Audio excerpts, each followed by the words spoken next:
Dreamscape presents The Fiancé Hoax by Crystal Monroe.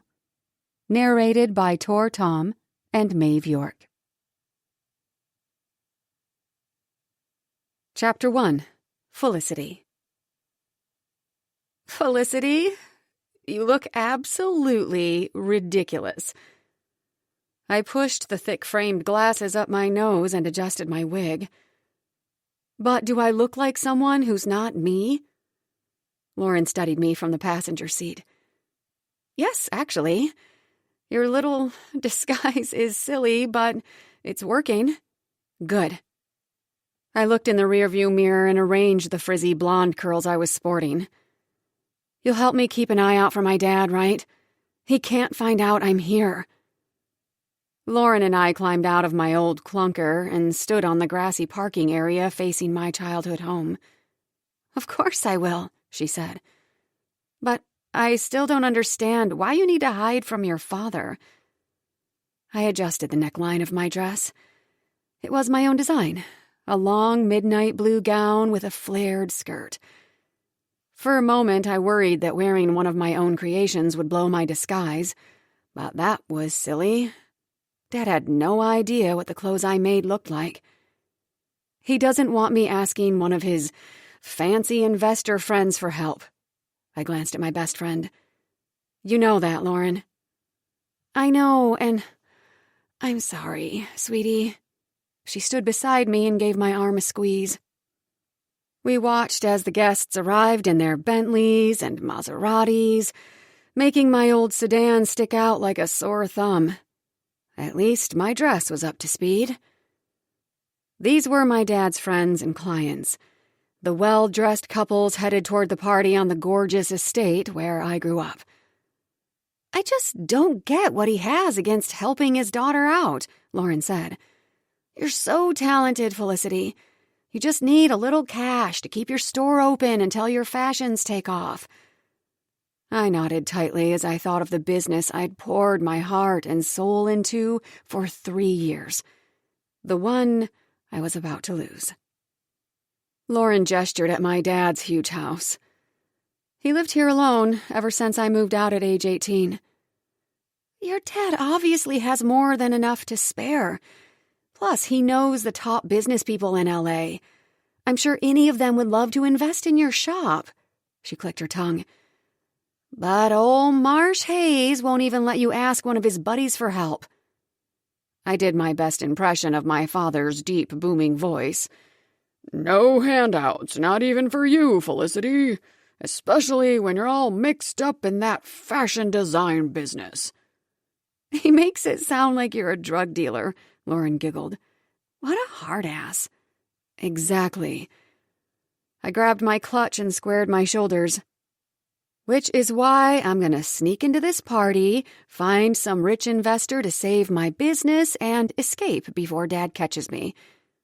Lauren smiled as we crossed the parking area. It's on! She wore a little black dress that showed off her long legs.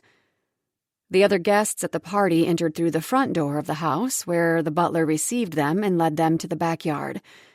But I didn't have that luxury. Let's sneak in through the side, I muttered to Lauren. We kept to the shadows as I found the path on the far side of the house. I still can't believe you grew up in this mansion, Lauren whispered. It's crazy. You came from a rich family and now you're totally broke. I squinted as we walked in the dim light, trying not to trip on a rock. I mean, you drive a 1998 Plymouth Breeze, Lauren continued. You live in a moldy apartment, and you're about to lose your boutique. She shook her head sadly. I looked at her. You know, you're not helping. Sorry, I just think your dad's kind of a jerk, no offense. None taken. I resisted the urge to scratch my head. I'm just salty I couldn't afford a better wig. Soon, we reached the low stone wall that enclosed the backyard. I pulled Lauren to the side where we hid behind a large tree. We'll climb that stone wall when no one's looking, I said. Then we'll join the party and blend in with the guests. Got it. Lauren said confidently. She twisted her long red hair into a bun. I snuck a peek at the gathering in the backyard. The party was packed.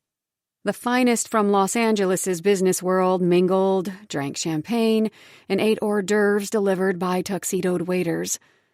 Soft lighting illuminated a full bar and clusters of tables with white linens. A string quartet played upbeat music. Ruth, my dad's executive assistant, had outdone herself. As I gazed at the elegant party, I felt like a hungry dog looking in a butcher shop window. But this wasn't my world anymore. It never had been, really. A rush of nervousness flooded me. This event was extra fancy. If Dad found out I was crashing his party, he'd be furious. "You okay?" Lauren asked. I nodded, slipping the handbag strap over my wrist. "Let's do this." I lifted myself up onto the stone wall. It was about chest high, nothing crazy. Still, I was glad I'd worn flats. Lauren gave me a thumbs-up sign. I paused at the top, straddling the wall with my dress hiked up. What the hell am I doing? Going after my dreams, damn it. Carefully, I lifted my other leg over the wall. I planned to hop down and land on the other side, conveniently hidden by some large rosemary bushes. But my dress caught on one of the stones.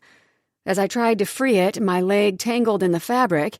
I panicked, flailing wildly until I landed on the ground with a loud thud, catching the attention of some guy standing by the pool.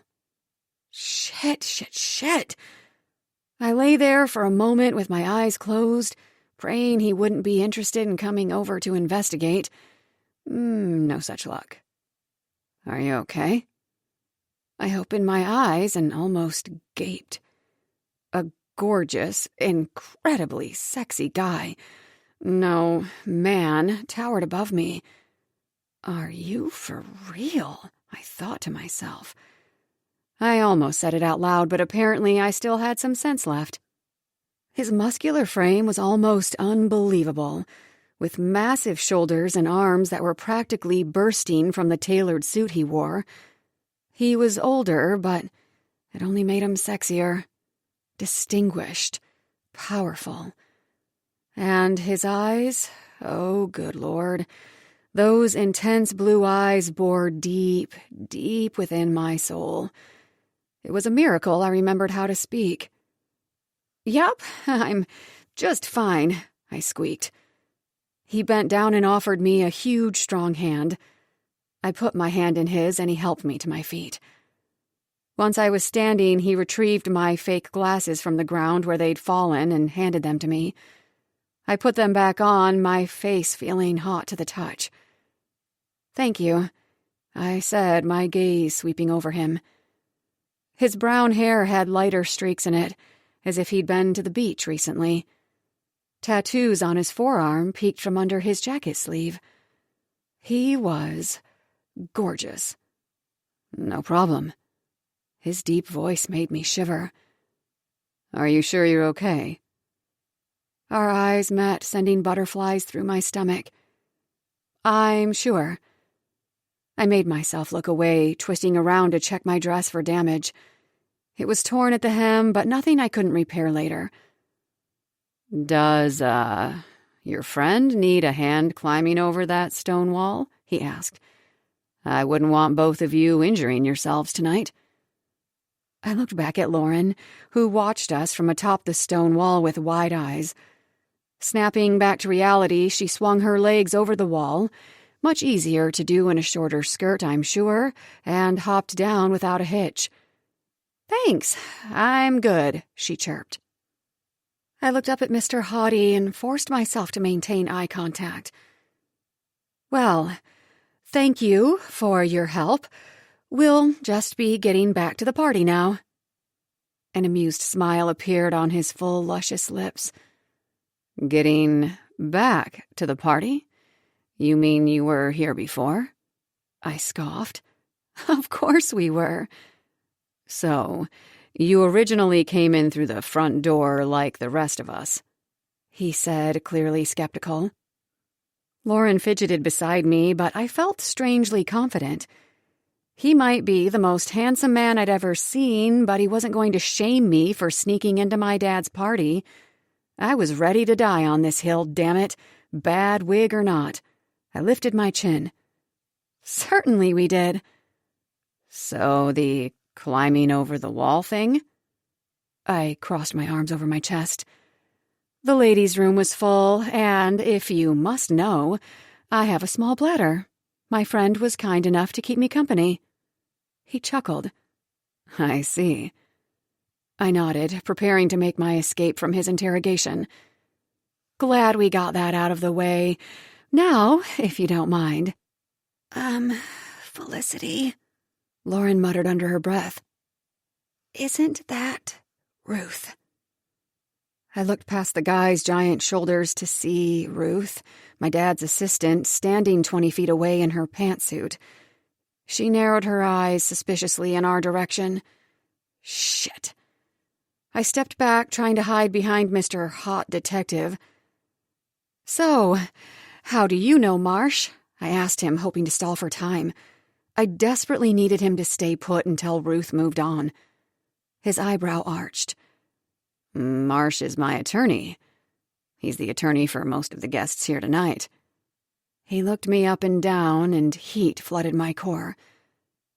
Is he yours too, since you're on a first-name basis with him? I swallowed. Yes, of course he is. He's the best, after all. The best attorney for investors? Absolutely. I fidgeted with the platinum blonde hair of the wig. My mouth was dry. So, you're an investor? He nodded, that amused smile back on his face. Yes. I smiled warmly and extended my hand. I'm Felicity, and this is Lauren. He shook both our hands. Cooper Pierce. I gulped. Of Pierce Investing? That's the one. Lauren and I exchanged a quick glance. I could not believe my luck. Cooper Pierce was the #1 investor I wanted to chat with tonight. I'd heard my dad talk about him before. Cooper owned a very successful investment company. Best of all, he was known for taking chances by investing in small businesses. Dad never mentioned what an absolute hottie he was. Are you both investors too? Cooper asked with a smirk. Lauren laughed. No, I work in a flower shop, and Felicity's a badass girl boss. I raised an eyebrow at my friend. Lauren was not sticking to the script tonight, at all. I own a clothing boutique, I blurted. I sell my own fashions that I design and sew myself. I opened my clutch and retrieved a business card, handing it to Cooper. He looked at it, his face neutral. Moonstone Boutique, he read. She's wearing one of her designs, Lauren offered. His eyes fell on my dress and moved down slowly, taking it in. God, why did that feel so naughty? And so good. I don't know much about fashion, he said. But it's a nice dress. Not the best for climbing stone walls in, though. Thank you. I ignored his last comment. My specialty is vintage-inspired bohemian for the free spirit, with a modern twist. How many employees? I blinked. None, just me. I didn't mention that I couldn't afford to pay anyone. Where's the store? I dug my phone from my purse and brought up my photo app. I'd created a folder with pictures of the store. I passed him the phone, and he flipped through the images. It's right downtown, I said. A darling little building, tons of natural light, and a good location. Felicity makes beautiful clothing, Lauren offered as he returned my phone. All our friends love her designs, and she has a group of dedicated customers. Small, but dedicated. I elbowed Lauren and cleared my throat. I have a devoted clientele who appreciate creative designs. Women who want to wear one-of-a-kind pieces love my store. Plus, everything is made from natural, sustainable fibers. He rubbed his jaw, nodding absently. And I studied fashion design in college, I added. God, I probably should have worked on my elevator pitch before this party. But not business, he said. No, not business. I took a breath. But I'm learning, and I do everything on my own. Designs, sewing, sales, accounting, answering the phone, ordering supplies, cleaning the bathroom. Lauren counted on her fingers. The girl's a workhorse. It's a labor of love. I lifted a shoulder. I wanted to come across as casual, not desperate. And I've managed to keep my doors open for 3 years. But her landlord's increasing the rent on her store, Lauren chipped in. She scoffed and shook her head. Damn rent hikes. No one recognizes genius anymore. So, you'd like me to invest in your business, Cooper said. Yes, I nodded quickly. It was shameless, but I couldn't help myself. He studied my dress for a moment, his eyes lingering on my curves. Heat pooled between my legs. Something told me he was studying more than just the dress. And God help me, I wanted him to. It would be a smart investment, I added. All I need is a little more time to get some traction. If I could afford advertising, it would change everything. Lauren nodded. Once word gets out about Moonstone, forget about it. You won't be able to keep the customers away. I waited with bated breath, but Cooper was silent. Finally, he removed his phone from his pocket and typed something on the screen. Lauren and I looked at each other as he read and scrolled. What the hell? Is he really on Facebook right now? As the silence dragged on, my stomach twisted. My anxiety turned to annoyance.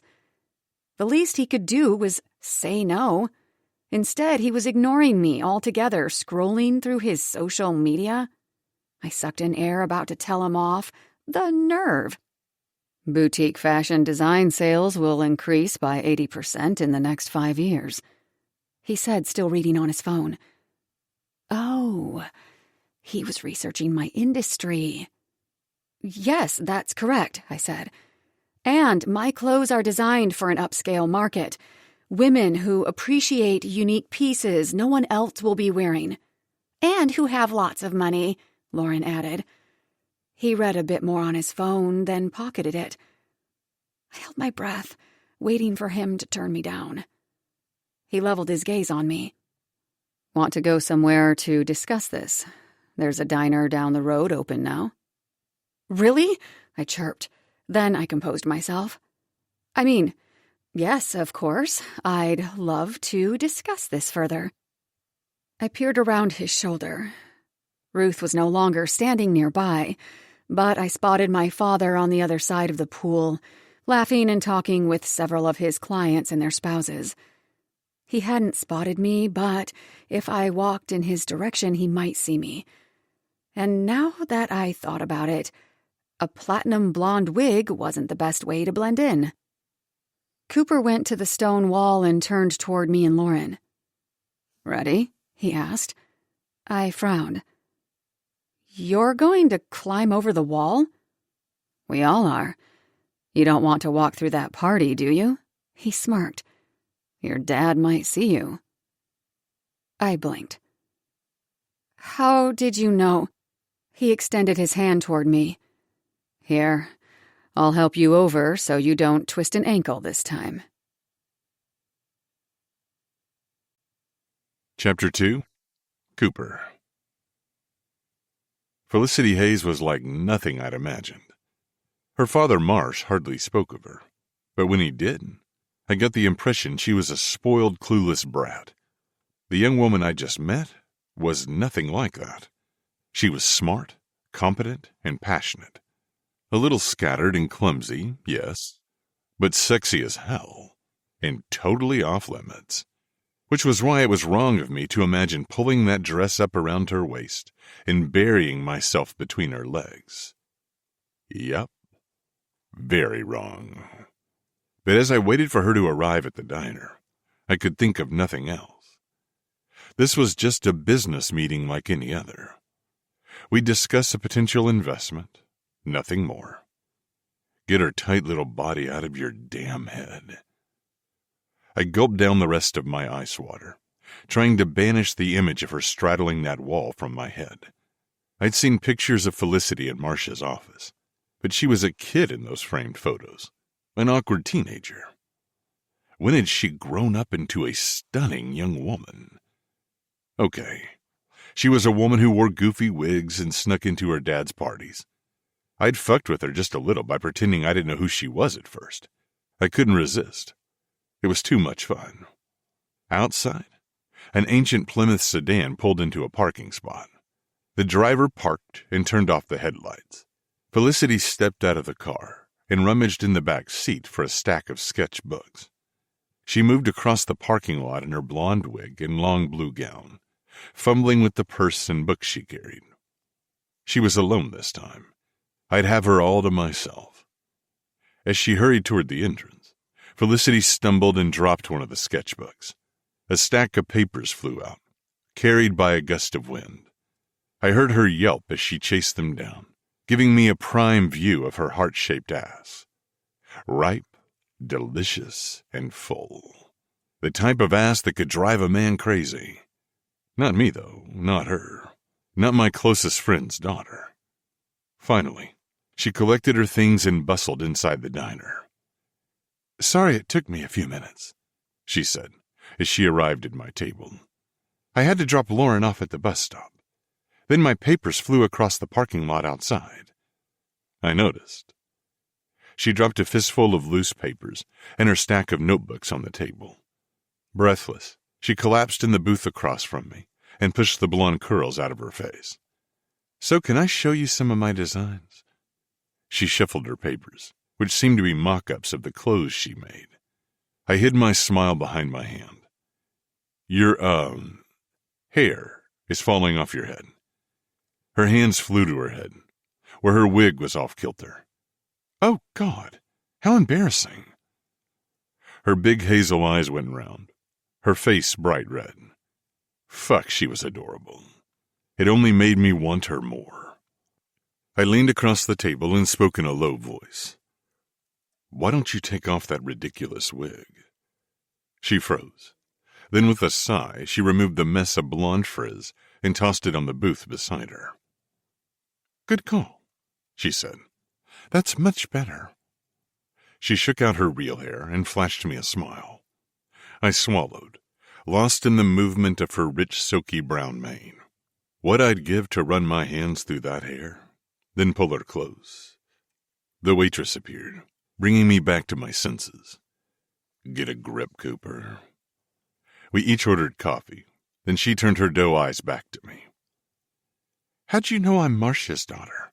she asked. "He's mentioned you. Said you were into fashion or something." I glanced at her designs, and the fact that you were sneaking into his party wearing a disguise kind of gave it away. She blushed again, looking down at the table. "Yeah, I guess so." I pulled at my collar. When did it get so hot in this place? The waitress brought us the coffee, and Felicity added several packets of cream and sugar to hers. "So tell me about your business model." She tucked a strand of chestnut hair behind her ear. "I mostly focus on the creative side of things. By night, I design and sew. I have my sewing machine set up right in the store. By day, I sell the clothes I make." "But what about your business plan?" "Sell as much as I can?" She winced. I sighed. "What about your profit analysis?" She blinked. How do you know how much material to order? How much product to make every month?" "Oh, that." She lifted a shoulder. "I wing it. I'm pretty intuitive." I nearly choked on my coffee. "Intuition is your business model?" She cringed. "Is that bad?" I sighed. Very bad. You need data, Felicity. Numbers. What's your profit margin? Okay, I know that one. It's around 5%. That's terrible. What about your markup? How much do you price the products over wholesale? 20%, I think. She scrunched her face up. I set my coffee cup down. Felicity, you're giving your clothes away. No, that was just once or twice to one lady, and she swore she'd pay me back after she paid off her credit card. I raised an eyebrow. So you're literally giving your clothes away? Let me guess. You're giving your favorite customers discounts, too. Her eyes darted to the side. I have to make sure my fans come back, don't I? I leaned back in the booth. That's not how it works. When you price the clothes, you need to factor in your time making them. The rent, utilities, all of it. It's not just the cost of the fabric. You must think I'm an idiot. She buried her face in her hands. Lauren's always telling me I'm too generous to the customers. I don't think you're an idiot. I think you've got some interesting ideas when it comes to running your business. She looked up. I thought if I was nice to them, they'd become loyal customers. Pay your bills first. Then you can be generous. She nodded sheepishly. I sipped my coffee. You need to learn how to manage a business, and at least get a portfolio to keep your designs in so they don't blow away at the first breeze. Okay, good points. But look at these designs. She shuffled through the papers and showed me several drawings. This is where I'm strongest. Creating unique clothing. You can't find this just anywhere. This is gold, Cooper. She met my eyes when she said my name. For a second, there was something there. Something between us. I liked my name on her lips. Blushing, she quickly looked away. You could have the best clothes in the world, I said, but without business sense, you'll fail. She looked down, her face falling. You're running your business all wrong, Felicity. She bit her pouty lip. I mean, a rent increase shouldn't make or break you if you're prepared, I said. You need to have emergency funds, some kind of plan B. I know. I'm terrible at business, honestly. She sighed. I guess I thought if I had the talent and the skills, I could make the store a success. I shook my head. Talent's not enough. You need a business plan, a marketing strategy. Okay, you're right. I'm just saying there's potential here. If I did all that and had some money to advertise, I know I could turn Moonstone into something magical. Her eyes met mine, the light catching the ring of gold in her irises. I didn't blink, and this time she didn't look away. I can feel it, you know? She asked in a breathy voice. Her lips parted. Were we still talking about clothes? I leaned in a little, focused on her plump pink mouth. Fuck, I wanted to kiss her. Yeah, I can feel it, I murmured. Do you want to get out of here? She blinked at me, confused. Damn it, I'd pushed too far. The buzz of my phone in my pocket startled me. I grabbed it and swiped the screen to answer. Yeah? I snapped, sounding more annoyed than I meant to. Oh, hi, Inga. I studied Felicity's face as I listened to the woman on the other end. Felicity looked flustered, and she busied herself with collecting her papers and stacking them neatly. Okay, you're right down the road, I said to Inga. Why don't you come over to Green's Diner? The more the merrier. I ended the call and pocketed the phone. Felicity's lips were tight, and she avoided my eyes. I ran a hand through my hair. So, where were we? She narrowed her eyes. I was just leaving. So soon? Yes, you have some nerve, Cooper Pierce.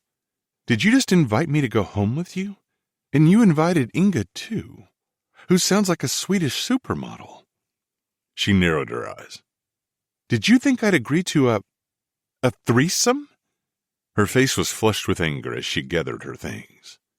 Felicity, I should have known better than to think you'd help my business without wanting anything in return. She slid out of the booth and grabbed her stack of sketchbooks and papers. With a huff, she spun on her heels and headed toward the door. She paused, then returned to the table. "I forgot my wig," she bit out, and snatched up the frizzy mane of blonde hair. "Wait, Felicity," I said. But before she could retort, the front door of the diner flew open.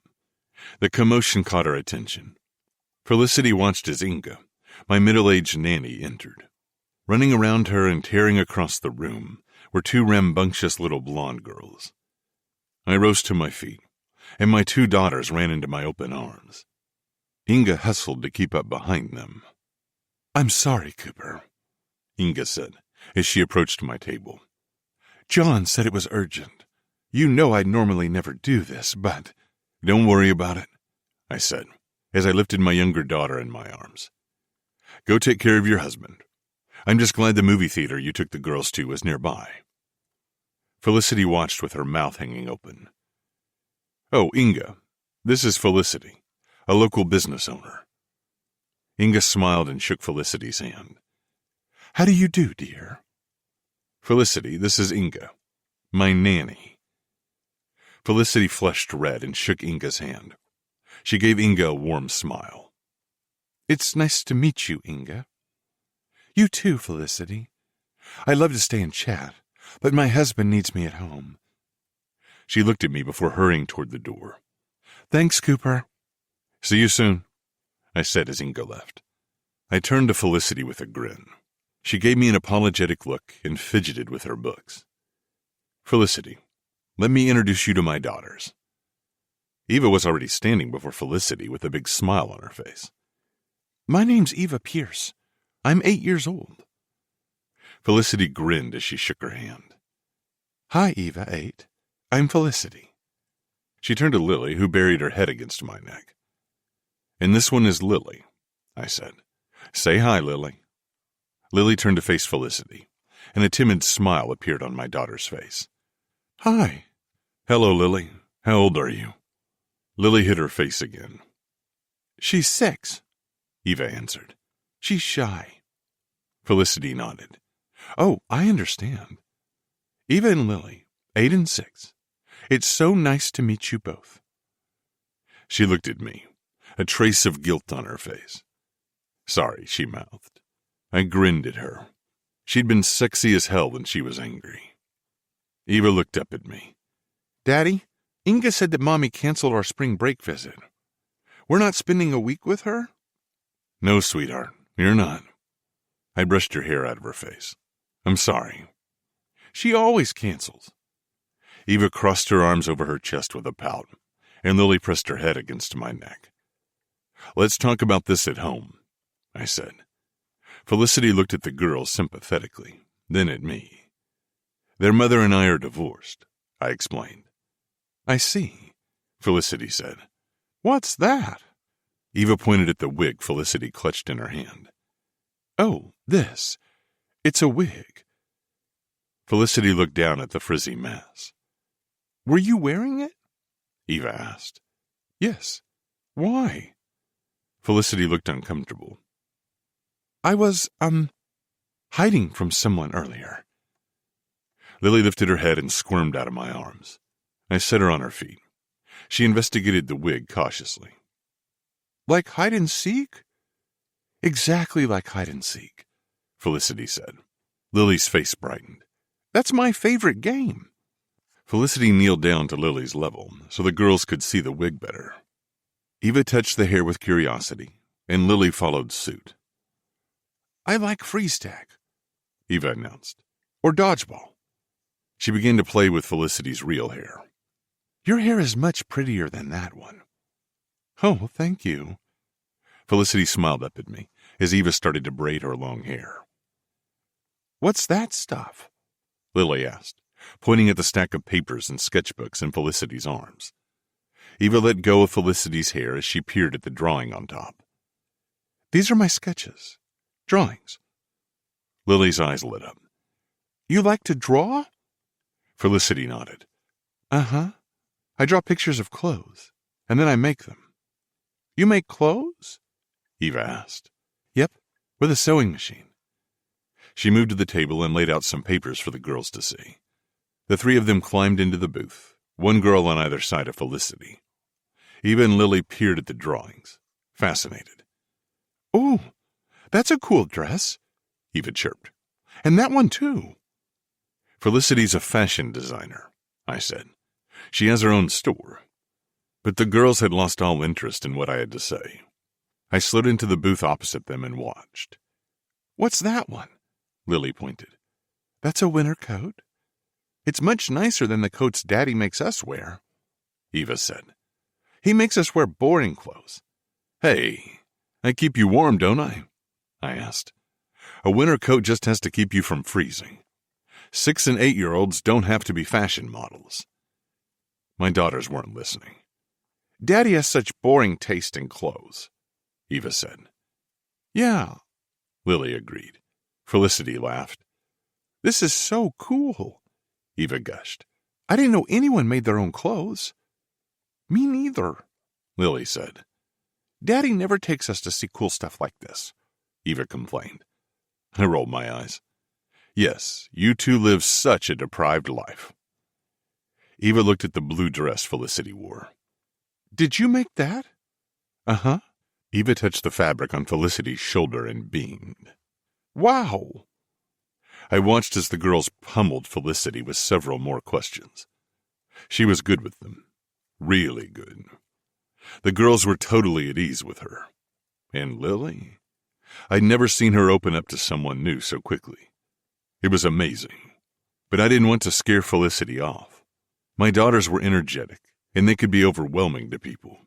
After several minutes of questioning, I decided to wrap things up. "Girls, it's time to say goodbye to Felicity." "Just 5 more minutes. Please, Daddy?" Eva begged. Lily looked up at me with puppy dog eyes. "Sorry, it's already past your bedtime. But maybe you can see her later. Felicity, would you like to come by our place tomorrow to discuss your business over lunch?" Eva beamed. "And play with us?" "I'd love to." Felicity laughed. "Yay!" Eva cheered. Lily was quiet, but a smile crept across her face. Felicity gathered her belongings again. I got her phone number and texted her our address. "See you at noon," I said. "And for the love of God, put those designs in a folder so they don't blow away." "I will," she said, biting her lip. Holy shit. I wanted to taste those full, plump lips. I wanted to taste every inch of her perfect body. But I never slept with business associates. And Felicity had no idea what kind of business deal she was about to get into. Chapter 3. Felicity.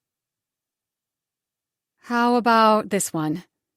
Lauren scrunched her nose up. "No way, too stuffy. You don't want to look like a librarian, do you?" I stood before the mirror in a suit jacket and slacks.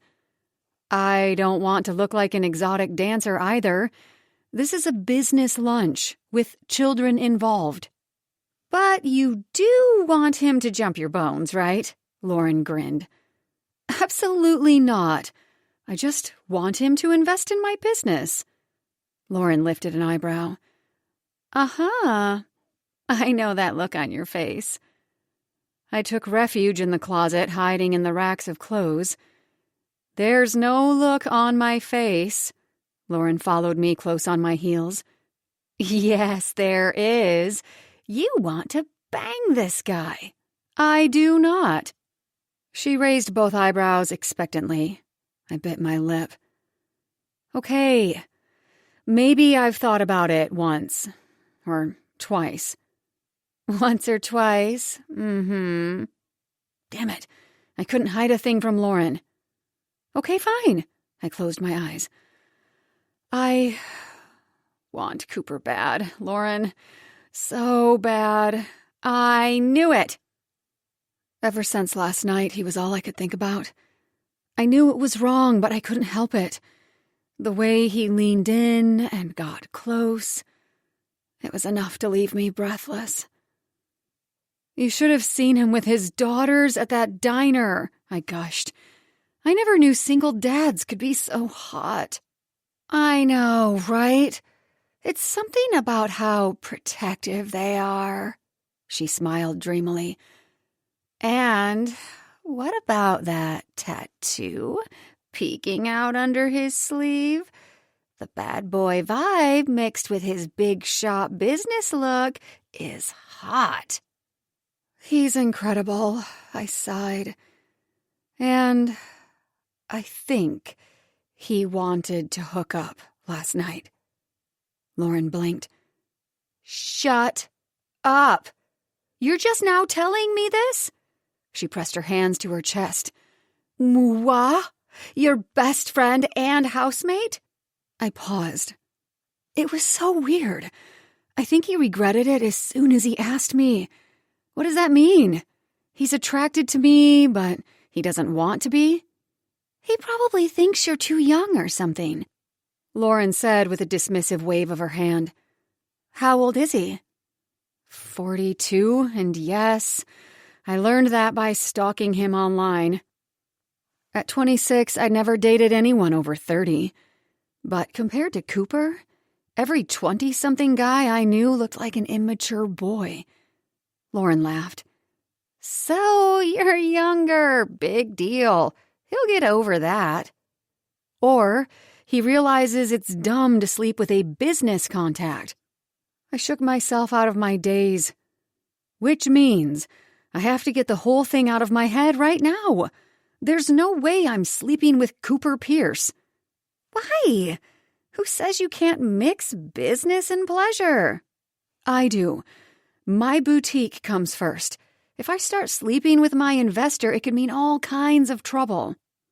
I plucked a salmon-colored dress from the rack and started changing into it. And all kinds of fun. Absolutely not. Besides, I don't even know if he's going to invest in Moonstone yet. That's what this meeting is about. I stood in front of the mirror. It was a structured dress that fell to my knees, appropriate for a business casual lunch, but feminine enough to feel pretty. That's one of my favorite designs of yours, Lauren smiled. Wear that one. Salmon dress it is. I put in small hoop earrings and grabbed a purse. You got this, babe. This guy's going to save your boutique, and he's totally going to give you mind-blowing orgasms. Hopefully not in that order. Dream on. I stepped into my heels and rolled my eyes. You're not working today? Lauren shook her head. Got the whole weekend off. She looked over my shoulder as I stood before the mirror. You look beautiful, Fel. Knock 'em dead. My nerves were through the roof as I parked my car at Cooper Pierce's house. No, mansion. A sprawling estate in the ritzy Brentwood area of Los Angeles. It put my dad's house to shame. Thank you for not breaking down, I mumbled to my car as I stepped out of it. The Plymouth looked ridiculous parked in front of this house. Cooper's front door flew open. Eva shot out like a bullet. You're finally here, she called, running up to me. Hi, Eva, I laughed. She came to a stop and looked at my car confused. What kind of car is that? It's, a Plymouth Breeze, she frowned. I've never seen a car like that before. They haven't made those in, 20 years? A deep voice from the door made us both look up. Now that was a good business decision. Cooper stood in the doorway with a smirk. Are you insulting my car? I asked. Eva grabbed my hand and we walked toward him. Wouldn't dream of it, he said, holding the door open as we stepped inside. Come in. Monica just got lunch ready. I take it Monica's another employee of yours? He nodded. The housekeeper. Then he leaned in and lowered his voice so only I would hear. Don't worry. I don't have any Swedish supermodels waiting to ambush you. His breath was warm on my skin, and his voice made goosebumps appear on my neck. Clearing my throat, I stepped inside with Eva on my heels. Look, Felicity, I'm wearing a dress like yours. She twirled in her hot pink dress, flaring the skirt out. That's beautiful, I exclaimed. Eva tugged on my hand and led me through the elegant foyer and into a massive, gorgeous living room. Lily was sitting on a large sofa with a picture book. Hi, Lily, I said. She's wearing a blue dress like the one you wore yesterday, Eva said. Lily slid off the couch and gave a spin to show off her dress. I smiled and clapped my hands. These girls were a delight. Eva was fearless and outgoing. Lily was shy but sweet and gentle. They were both adorable. Wow, what beautiful dresses, I said. And you said your dad bought boring clothes for you. This is the good stuff, Eva said. You should see the play clothes he picked out for us. She rolled her eyes. Cooper laughed. Okay, girls. Inga's going to take you to the park now while Felicity and I chat. Can I show Felicity our room, Dad? Eva asked. Maybe later. Inga entered the living room from the kitchen with her purse over her shoulder. Okay, girls, get your jackets in case it gets cold. She gave me a big smile. Hi, Felicity. Hey, Inga. Is your husband okay? Oh, thanks for asking, dear. He's fine. We have to monitor him for heart trouble these days, but thankfully it was a false alarm. Glad to hear it. Inga smiled at me, then corralled the girls to the foyer. They got their jackets, shouted their goodbyes to Cooper and me, and left through the front door. With them gone, it was suddenly quiet. Cooper turned to me. Our eyes met. He looked amazing in his button-down shirt, the sleeves rolled up to reveal meaty forearms. The edgy tattoos on one arm, paired with his overall wealthy businessman look, made me weak in the knees. Look away, look away. Hungry? Uh-huh, I squeaked. And then I realized he was referring to food. Chapter 4. Cooper. So, where did we leave off last night? I asked between bites of my Indian korma. Eva and Lily ate mac and cheese with Inga earlier. I wanted to speak to Felicity alone. Felicity dabbed her napkin at her mouth. You were saying I had no business sense. She shifted uncomfortably in her seat. Look, I'm blunt, Felicity. That's how I got to where I am now. But I know what I'm doing. You need customers to get inside your store, and you need to make enough money to keep your business running. She sighed. If only it were that easy. It can be. We ate in silence for a few moments. Finally, I looked at her. Why are you driving that ancient car? It took me months to save up for that thing. I got a good deal on Craigslist. She stabbed a chunk of chicken with her fork and shrugged. Times are tough. I put every extra dime I have into Moonstone. I watched her for a moment. Felicity was unique, and it wasn't just her looks. She wasn't at all like how her father talked about her. He described her as lost and aimless. This girl was totally different. Brave, resilient, special. It took guts to ask her dad's clients for a loan to save her boutique. She was passionate about her business. I could relate to that. Then there was the magnetic pull I felt toward her. I shook the thought out of my head. You know, I would never let one of my daughters drive a heap of junk like that. Why hasn't Marsh bought you a new vehicle? Felicity looked down at her lap. My father doesn't believe in parents helping their adult children, especially when they go into a business he doesn't approve of. Wow. She shrugged. I'm used to it. He did pay for my college tuition, so I'm thankful for that. But since graduation, I haven't expected any help from him. I nodded. It makes sense on a certain level. He didn't come from wealth. He worked for everything he has. I guess that shaped his ideas about helping his daughter out. She pushed her food around on the plate. I guess so. Still, though, it wouldn't kill him to help you a little. He could turn things around for you with a loan. Hell, Just paying for some business courses would help. Anything. She nodded. I know. In all the years I've known him, I never would have guessed he would be such a stickler with his only child. She looked up. So you've known him for a while? Yeah, we go back. When I started my investing business, I hired him as my lawyer right away. Over the years, we became friends. He was there for me when my wife and I split up. She dropped her fork. Marshall Hayes. My father was there for you? It was surprising to me, too. I didn't know the guy had it in him, but he felt he could relate. You know, with losing your mother. Felicity's face fell slightly. She looked away. I cringed. What a dick thing to say. Shit. I'm sorry to bring up a delicate subject. And it's not the same thing as my divorce. Obviously. No, it's okay. It's been several years since Mom passed. She took a long gulp of her tea. I'm just surprised my dad could provide emotional support to anyone. Yeah, he's not all that. So you two are really friends? Yes.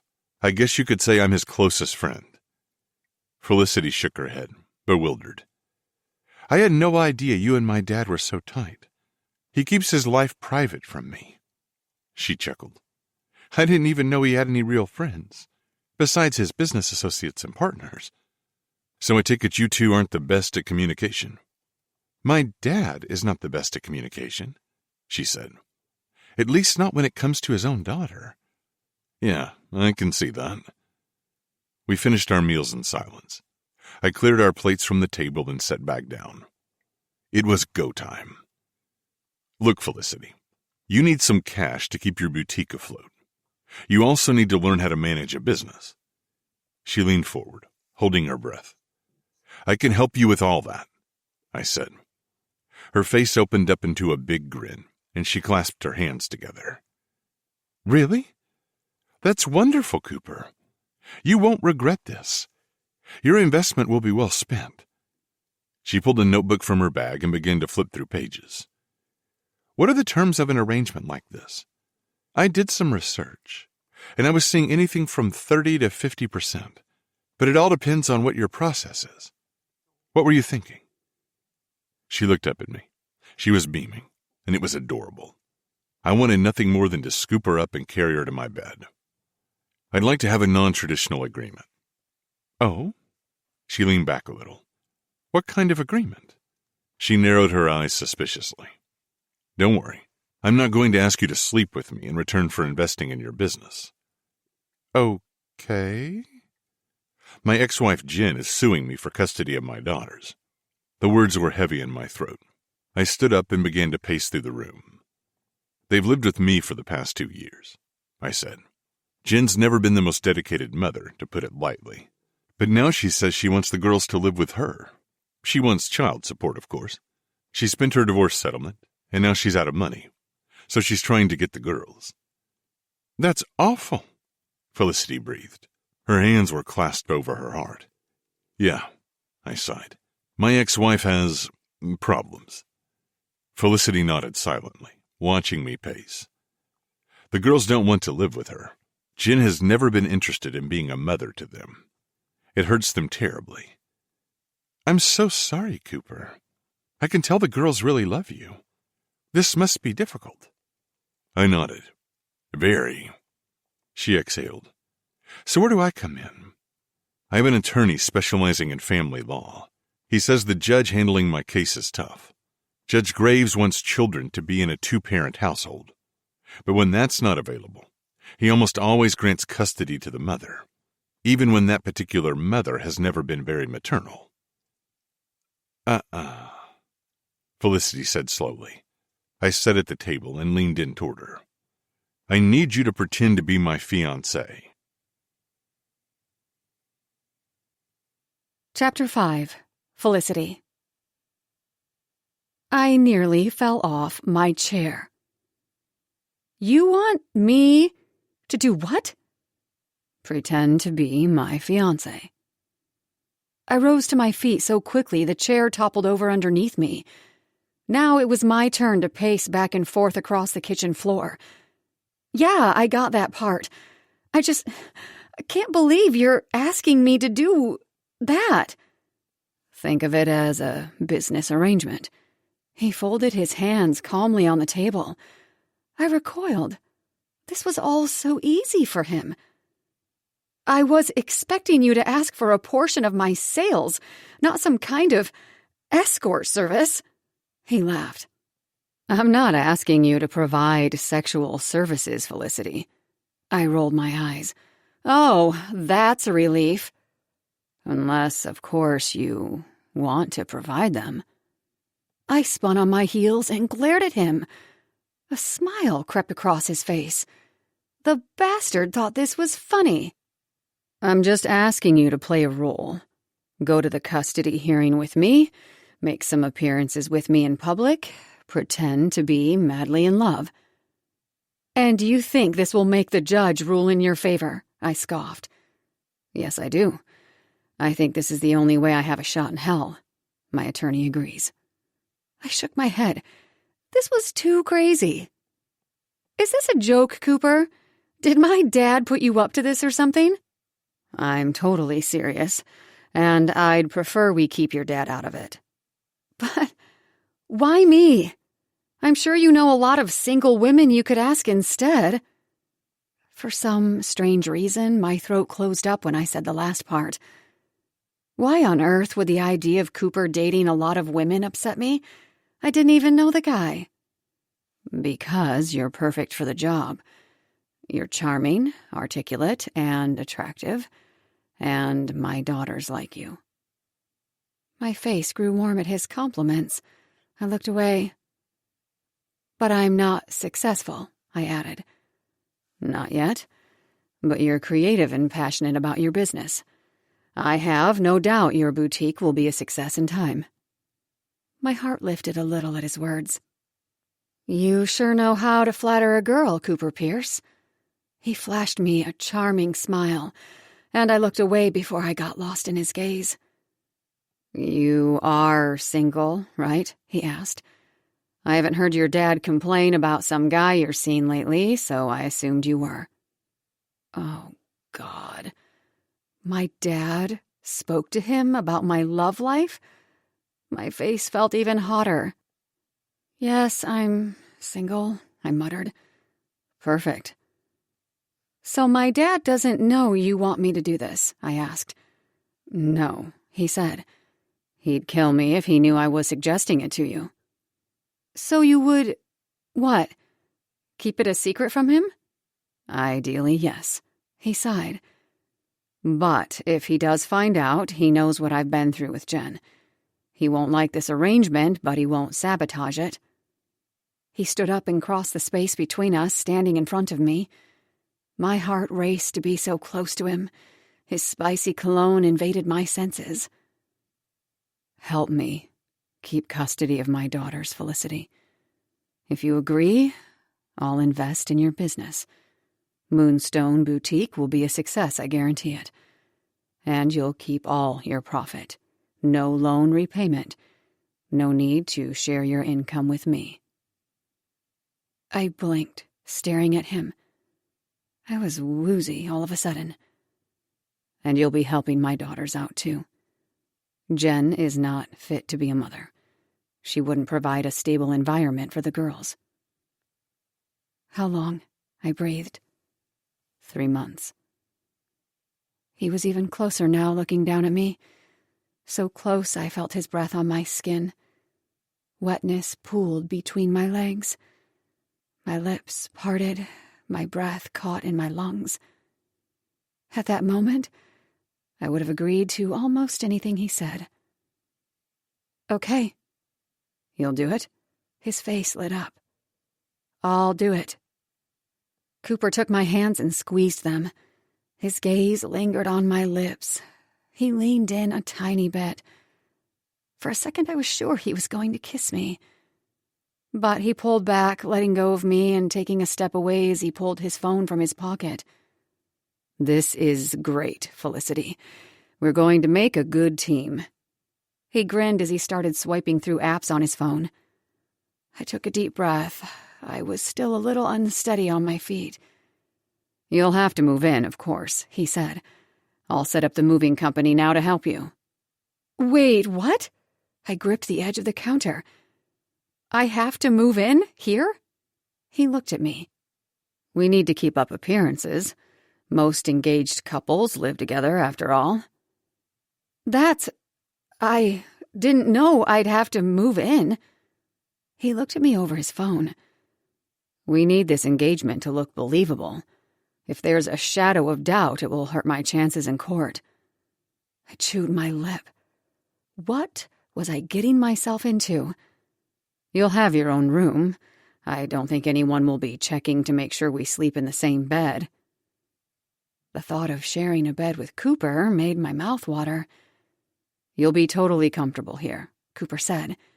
"Think of it as a vacation. I assume your apartment is on the same level as the Plymouth Breeze?" "Pretty much." "Then you might enjoy your time here. Monica is an excellent cook. She'll make anything you want. She comes to work 6 days a week, so you won't have to worry about meals or housekeeping, which will free up your time to focus on your business. Plus, the girls already love you." "They do?" He nodded. "Absolutely. Lily is never that talkative with new people. She warmed up to you very fast, Eva too. They'll love having you around for a few months." I smiled, tracing the edge of the granite counter. "That part sounds fun." He returned to tapping on his cell phone. "So, when should I schedule the movers? How about tomorrow? I'd like to start immediately." I swallowed. The whole arrangement was insane. I was doing something crazy already. Why not embrace it and go totally off the deep end? "Sure." I threw my arms in the air. "I can move in tomorrow." I took a sip of water, sneaking a peek at his muscled body. How could I possibly share a roof with this man for 3 months? Chapter 6. Cooper. I stood in the doorway and watched as Felicity drove away in her car. I'd managed to do it. I didn't know how, but I'd miraculously convinced this gorgeous young woman to pose as my fake fiancé. Suddenly, all of the problems that had been plaguing me were solved. With Felicity wearing my ring, I'd have a good shot at keeping custody of the girls. Plus, I'd get to work on a new business project. That was a relief. I'd felt stagnant in my work for so long. And the girls would finally have a maternal figure in their life, even if it was temporary. Inga was the closest thing to a female role model they had. I was thankful for her. Inga was great, but she had kids of her own. Her family came first, of course. Eva and Lily would love getting to know Felicity. But while I had solved my existing problems, I'd also created several new ones. Namely, I'd have to figure out how to explain this to my daughters, and somehow keep it from my best friend. But the biggest challenge? Keeping my hands off my fake fiancé. I had some time before Inga returned home with the girls. Without a further thought, I ran upstairs and slammed the door to my bedroom behind me. Shedding my clothes on the way to the bathroom, I turned the shower on full blast to cold. I stepped inside the freezing spray of water. I gritted my teeth. Get your friend's daughter out of your filthy mind. I leaned forward and pressed my palms against the shower wall. I'd have to freeze the image of Felicity out of my head. But those round hips, that long brown hair I wanted to wrap around my fist, those pouty pink lips that would look so good wrapped around my cock. Damn it. Not even a cold shower could help. My hard-on was more persistent than ever. With a sigh, I shifted the shower valve to hot water. I wrapped my hand around my shaft and began to stroke the length. Earlier in the kitchen, I'd wanted to unbutton that pretty pink dress she was wearing. I would pick her up and put her on the counter to dive between her legs. I'd taste her sweet honey and make her writhe around and beg for more. My mouth watered at the thought of sucking her perfect flesh and making her orgasm under my tongue. Then I would set her on her feet, turn her around, and bent her over the counter. I stroked myself in the shower and increased my speed. I'd grab her by the hips to lift that perfect ass into the air. Spreading her cheeks, I would enter her slowly, teasingly. I'd reach around and play with her perfect bouncy tits. Then I'd push myself inside her walls all the way, making her moan and gasp. I would pump in and out of her tight body until I filled her sweet, hot little pussy with my cum. Oh, fuck, I muttered in the shower. I clenched my cock tighter as it throbbed and pulsed. My release shot across the shower. I moaned, clenching my teeth. I pumped my length, squeezing the last few drops out. Holy shit. Fantasy sex with Felicity was better than most real sex I'd had in my life. I cleaned up the shower and myself, but there was no way to get rid of the disgust I felt for myself. Felicity was my friend's daughter, and now my business partner. I had to get her out of my head. I towel-dried my body and my hair, styling it the way it had been before. I dressed in the outfit I'd been wearing earlier, so no one would suspect anything. Then I went downstairs and put the lunch things away. Just as I finished, the front door flew open, and the sound of excited voices and commotion entered the house. "Daddy, Daddy!" Eva shouted. "Where are you?" I headed toward the foyer, where the girls were removing their shoes at Inga's prodding. I smiled at the chaos they created in their wake. "I'm right here, silly goose." "Hi, Daddy," Lily said, as I bent down to her level. She and her sister reached up to hug my neck. I picked them both up, one in each arm, and spun them around. "Whee!" Eva squealed. I moved to return them to their feet, but Lily clung to me. "Again!" I spun them around again, then set them down. "Where's Felicity?" Lily asked. "She had to go home," I said. "Aw, man," Eva said. "I wanted to show her my room." Lily looked disappointed, too. "I'm sure you'll see her again soon." I looked at Inga. The smile on her face was obvious, even though she was halfway hidden as she rummaged in the hall closet. "Yay!" Lily clapped her hands. "Now let's play airplane," Eva shouted. "I go first, because I'm older." Inga laughed as she put away their jackets. "You girls are going to wear your father out." "Okay, one round of airplane each," I said. Both girls cheered and clapped their hands. I picked Eva up and lifted her over my head, moving around with her as she spread her arms and legs wide like an airplane. "Make the noises, Daddy," Lily advised. I made the airplane noises and the girls giggled. Inga smiled as I set Eva back down. "You're almost too big for that, Eva." Eva shook her head. "No, I won't be too big until I'm at least 11, right, Daddy?" I laughed. "We'll have to see about that." "Okay, Lily, your turn." I lifted her up and flew her around the room with the appropriate sound effects. "One more time?" Lily asked. I shook my head. "No, that's all for now. I need to talk to you girls about something. Why don't you go wait for me in the living room?" "Okay." Eva looked at her sister. "Race you." The two girls shot down the hall. "Careful not to break anything," Inga called after them. "They're like two tiny bulls in a china shop," she said to me with a laugh. "Thanks for taking them to the park, Inga. We're good for the rest of the day. Why don't you cut out of here a little early?" "I appreciate that, Cooper. I'll see you on Monday." She grabbed her jacket and opened the front door. "Sounds good. Thanks, Inga." I shut the door behind her and took a deep breath. In the living room, the girls were chasing each other around the sofa and laughing hysterically. "Okay, you hooligans," I said. "Come sit down next to me." I patted the couch cushions, and they plopped down on either side of me.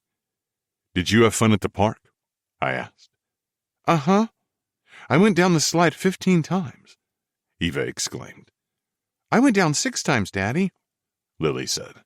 "But I like the swings better." "I jumped out of the swing when it was really high," Eva said. "Be careful doing that, little duck," I said. "I thought I was a goose." She broke into belly laughter. Lily looked at me, her blue eyes round. "When's Felicity going to come back?" That's what I wanted to talk to you two about. I swallowed. I have some good news for you. Felicity is going to come stay with us for a while. Lily's eyes grew large, and Eva sprang to her feet. Really? Eva asked. Yes. She'll move in tomorrow. Eva and Lily let out a chorus of cheers and shouts. OMG! Yay! Eva exclaimed. She and Lily high-fived each other. We love Felicity. Lily nodded her head in agreement. She's so cool and funny and pretty, Eva said. And nice, Lily added. Do you think she'll take us to the park? I shifted in my seat. I knew the girls liked Felicity, but I wasn't expecting this much enthusiasm. I'm not sure about that yet. We'll have to see when she gets here. Will she stay with us forever? Lily asked. No, not forever, I said gently. For a few months. Oh, Lily said, thinking it over. Is she going to be our nanny? No, Felicity won't be your nanny, I said. Inga is still your nanny. Felicity will be spending some time with us. How could I explain this to them? I didn't want to lie to my daughters. I care for Felicity very much. I like her, I told the girls. Somehow that part came naturally, even though I haven't known her very long. Lily seemed to decide that was acceptable, and she nodded. What room will she be in? The spare bedroom next to mine, I answered. Eva was strangely quiet, and she studied me. Lily crawled into my lap. I cuddled her and answered her questions about Felicity. I told her that Inga would still pick them up from school, and that hopefully Felicity would eat dinner with us. But I didn't know her schedule yet. Finally, she wiggled free. I'm going to go check on my bean sprout, she said. Good idea. She'd brought home a tiny plant from her first-grade class and kept it in her bedroom. I watched as she ran upstairs. Eva was still quiet. Are you okay with this, Eva? She thought about it, looking out the front window. Yes, I like Felicity. It'll be fun to have her here. I nodded. Yeah. She looked at me, her face tilted to the side. Is Felicity going to help you win so we can stay with you? My heart just about leapt out of my chest. I'd always known Eva was smart, but I never expected her to figure this out so easily. I nodded slowly. Yes, she is. Oh, she said. I hope it works. Me too. We don't want to live with Mom. Eva looked down as she traced the seam on the sofa cushion. I know, baby. I'm doing everything I can to keep you girls with me. Okay, she said with a nod. Good. She gave me a quick hug, then ran off to play. I exhaled, leaning back in my seat. I hoped I was doing the right thing. But there was no other option. If I didn't fake an engagement, my lawyer was sure I'd lose my daughters. Jen would get custody of them. Their lives would be uprooted. They'd live in an unstable home with a mother who didn't know how to give them love, and who knew how many random men she'd bring into their lives. I would never forgive myself if that happened. No, that wasn't going to happen. I had to do this to protect my daughters. They wouldn't be safe with Jen. Chapter 7. Felicity. Are you sure this is for the best? I raised an eyebrow at Lauren. Weren't you telling me I should jump his bones just a few hours ago? Yes, she said. And I still think you should, but that doesn't mean you should move in with the guy and pretend to be engaged. She folded the sweater I handed her and tucked it in the suitcase on my bed. It's just for 3 months. I grabbed an armload of clothes from my closet and laid them on the bed. Lauren shook her head. Faking an engagement to win a custody battle? That sounds serious, babe. It is serious. Those little girls belong with their dad, from what I can tell. I begin to fold a peasant blouse. Besides, this is the only way I can get Cooper to help Moonstone. I just don't want you getting tangled up in some big emotional mess. She blew a strand of red hair out of her face. I don't want you getting hurt, Felicity. I smiled and squeezed her shoulder. I appreciate your concern, but you don't need to worry about me. I'm not going to fall in love with Cooper. She looked at me. What if you get attached to his daughters? It might be hard to spend all that time with them and then have to leave. I can handle it. I like those girls a lot, but I've never been great with children. Even in high school, when I was desperate to earn money to buy clothes and my allowance wasn't enough, I didn't babysit. I worked in fast food instead of taking care of other people's kids. I laughed. I've got this. My chest tightened. I was mostly confident about this plan, but I couldn't help feeling a little nervous. Lauren looked at my desk in the corner. It was cluttered with sketches and fabric samples, work I'd brought home from the boutique. Do you want me to start packing this stuff? Nah, I'll do it after the close. She shook her head. I don't know how you can stand to be so disorganized, I chuckled. Now you sound like Cooper. Lauren turned to me, her face long. I'm going to miss you, Felicity. Hey, come here. I wrapped her in a hug. I'll only be gone for 3 months. I know, but this moldy dump isn't going to be the same without you around here. At least you won't have to deal with me leaving a mess in the common spaces, I offered. That is a major perk. My phone rang and I looked at the screen. That's my dad. I better take it. Lauren headed toward the door. Tell Marsh he throws a mean party. She grinned at me over her shoulder as she left. I chuckled. Thanks for your help with the packing. I took a long breath, then swiped the phone to answer. Hi, Dad. Hello, Felicity. I could tell right away he was angry. Did you sneak into my party last night? Oh, shit. Should I deny or confess?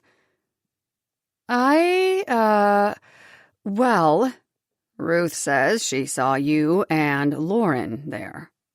I sighed. Time to confess and apologize. Yes, I snuck into the party. Damn it, Felicity. These events are strictly for my business associates and clients. I know, Dad, and I'm really sorry I did that. It's just, I was desperate. Your mother and I raised you better than this. What the hell were you thinking? Sneaking into an invitation-only event? These parties aren't for me to have a good time and drink champagne. The point is to network and secure my business ties. I know, Dad. I know how important your law firm is to you. That's why I wish you could understand why my boutique is important to me, he snorted. So, that's why you snuck in. I should have known. Felicity, you can't go around my back soliciting my clients to bail out your failing business. A lump pressed against my throat. A lot of businesses struggle their first few years. It doesn't mean I should give up on my dreams, he snorted. If your dreams are based on nothing more substantial than cotton candy and clouds, then maybe you should give up on them. Tears threatened to spill from my eyes. But I wouldn't let myself cry on the phone with my father. He would just see it as another weakness of mine. He was so fixated on making me fend for myself that he couldn't understand how much he was hurting me. Felicity, I've told you over and over. Fashion design is not a reasonable career path. It's nearly impossible to make a name for yourself in that industry. And you're combining design with retail, which you know nothing about, by the way. That boutique of yours was doomed to fail from the beginning. I know your opinion about it, Dad. It took everything I had to keep my voice from breaking. And you know, I warned you not to ask any of my investor friends for help, but that's exactly what you tried to do last night, isn't it? I clamped my eyes shut. I had to get off the phone before I broke down. I'm sorry, Dad. It won't happen again. I paused. I need to run now. Can we talk later? Fine. Talk to you later." The call ended with a click before I could say goodbye. I tossed my phone on the bed and then collapsed onto the comforter beside it. My chest ached. Why did he have to talk to me like that? Would it kill him to believe in me, for once? I let a few tears fall. Then I dried my eyes and forced myself to get out of bed. I knew my dad loved me. He just had a funny way of showing it. And, maybe, if I could save Moonstone Boutique, I could show him that my dreams meant something. I headed toward my desk and gathered all the paperwork and drawing supplies.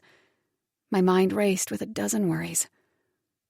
Could Cooper really save my business? What if my father was right? What if this boutique was a pipe dream all along? Despite my nerves, a smile crept over my face. I could hardly believe I'd be moving in with Cooper Pierce. Living under the same roof as that Adonis was thrilling enough. But I was excited to spend time with his daughters, too. It was surprising because I'd never been crazy about kids. Still, I found myself thinking about Eva and Lily a lot. In fact, I sat down at my desk and started sketching a jumpsuit for Eva and a dress for Lily. I smiled as my pencil moved across the paper. They would look so cute in these designs. I reached for my brightest colored markers, filling in the outfits with bold color. I could imagine Eva playing on the playground in the jumpsuit and Lily dancing around in the little dress. I looked at the rough drafts. Not bad. Now, about those winter coats. Grabbing a fresh sheet of paper, I furiously blocked out designs for children's outerwear. I had never designed clothes for children before. Kids weren't my target market. But this was surprisingly fun and stress-relieving. And since my big move into Cooper's house was just hours away, I could use the relief. I knocked on Cooper's door the next afternoon. He opened the door, and I realized I'd somehow forgotten how huge he was. Well over 6 feet, with shoulders that filled the doorframe, he stood before me looking hotter than ever. Rugged, even, with his button-down plaid shirt and the masculine stubble on his face. God, I could just imagine him chopping wood in the forest somewhere. He'd come inside the cabin after a long day, all sweaty and hot. I'd be in the kitchen, baking pies in a frilly apron. He'd lift me up and carry me to bed, or to a bearskin rug. "Where are the movers?" His question startled me from my fantasy. I blinked. "Oh, the movers. I told them I didn't need their help." I looked back at my Plymouth. Everything I needed fit into my car. It seemed silly to use them. "Okay, then I'll help you bring it in." It took us 3 trips to bring my suitcases and work files from my car upstairs to my new, temporary room. It was a spare bedroom next to Cooper's room. He set my suitcase down inside the closet, then walked across the hardwood floor. I snuck a peek at the endless expanse of his shoulders and back as he reached up to open the curtains. Sunlight flooded the space. It was a beautiful room with powder blue walls and tasteful modern furnishings. "See? I promised you your own room. I trust you'll be comfortable here." "Absolutely. This is perfect." He walked to the desk and picked up a stack of paperwork. "I'd like you to read this soon." "Of course." I glanced at it, thinking it would be an agreement for the engagement. But instead, it was all about Cooper's investment in Moonstone Boutique. I flipped through the pages. "There's no mention of the engagement." "No, couldn't risk putting it on paper. But it's implicit in your acceptance of the contract." "Okay, I'll read it later." I set it down on the bed. "What about ground rules between you and me?" He folded his arms across his broad, strong chest. "Such as?" I fidgeted with my hair. Well, I think we should agree on what I'm required to do, exactly, as your fiancé. You'll need to make public appearances with me, play the part of an adoring fiancé in love. And it needn't be high-profile black-tie events.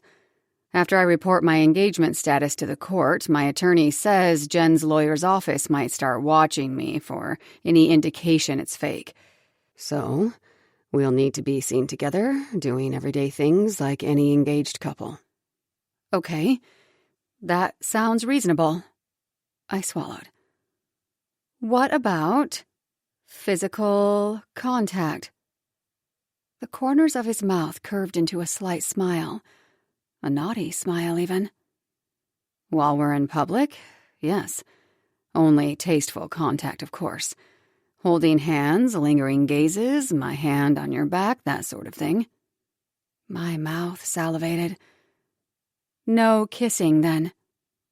He paused, then took a step closer. I think there should be kissing to make it believable. He looked down at my lips, his blue eyes deep and intense. I could get lost in those eyes forever and be happy. Don't you? He murmured. My nipples hardened and pressed against the thin fabric of my blouse. Mm-hmm. I cleared my throat. A few pecks on the cheek, though, right? Nothing crazy? Of course not. And nothing more than kisses. I took a step away and reached for the contract. If I kept staring at him, I'd lose all control. We have to agree not to sleep together. He smiled. I can agree to that. I'm a professional, after all. Good. And one more thing, he said. Let's not get emotions mixed up in this. What do you mean? How should I put this? He rubbed his jaw. We should avoid getting attached to each other. This arrangement has a time limit. That stung a little. Fine with me. He studied me. Emotions make it complicated. With my daughters involved, I'd rather keep it simple and straightforward. I nodded. I'd prefer that too. And your dad wouldn't be happy to hear I was sleeping with his daughter. No, he definitely would not, I shuddered. And obviously we can't date anyone else during the 3 months you're here. Right, I said. We have to keep up appearances. So it's settled. 3 rules. No sex, no falling in love, and no dating anyone else. I extended my hand to shake his, displaying confidence I didn't feel. It's a deal. Why did it feel so wrong to agree to those first 2 rules? No sex and no falling in love. It probably had something to do with how amazing it felt to touch his hand. I wanted more from Cooper Pierce. A lot more. But Cooper clearly didn't. Too bad. Get over it, Felicity. This was a business deal. I was lucky to have his help with Moonstone. No use wanting some guy who was light years out of my league. Better to get it out of my head completely. Oh, one more thing. He reached into his pocket and retrieved a small velvet box. Cooper opened it to reveal a gigantic, beautiful diamond ring. I'll need you to wear this. I sucked in air as I gazed at the massive rock. For God's sake, Cooper, it's huge. Our eyes met, and we burst into laughter. I knew we were thinking the same thing. That's what she said. But it is pretty, I said. I slid it onto my finger and held it out to admire the sparkle. It wasn't quite my style, but I could admit he had good taste. It looks good on you, he said with a smile. His eyes lingered on my face for a long moment. Then the doorbell rang. Cooper took a step back. Come on, time to make your first appearance as my fiancé. He left the room quickly, I followed, my heart thundering. His fiancé. Even though it wasn't real, the word sent goosebumps down my flesh. Downstairs, Cooper stood at the door and glanced at me before slowly swinging it open. From his tense body language, I could tell the person ringing the doorbell was not a welcome guest. I paused on the landing of the stairs, unsure where to go. A beautiful woman in her early 40s stood before him. She was thin and statuesque, with long honey blonde hair that fell in curls down her shoulders. She wore workout clothes that highlighted her toned, svelte body. Cooper's jaw tightened. "Hello, Jen." Chapter 8. Felicity. "Hello, Cooper," she said with disgust in her voice. "Where are the girls?" "They're upstairs." With a huff, she leaned around him and shouted, "Eva, Lily, Mommy's here." Her eyes fell on me, then narrowed. "Cooper, I told you not to have your women around my daughters." Oh, shit. Cooper's women? Her words made my stomach sour.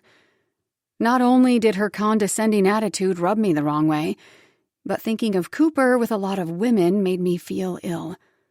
And that was silly because it shouldn't, obviously. Cooper reached his hand out toward me. I crossed the foyer to stand beside him. "Felicity, let me introduce you to my ex-wife, Genevieve Barra. Jen, this is Felicity Hayes." "Nice to meet you, Jen." I smiled and extended my hand. She fixed me with a blank stare and gave me a limp handshake. "Charmed." Footsteps behind us drew our attention, and we all turned to see Eva and Lily racing down the stairs. They were dressed for an outing with blue jeans, t-shirts, and sneakers on. Eva's golden hair was pulled back in a ponytail, and Lily wore her light blonde hair in pigtails. Adorably, each girl had a small pink backpack over her shoulders. They were packed for a day with their mother. "Mommy!" Lily exclaimed. The little girl ran to her mother and reached her arms up, clearly wanting Jen to pick her up. But Jen only bent down to give each of them a quick hug. Then she straightened up. "Hi, Mommy," Eva said. "Hi, girls. How are Mommy's princesses today?" "Great," Lily gushed. "Where are we going today, Mommy? Will you take us to the arcade, please?" "I can win a teddy bear this time," Eva said hopefully. "Last time Dad took us, I got triple points at basketball." Jen pursed her lips. "Oh, I'm sorry, girls, but we'll have to reschedule. I'm afraid Mommy has to cancel our visit today." Lily's face fell. "We don't get to visit you today?" "Not today, sweetheart. Something very important came up. But we can go to the arcade next time, okay?" Lily's bottom lip trembled. She was fighting back tears. "Okay, Mommy." Eva stood there stoically. She barely seemed surprised. "Yeah, maybe next time," she muttered. Those poor girls. My heart was breaking for them. I wanted to scoop them up and hold them both. But it wasn't my place to do that, so I stood with my feet glued to the marble floor. I could almost feel the anger and frustration wafting off Cooper. His voice was tight as he spoke. "They were looking forward to their visit with you today, Jen." Jen pouted her lower lip. "I was too. But we'll get together again soon, right, girls?" Lily nodded, but Eva didn't respond. She looked from Jen to Cooper, then to me. Then the giant rock on my finger must have caught Eva's sharp eye. "Whoa! What is that?" Eva exclaimed, pointing at the diamond ring. Jen noticed the ring for the first time. Her eyes went wide and her nostrils flared. "Yes, Cooper, what is that?" Jen bit out tightly. We were silent for a long, tense moment. Sensing things were about to get ugly, Cooper turned to the girls. Eva, Lily, why don't you say goodbye to your mother and go upstairs? I need to talk to her for a bit. Lily gave Jen a hug. Bye, Mommy. Bye, Eva said. She gave Jen a quick hug, then the two girls turned and climbed the stairs. Eva walked with her arm around Lily to comfort her. When they were out of sight, Jen crossed her arms over her chest and glared at me, then Cooper. Engaged so soon, are we? She hissed. Cooper shrugged. When you know, you know. Jen narrowed her eyes. What are you thinking, Cooper? You introduced my daughters to a woman without my consent, and you got engaged without even telling me you were in a relationship. Cooper laughed. Didn't know I needed my ex-wife's permission to get married. It's just common courtesy to let the mother of your children know when you bring some. She looked me up and down haughtily. Girl around the house. You're barely in Eva's and Lily's lives, Jen. I didn't think you'd care. He fixed an angry look on her. You know it hurts them when you cancel like this. Why did you come here if you were not going to spend the day with them? I came to get my necklace, Jen huffed. I must have misplaced it here when I moved out. Cooper rolled his eyes. Not this again, Jen. I don't have your emerald necklace. If I did, I'd gladly return it to you. You probably lost it on one of your cruises. Jen flicked her eyes over at me, as if she'd find her necklace around my neck. She puckered her mouth and glared at Cooper. You know what I think? Cooper raised an eyebrow. I think you're faking this whole engagement, she said. Do you now? Cooper said, his previous anger replaced by a cool exterior. Yes, Jen huffed. I think you just met this girl and hired her for this ruse. You know your odds are terrible for keeping custody. How do you figure? Cooper asked, poker face on. My attorney told me Judge Graves favors mothers. You know you'll lose this case, so you're grasping at straws, obviously. She flicked her eyes up and down my body again. Oh, really? So she wanted to play dirty.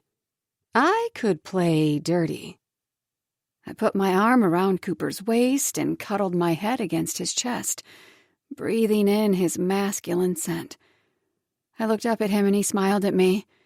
Then he wrapped both arms around my shoulders and pulled me closer. Oh, God, I could die. Was this really happening? Cooper Pierce was holding me in his arms, and it was amazing. Are we done, Jen? My fiancé and I would like some time alone now. Jen huffed and spun on her heels, slamming the door behind her. We heard her storm down the front steps, start her car, and speed off. Cooper and I stood glued together, looking at each other. Okay, time to let go now. But I didn't want to. I never wanted to let go. His arms were so strong, and his chest so massive and muscular. He was warm, and I felt wonderful pressed against him. Safe. At home. His eyes moved to my lips, and his breathing became faster. His chest pressed against my breasts, making my nipples hard. Felicity, he murmured. Yes, I whispered. He moved his hands to my waist and grabbed me, suddenly holding me in place. I gasped, breathless at the dominant way he handled me. I wanted nothing more than to submit to this man completely. Slowly he thrust his erection against my abdomen. It was long, thick, and hard as steel, every inch of its length pressed against my soft belly. My panties were instantly drenched. He moved his hand to my face, brushing his thumb against my cheek. Then he traced my bottom lip with his finger. He moved it to my open mouth, and I closed my mouth around it, sucking on it. He growled, his eyes moving hungrily over my face. "I want you," he whispered. "No, I need you. You're all I can think about." He reached down and grabbed my ass, pulling me closer. I whimpered. Upstairs, a bedroom door made a loud noise as it swung open, followed by the sound of footsteps in the hall that led to the staircase. Cooper and I both jumped back. He turned away, taking a few steps toward the living room as he adjusted himself. My hands trembling, I straightened my blouse and my hair. Thank God the girls hadn't seen us standing like that. "Daddy!" Eva shouted from upstairs, still out of sight. "Where are you?" Cooper ran a hand through his hair and glanced at me, then looked away quickly. He drew a deep breath and let it out through his mouth. He'd managed to get rid of the tent in his pants. "Downstairs," he called. The two girls appeared at the top of the staircase. "Lily's crying," Eva said. The girls descended the stairs and Cooper met them at the landing. Lily was sobbing. Tears streamed down her red face. He picked Lily up and carried her to the living room. Eva, who looked concerned, walked beside me as we followed him. "It's okay, Lily," Cooper soothed. He sat with her on the couch and held her. "Are you hurt?" Lily sniffed and shook her head. "No, just sad." "Because you're not going to see Mommy today?" Cooper asked. Eva sat beside him and I perched on the chair nearby. Lily nodded. I spotted a box of tissues and handed one to Cooper, who wiped her face clean. "I'm sorry, baby. I know you wanted to spend time with her today. It's okay to be sad." Lily blew her nose and cuddled against her father. He pulled in Eva, who was tracing the seam on the couch cushion. "Are you sad too, Eva?" he asked. She nodded. "I'm sorry, girls." He held them for a long moment. I felt useless, but I didn't know how I could help. I hated that Jen did this to these girls. Why wouldn't she want to spend time with her precious daughters? What could be more important than them? I chewed on my lip as I snuck glances at Cooper holding his girls. He was such a good dad. There was no doubt they should stay with him. This fake engagement was the right thing to do. After seeing the cold way Jen treated her kids and hearing her confirm what Cooper had said about the judge, I was totally convinced. But at the moment, I felt awkward. Maybe I was intruding on this family time. Cooper glanced at me, then down at the girls. "Hey." He leaned back to look at Lily. "Who says we can't still go to the arcade?" Lily blinked, pushing the hair out of her face. "You'll take us?" Eva looked hopeful. "Of course," Cooper said. "And maybe Felicity would like to go too?" Eva and Lily both looked at me, their blue eyes big and innocent. "Oh, thank you, but I don't want to intrude," I said. "It's no intrusion," Cooper said. "Please?" Eva asked. Lily looked at me hopefully. "Okay," I grinned. "I'd love to." Chapter 9. Cooper. After several hours at the arcade, the girls were half asleep, including Felicity. I parked in the garage and we entered the house through the kitchen. I carried a drowsy Lily in one arm, and the large teddy bear Eva had one in the other. Eva and Felicity followed me, yawning as they walked. "Do you need help getting the girls upstairs?" Felicity asked sleepily. "No, I got it," I laughed. "You're dead on your feet anyway." She steadied herself on the counter. I had no idea how much energy you need to keep up with little girls, especially these two. Felicity smiled at Eva, whose eyelids were so droopy she could barely keep them up. Eva and Lily had begged to eat dinner at the arcade. We had cheeseburgers, and after we ate, the excitement of the day caught up with them. "I think I'll go rest on the couch for a minute," Felicity said. "Good idea. Come on, Eva." Upstairs, I helped the girls get ready for bed. Lily woke up enough to change into her pajamas and brush her teeth beside her sister. "Okay, girls, let's get you tucked in. You've got school tomorrow, remember?" "Will Felicity be here tomorrow?" Lily asked. "Yes," I said. "She has to go to work like I do, but you'll see her in the evening." "Can Felicity read to us tonight?" Eva propped her teddy bear on her nightstand before she climbed into bed. "Maybe another time," I said. "She's pretty tired, and she's getting used to being here." "I'm glad she's here," Lily said. She snuggled with her new stuffed animal in her own bed. She had won a stuffed rabbit with her tickets, and some help from Felicity and me. I smiled. "Me too. Ready for your story?" "Yes," they said in unison. I read their favorite, The Little Red Hen, and kissed them each good night. Lily opened her heavy eyes to look at me. "Is Felicity going to love us like a mommy?" Oh, God.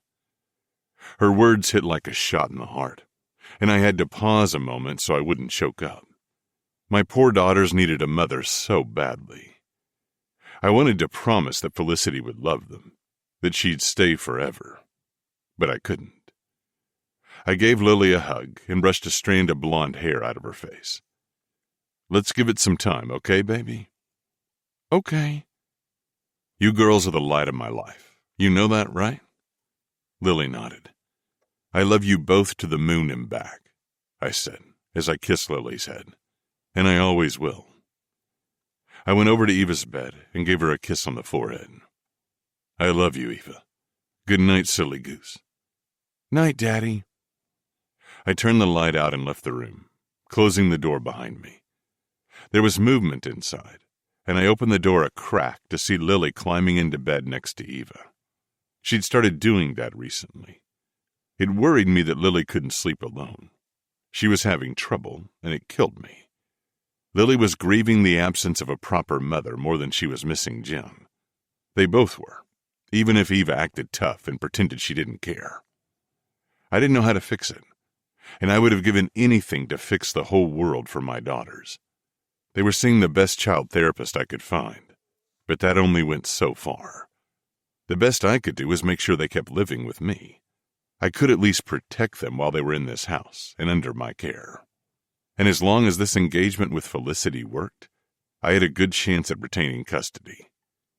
I went downstairs, expecting to see Felicity crashed out on the sofa. Instead, she was sitting up. Her legs were curled up underneath a blanket. I grinned. I thought she'd be asleep by now. "I had a cat nap. Hope you don't mind that I poured us some wine. I could really use a glass myself." I sat on the sofa in front of the glass she'd poured for me. I could, too. I was so close I could smell her floral scent. She reached for her glass and took a sip. "Your daughters are hilarious, you know." "Oh, I know. There's never a dull moment around here." "Eva is so adventurous. She's a little risk-taker. She reminds me a little of myself as a kid. And Lily," she pressed a hand to her heart, "Lily is just precious. She's so sweet and gentle." She smiled as she looked off in the distance. "They're great kids." "Thanks." I took a sip of my wine. "They just told me they're glad to have you here." She looked at me. "They did?" I nodded. "They like you a lot." "I like them too." She beamed for a moment. Then she shook her head sadly. "I just don't understand why Jen doesn't want to be in their lives." "Yeah, me neither." I sighed. "I'm sorry to bring up a sore subject." "No, I'm fine talking about it." I shrugged. "It's just a shame the girls don't have a better mother. They deserve so much more." "Absolutely." I leaned back on the sofa, thinking of the past few years. Jen and I were never meant to be, and she was never really cut out to be a mother. How long have you two been divorced? A little over 5 years. Our marriage lasted 4 years. It was a mistake from the start. How so? She's not who I thought she was at first. I sipped my wine. When we first met, it went well enough. We were dating for a few weeks. Felicity looked down and shifted in her seat. And no, I'm not a womanizer. When I was younger, I had a bit of a wild streak. I dated a lot, but I gave all that up when I met Jen. And now that I have my daughters, a date is a rare event. She made that remark earlier about my women because she wanted to hurt me and make things awkward for you. She nodded, studying me. Anyway, after a few dates with Jen, I saw another side of her true self. At first, I noticed the shitty way she treated waiters. Then I saw how she used people in her life. She'd betray friends or family members to get ahead. She's a social climber, and she wants a glamorous life without a day of work. So I broke it off. But she called me 2 weeks later and wanted to get back together. She was pregnant with Eva. Felicity's eyes grew wide. She was excited to have the baby, I continued. I wanted my kid to have a decent shot at life. Something told me it wasn't a good idea for a child to grow up with Jen alone. And I thought maybe Jen would change for the better. I laughed at that last part. So you did the right thing? Yeah, I married her. I ran my hand through my hair. Neither of us were happy together. I told her I wanted a divorce, and she soon wound up pregnant with Lily. Felicity's jaw dropped. Wow. Don't get me wrong. My girls are the best thing that ever happened to me. I'd do it all over again for them. I know. Anyway, after Lily, I stopped sleeping with Jen. Obviously. I chuckled. I asked Jen to move out when Lily was 2. Jen was miserable being tied down, and she agreed. She never wanted to take the girls with her. The divorce was settled soon after that. I swirled the wine in my glass. The girls have always lived here with me. Jen officially has joint custody, though she rarely wants to see them. Felicity's jaw tightened. So why is she filing for full custody now? She spent her divorce settlement on cruises and clothes, and whatever new man she was with at the moment. I shrugged. She wants child support, so she filed for full custody. That's terrible. Her real name's Jennifer Bard, by the way, I added. Felicity lifted her eyebrows. Oh? Yeah. She had it changed legally before I met her. That should have been my first clue she was fake. All she cared about was climbing the social ladder. I laughed bitterly. I was such a fool to trust her. People make mistakes, Felicity said gently. You're being hard on yourself. Well, in any case, I think it's obvious she just wants the money, not the girls. Yes, it's obvious to me, but maybe not to Judge Graves. She put her hand on my shoulder. It will be. I met her hazel eyes, lost in the deep jewel tones of her irises. I can see the girls belong here with you, she said. I'll do everything I can to help, Cooper. Thank you, Felicity. She looked away quickly and removed her hand. I willed my cock not to wake up. She took a sip from her glass. I've had my own spectacular fail of a relationship, you know. Oh? Yes, a professional skateboarder. I raised my eyebrows. For real? Yes, Charlie the skater. When he wasn't skating, he was playing video games. The guy didn't know how to operate a washing machine. She laughed so hard she set her wine glass on the table before she spilled it. I felt more like his mom than his girlfriend. And you said you weren't good with children, I joked. Felicity smiled into the distance. Yeah, he really was just a boy. Not, she swallowed, not a man. She shifted her head sideways, letting her gaze trail up my body to meet my eyes. She looked at me pointedly, her last words lingering in the air. Felicity wanted to know what a real man could show her, and I was more than willing to oblige. All hope of avoiding an erection was lost in the way she looked at me. I set my wine glass on the coffee table. I guess we've both made some bad calls in the past, I said. I let my eyes move over her face, settling on her full mouth. How do we know we're not about to make another one? She murmured. I traced the collar of her pink blouse. Would a bad call feel this amazing? She parted her lips. No, it wouldn't. This is it, Cooper. Your last chance to stop before you do something you'll regret forever. Don't do it. This will make everything complicated. But I was beyond listening to the voice of reason. I couldn't resist kissing Felicity another moment. As she leaned in, her eyes closed, I pressed my mouth to hers. Like a man crawling through the desert who spots water, I drank her in greedily. She opened her mouth, letting me inside. Fuck, she was so soft and sweet. I plunged my hand in her loose hair, holding the back of her head. She put her delicate hand on my chest, then moved both hands behind my neck. I explored her mouth, pulling her petite body against mine. She pulled away suddenly to look at me breathlessly. She looked shocked for a moment. Her features were flushed from the wine and the kiss. Then she leaned in again. Without a word, she moved into my arms, crawling into my lap and straddling me. I rose to my feet and lifted her by the waist. She wrapped her legs and arms around me, and I carried her upstairs to my bedroom. I couldn't care less about reason right now, or rules. I only knew I had to relieve this raging hunger for her before it drove me crazy. Chapter 10. Felicity. We were really doing this. As Cooper carried me upstairs, I thought I was dreaming for a second. But this was real. This was happening. He brought me inside his bedroom and closed the door behind him. I was breathless and crazy with desire for him. He carried me to the bed and laid me down. I sat up and kneeled before his massive frame. He lifted my shirt over my head, moving his hands over the cups of my lacy pink bra. I reached for his shirt, and he helped me pull it over his head. I lifted my arms, moving my hands over his enormous chiseled torso. He looked so much better with his shirt off. A patch of dark hair grew across his chest, and a treasure trail led below the waistband of his pants.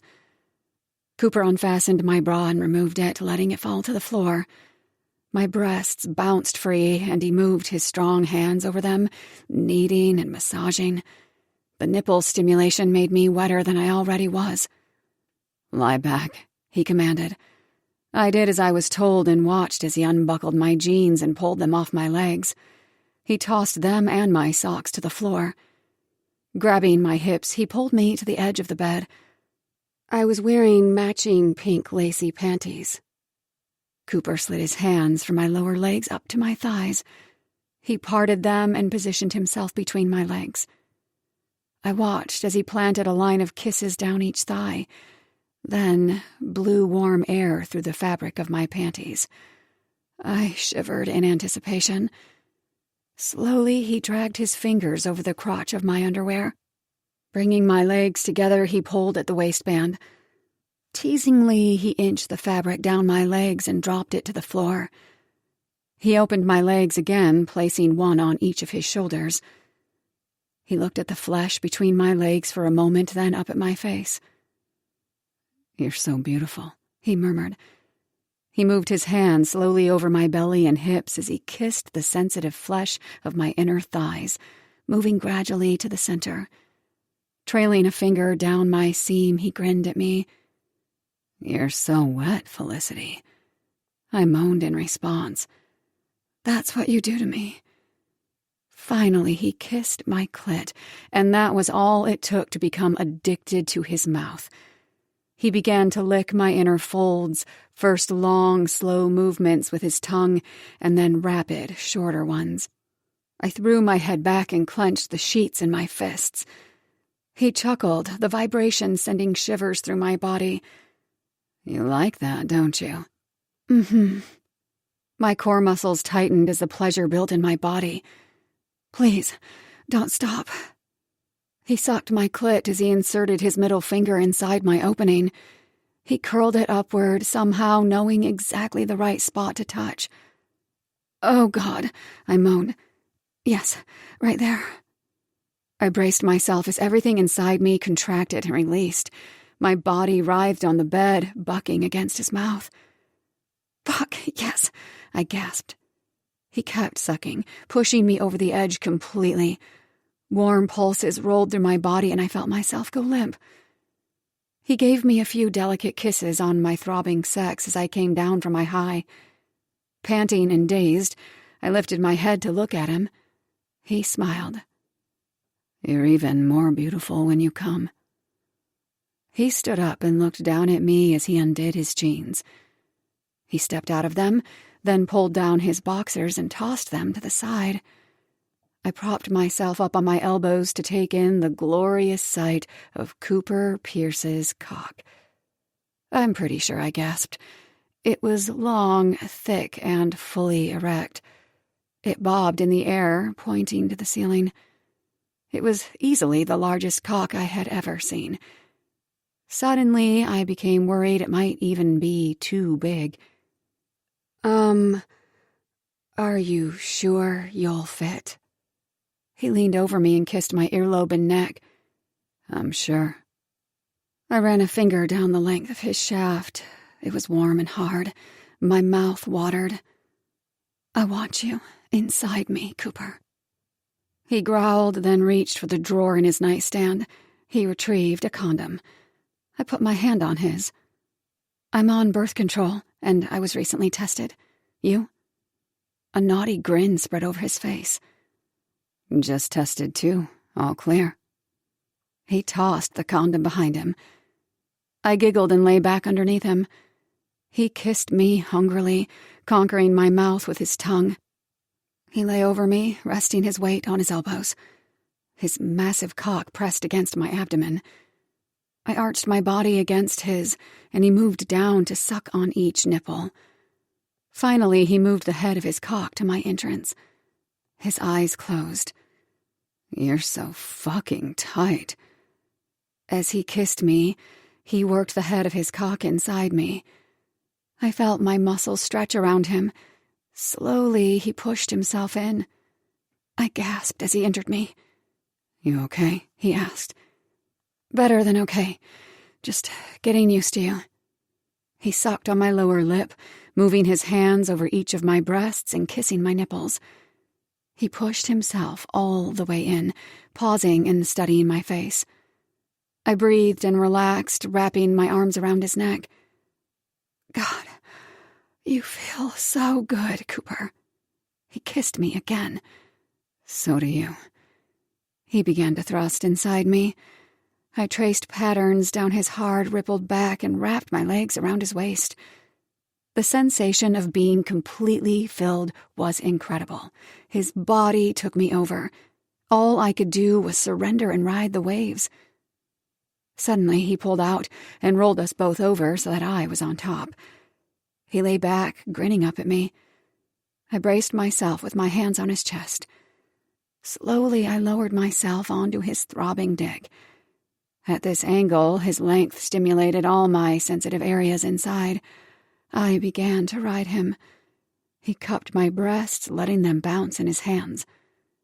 Let me see you touch yourself, he growled. Closing my eyes, I let my fingers drift down to my clit, still sensitive after my first orgasm. I began to touch myself, moving in circles. Fuck, that's so hot, he said. The intensity was rising. I bit my lip. My eyes opened and met his. Cooper's intense gaze focused on my face as I drew nearer to an orgasm. All my muscles contracted. I tossed my head back and moaned as the contractions began. Quickly, he flipped us over again, so that I was on my back and he was above me. He thrust himself in all the way, his cock hard as steel. My orgasm had already started, and I let myself slip into the sweet current of ecstasy. He pushed himself in all the way a few times, then let out a primal noise. His cock pulsated and throbbed as he emptied his seed into me. Warm wetness flooded me, and he moaned as he pumped his release deep inside. It was the most erotic moment of my life. I pushed him in deeper with my heels. I wanted to take him and his essence inside my deepest spaces. Holy shit. He propped himself up to look at me, then kissed my mouth long and deep. I clung to him, with my arms clasped behind his neck and my legs around his hips. His cock was still inside me as we both caught our breath and came down from our high. That was amazing. Words couldn't describe how I felt. But did he feel the same way? Chapter 11. Cooper. Moving my eyes over her face, I committed every detail to memory. It was. I was still inside her, propped up over her delicate body. I pulled out and looked down at her glorious pussy. I'd filled her up. My thick cum was slowly leaking out of her. The sight made me start to go hard again, but I figured she'd like to clean up before anything else. "Be right back," I said. I walked naked to the bathroom where I grabbed a towel. Sitting at the edge of the bed, I wiped her clean, then myself. I lay back on the bed and reached for her. She cuddled up against me, her head in the crook of my arm. I played with her hair lazily. Now that I'd been with Felicity, my mind was more at peace. My cock wanted more, but it wasn't torturing me like before. But this blissful feeling was more than just post-sex satisfaction. Having Felicity in my arms was amazing. It filled me with more contentment than I'd known in a very long time. Sure, we'd broken our first rule, but maybe we didn't have to follow the rules. Maybe this fake engagement could work even while we had some fun. Felicity suddenly pulled away. From the troubled expression on her face, I could tell she was not thinking along the same lines. "I'm sorry, Cooper. I didn't mean to start that." She sat up in bed, her brow furrowed. "What? Did I do something wrong?" "No, of course not. You were great, Cooper. The sex, it was great too." She turned her back to me. "It was incredible." I reached for her, stroking her upper arm. "Then what's the problem?" "We broke our first rule. It's my fault, really. I shouldn't have poured us that wine." She grabbed her bra off the floor and put it on quickly.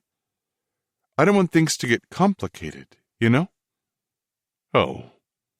I took my hand away. "Yeah, you're probably right." She put on those sexy little pink panties and glanced at me. "We're business partners now. I worry that things could get messy if we keep doing this." I watched as she pulled on her jeans and her top. A lump was growing in my throat. I swallowed it down. I rose to my feet and put my boxers on. "Yeah, I guess I got carried away." "We both did." She gave a smile that didn't reach her eyes. I nodded. It was a mistake under the circumstances. We should just forget about it. She stood there motionless for a long moment. She watched in silence as I pulled my jeans and shirt on. Finally, she looked away. With a shrug, she said, "It's just attraction and proximity. Now that we have it out of our system, we'll be fine." "Absolutely." She glanced at me. "Well, good night." "Good night, Felicity." She left the room, closing the door quietly behind her.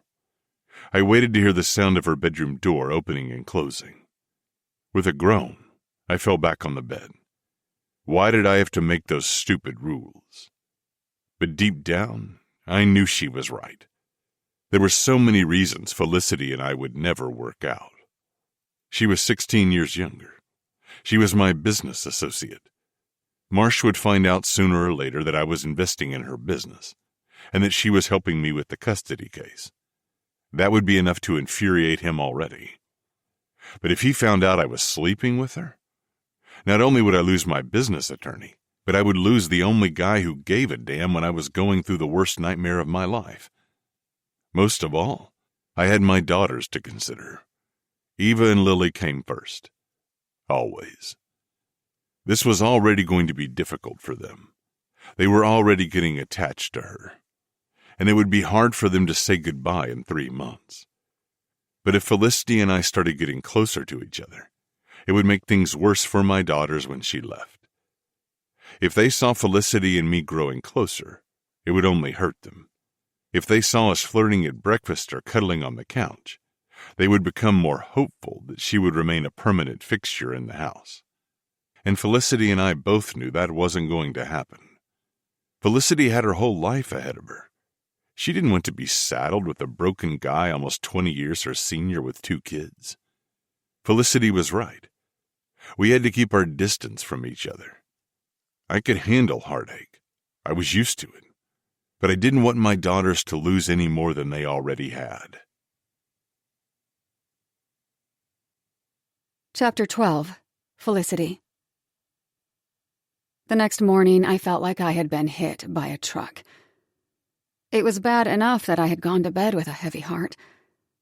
I had to fight against everything inside me to pull away from Cooper. Being in his arms was the best feeling in the world. I never wanted to leave. But I knew I had to. As I lay there, I wondered how it would feel to sleep in his arms every night. I had to shut down that kind of fantasy. This wasn't a real relationship. This was a business arrangement. And the sex was a momentary lapse in reason. Even if it was the best sex of my life. Even if Cooper was the lover from my dreams. The worst part, Cooper thought it was a mistake, too. Part of me had hoped he would fight me on it, that he'd say we could still have some fun while in our arrangement.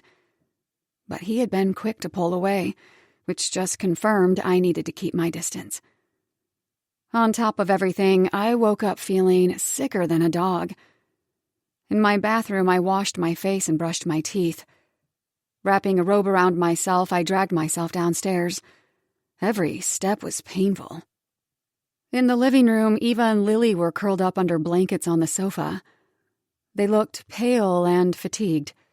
Cups of hot tea steamed from coasters on the coffee table. "Oh, no," I gasped, my heart instantly constricting to see them suffering. "You're sick?" Eva looked up at my sickly form. You too? I nodded and plopped into the chair next to the sofa. My entire body ached. Male voices filtered in from the foyer. "Thanks, Amir," Cooper said. "I appreciate your stopping in." "Anytime," said the other man, presumably Samir. "Let me know if you need anything." "Will do." The front door opened and closed. Outside, a car started. Cooper appeared in the living room. His eyes fell on me. "So you're all sick?" "Uh-huh," I muttered. "What is this? Everything hurts." "Dr. CT came by," Cooper said. "Friend of mine. He checked on the girls on his way to work. He says it's a stomach bug." Is that why my tummy hurts so much? Lily asked. Cooper sat down between the girls and felt Lily's forehead. "Yes, baby. And you both have a little fever, but you're going to be okay." "How come you're not sick?" I asked Cooper. He shrugged. "I never get sick." I tucked my legs underneath me. "I'll have to close the store today. I can't go in like this." Eva looked at her dad. "Do we have to go to school today?" "No school today," Cooper said. "Yay!" Eva tried to cheer, but it came out weakly. Cooper looked at me. "There's some ginger tea in the kitchen if you want it."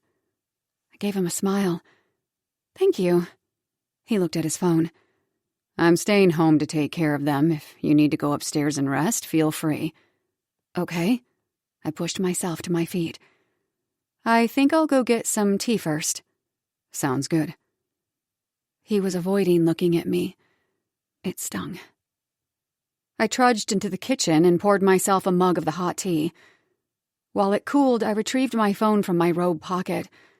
Several notifications from Lauren popped up. Lauren. Did you sleep with him yet? Lauren. You did, didn't you? Lauren. I need details, babe. Lauren. Because I think he'd be really good in bed, but I need confirmation. Lauren. Damn it! You know I live vicariously through you, Fel. I chuckled and started typing. Felicity. You have a sixth sense for anyone getting laid. Lauren's response came back instantly. Lauren. I knew it! You didn't even last 24 hours. Felicity. You were right, and yes, it was amazing. Lauren. And? Tell me more. Felicity. I promise to tell you every detail soon. Right now, I'm sick. Could you put up the temporarily closed sign in Moonstone? The flower shop where Lauren worked was a short walk from my boutique. I knew she wouldn't mind stopping by my store to do this favor for me. Lauren. No problem, F. Get better soon, and I expect to hear about everything. Felicity. Thanks, Lauren. Heart emoji. I dropped my phone in my pocket and took a sip of the tea. It was warm and soothing. Until it wasn't. My stomach rumbled. Gripping my sides, I raced to the hallway bathroom and shut the door behind me. I kneeled before the toilet and vomited what little was in my stomach. I stood up to wash my face and rinse my mouth out at the sink. I looked like a zombie in the mirror. Not the look I'm going for around Cooper. But by the detached way he was treating me today, he didn't seem very interested anyway. It hurt that I apparently didn't mean more to him than just a hookup. But, after all, we had agreed to not get attached. I returned to the living room. The girls were watching a movie while Cooper stood behind the sofa, taking Eva's temperature. Mind if I join you? I asked. The girls both smiled up at me. Eva patted the cushion between them. What are you watching? The Little Mermaid, Lily said. Oh, that's my favorite, I said, settling in between them. Mine too, Lily said. Cooper gathered his things. I'm going to be in my home office for a while. Let me know if you need anything. No, Daddy, stay with us, Eva said. Just for a little while, Lily added. Cooper glanced at me, then at the girls. He set his stack of paperwork on the coffee table. Okay, just for a bit. He started to settle into the armchair, but Lily insisted he sit on the couch so she could sit in his lap. He sat next to me with Lily in his arms. His presence oozed sexy masculinity. I just hoped I didn't smell like vomit. Daddy, why does Ariel want to be with the prince so bad? Eva asked. I guess she likes him, Cooper said. Yeah, but enough to leave the ocean? Eva frowned. I don't get that. Cooper chuckled, then he glanced at me. I smiled back. I guess she really likes him, Cooper said. Eva shook her head. I would never give up my mermaid tail for some dude. Cooper and I laughed, and Eva and Lily broke out in giggles too. Even though my body ached, it felt good to be with Cooper and his girls. Really good. Cooper ended up finishing the movie with us. At lunchtime, he made us chicken soup. I tried to help, but he insisted I rest. I watched him as he cooked in the kitchen, talking to the girls as we ate at the table. He was unlike any man I'd ever known. Totally comfortable in his own skin, confident to take charge, and his daughters were the apples of his eye. It was incredibly sexy. Part of me regretted running out of his bedroom the night before. A big part. Couldn't I not follow the rules just this once? The kids and I spent the next 3 days at home watching movies, running to the bathroom to puke and resting. Cooper took care of us in the mornings. He went to his office downtown to work when Inga arrived in the afternoons. It was a good bonding opportunity. We watched countless kids' movies. I grew to love Eva's funny takes on the characters, as well as Lily's sweet, empathetic reactions. By Wednesday, we were cuddled up together on the couch and laughing at the funny parts when our stomachs didn't hurt too much. On Thursday, I woke up feeling much better. So did the girls. I went to work and they went to school. That morning, I parked my Plymouth in the employee parking area behind the boutique and unlocked the doors. Part of me was excited to get back to work. The other part of me felt it was a lost cause. The only emails and voicemails the store had gotten in my absence were from life insurance companies. I wondered if I would have had any customers even if the store had been open the past 3 days. As I organized the retail section and my sewing materials in the back, I felt a nagging fear. What if Moonstone couldn't be saved? After 2 hours, I still hadn't seen a single customer. The bell on the front door jingled and I looked up hopefully. Instead of a customer, Lauren waltzed in. My shoulders slumped. "Don't look so happy to see me," she said, clicking her tongue. I met her by the cash register and gave her a hug. "I am happy to see you, Lauren. I'm sorry. I'm just throwing myself a pity party. I haven't had any customers this morning." "Well, I'm sure that will all change as soon as Mr. Big Daddy works his magic," she winked. "I mean, his magic on the store, not just on your lady parts." I laughed. "That's not going to happen again, remember?" I had already filled Lauren in on the awkwardness between Cooper and me after our time in his bedroom. She scoffed. "I don't believe that for a second. From what I can tell, you two can't keep your hands off each other. Now that you're not puking your guts out every half hour, he'll be all over you again." Secretly, I wished she was right, but I shook my head sadly. "That ship has sailed. I think I pushed him away for good." I shrugged, trying to sound cheerful. "It's for the best. I need to focus on my business anyway." "Business. She flipped her red hair over her shoulder. "I give you 3 days before that bad boy is making you see stars again." "Lauren, you're incorrigible."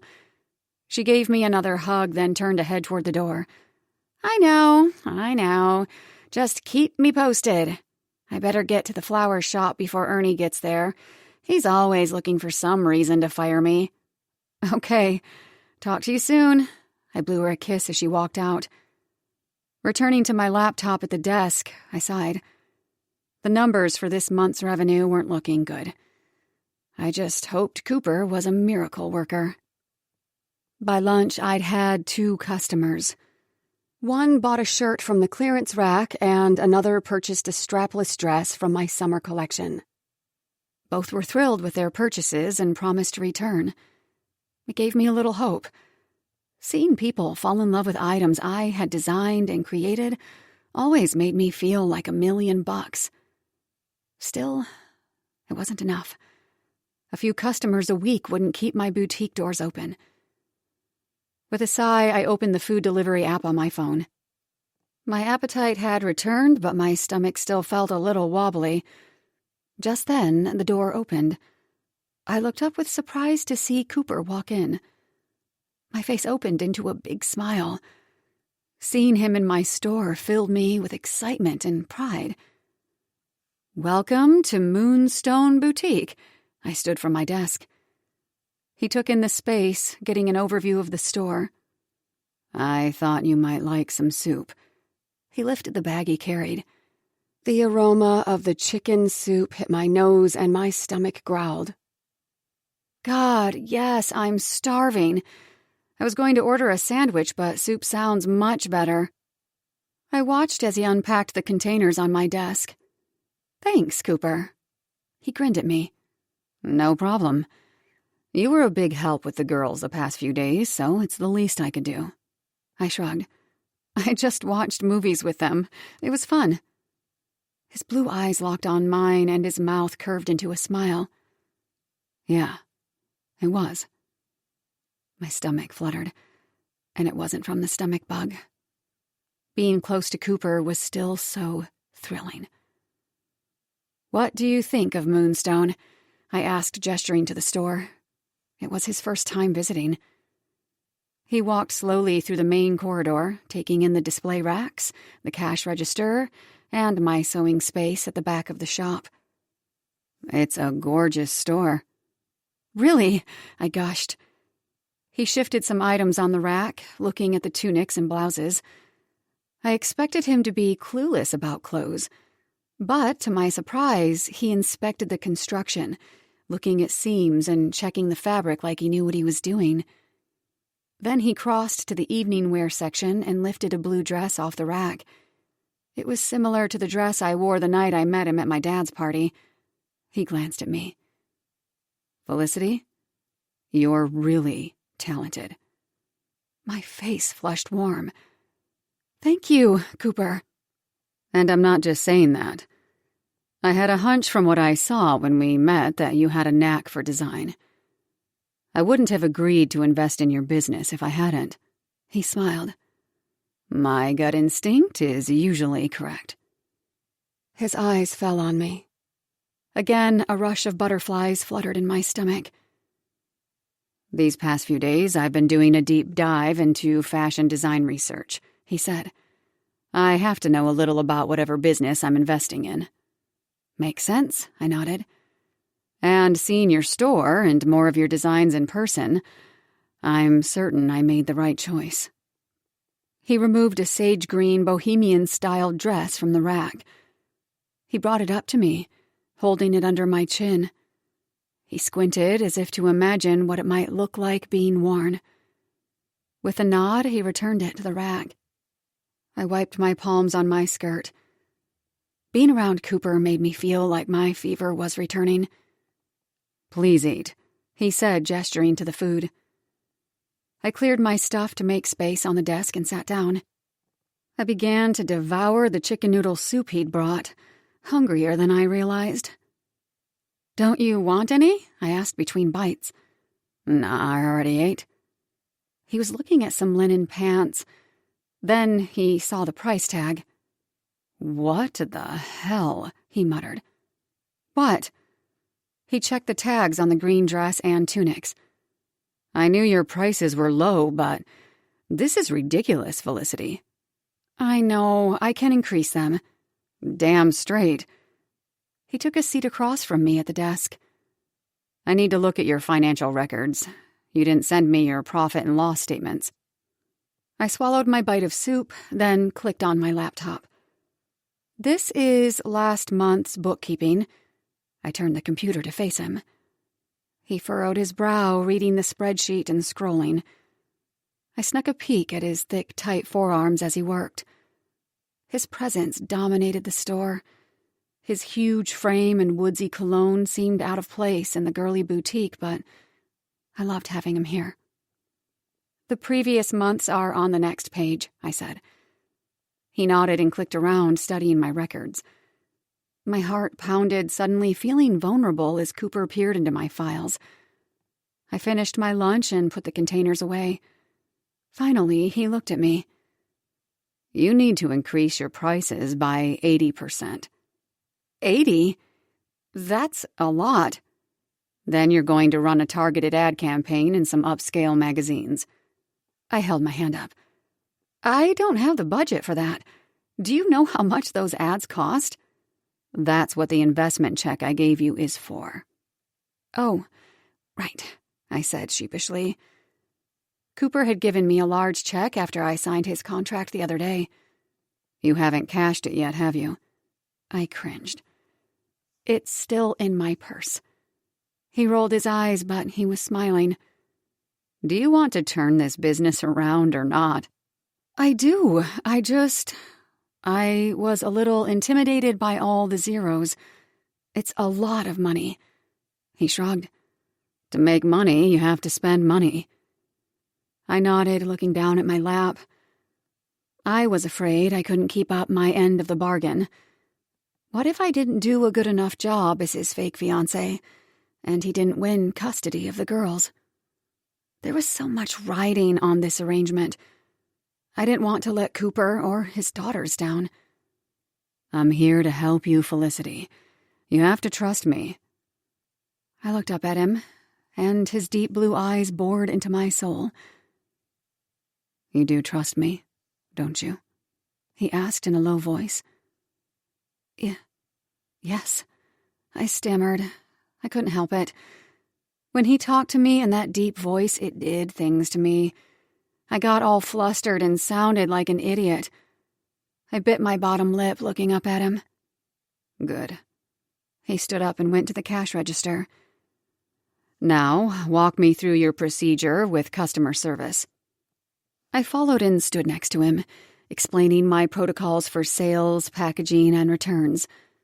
Next, I gave him a rundown of my design and production area, pointing out the equipment I used and the fabrics I'd purchased. 3 hours later, he had given me a list of actionable items. I eagerly took notes on everything he said. I was a little embarrassed. I didn't know any of this stuff, but I pushed my self-consciousness aside. Mainly, I was excited to implement his suggestions. Cooper really did know how to run a business. I think that's enough for today, he said. Are you ready to go home? I frowned. But it's not closing time yet. He raised an eyebrow. You haven't had any customers all afternoon, Felicity. It might be a better use of your time to close early and focus on new strategies. As painful as it is to admit, I think you're right. I laughed as I gathered my things. Let's go home. I froze. We were talking like we were a couple, and I was thinking of Cooper's house as my home. This was dangerous territory. You can't think of this as real. His house is not your home. It's all temporary. Keeping my head down, I packed my laptop and notebooks and turned out the lights. I walked with him to the front door so I could lock up behind him. Cooper's car was parked on the street. Need a ride? He asked. I shook my head. No, I'm parked out back. Can you leave it here overnight? I hesitated. I don't think anyone's going to steal your Plymouth. He smiled. We can talk more business in my car. I'll drop you off here tomorrow on my way to work. Okay, sure, I said, trying not to sound too eager. I stepped outside behind him, locking the front door and following him to his Bentley Bentayga. With a smile, he opened the passenger door for me. I climbed in, my heart aflutter. He sat behind the wheel, looking like a male fashion model with his dark sunglasses on. Cooper drove us to his house, my temporary home. As I rode, he gave me more advice. I scribbled down ideas in my notebook. He knew his stuff, and I wanted to get every word. Most of all, I tried not to think about the future with him. This was temporary, and I was just along for the ride. Chapter 13. Cooper. So can you, Daddy? I looked at Ava's expectant face. We were eating dinner, and I had been distracted by Felicity sitting across from me. Those curves were enough to distract any red-blooded man. I smiled at my daughter. Sorry, Eva. What were you saying? Eva rolled her eyes. Mrs. Dinkins wants to know if you can chaperone our class trip to the museum in 2 weeks. Tamsin's and Olivia's moms are going. Claire's mom, too. I opened the calendar app on my phone, then glanced at the date in the email from Eva's teacher. Okay, I can do it, I said. Yay! Eva sprang to her feet and began to dance. No dancing at the table, I said. Finish your chicken. Felicity giggled, then winked at Eva as my 8-year-old plopped in her seat and ate a bite of potatoes. I'm glad to see you've all bounced back from that stomach bug, I said. Lily, how was school today? Fine. I have to make something for Mother's Day at school. Lily turned to Felicity. Can you help me? Sure, Felicity said. What are you making?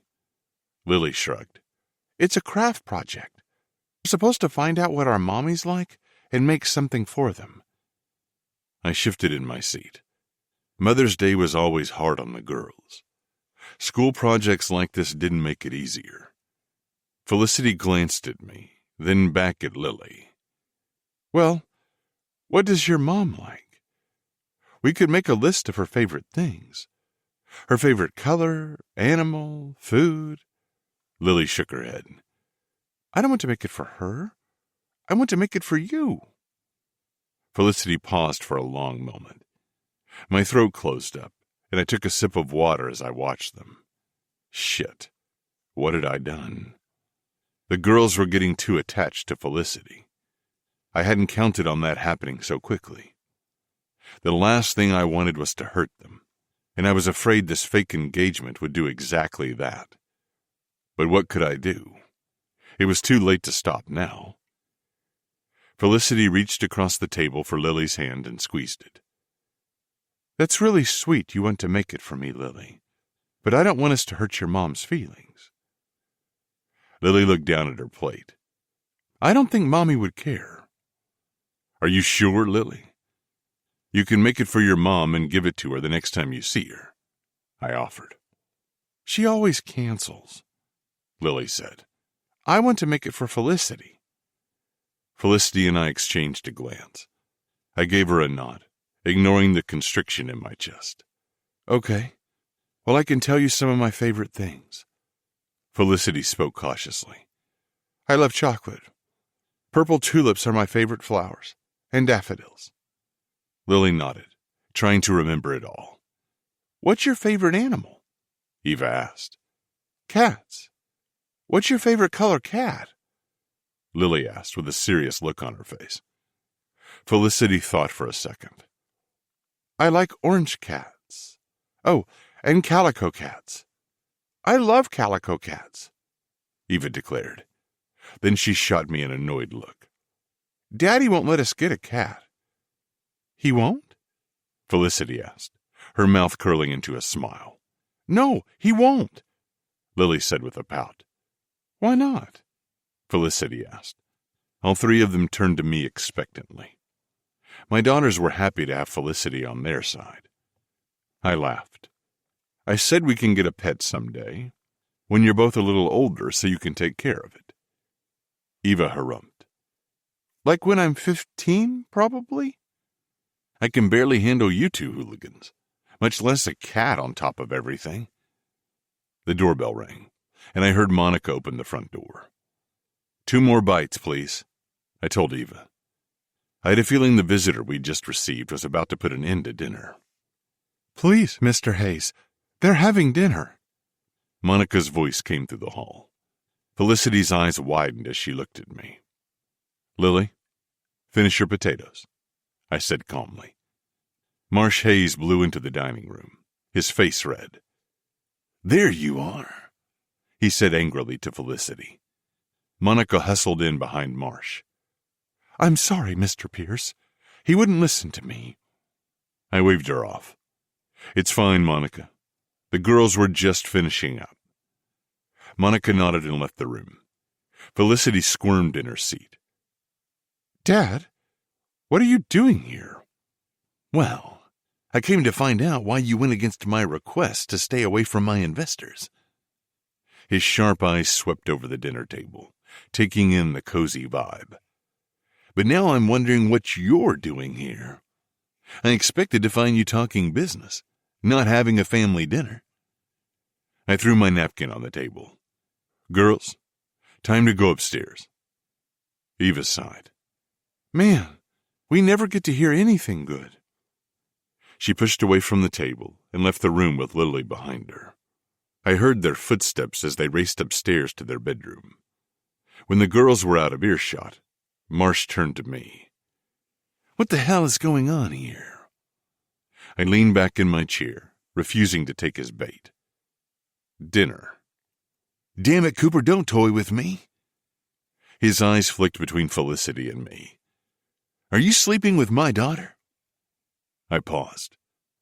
Marsh was pissed, and I had to tread delicately. Marsh, take a load off. Have a glass of wine. There's nothing devious going on. Felicity's here because she's helping me out in exchange for my help with her boutique. Felicity nodded hopefully. Marsh scoffed. Felicity's helping with those girls? He crossed his arms over his chest. That's a crock. She hates kids. Felicity cleared her throat and turned to me. It's true. I never liked kids that much. Until Eva and Lily. Something warm flooded my heart, and I forced myself to look away from her. Marsh shook his head.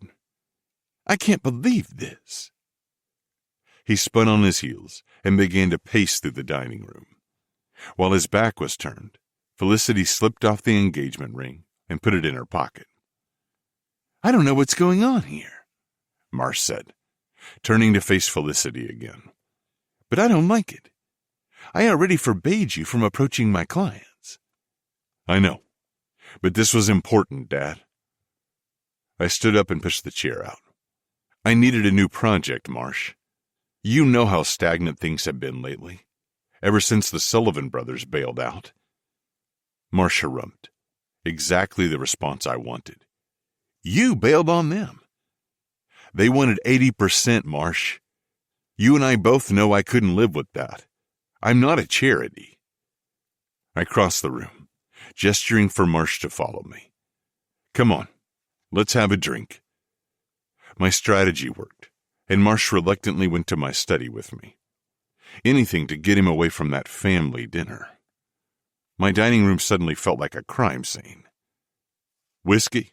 I asked, as I shut the door to the study behind us. Marsh nodded, and I poured us each a glass. Marsh accepted the liquor and sat on the leather couch near the window. If you hadn't reneged on the Sullivan deal, none of this would be happening. I took a sip of my whiskey, considering my words carefully. I'm going to help Felicity's business, Marsh. Marsh sighed. I'd rather you didn't. I sat on the armchair in the corner. Moonstone Boutique has potential. Felicity just needs some help for a while. He scoffed. No one should need help in business. If they do, they're not cut out for it.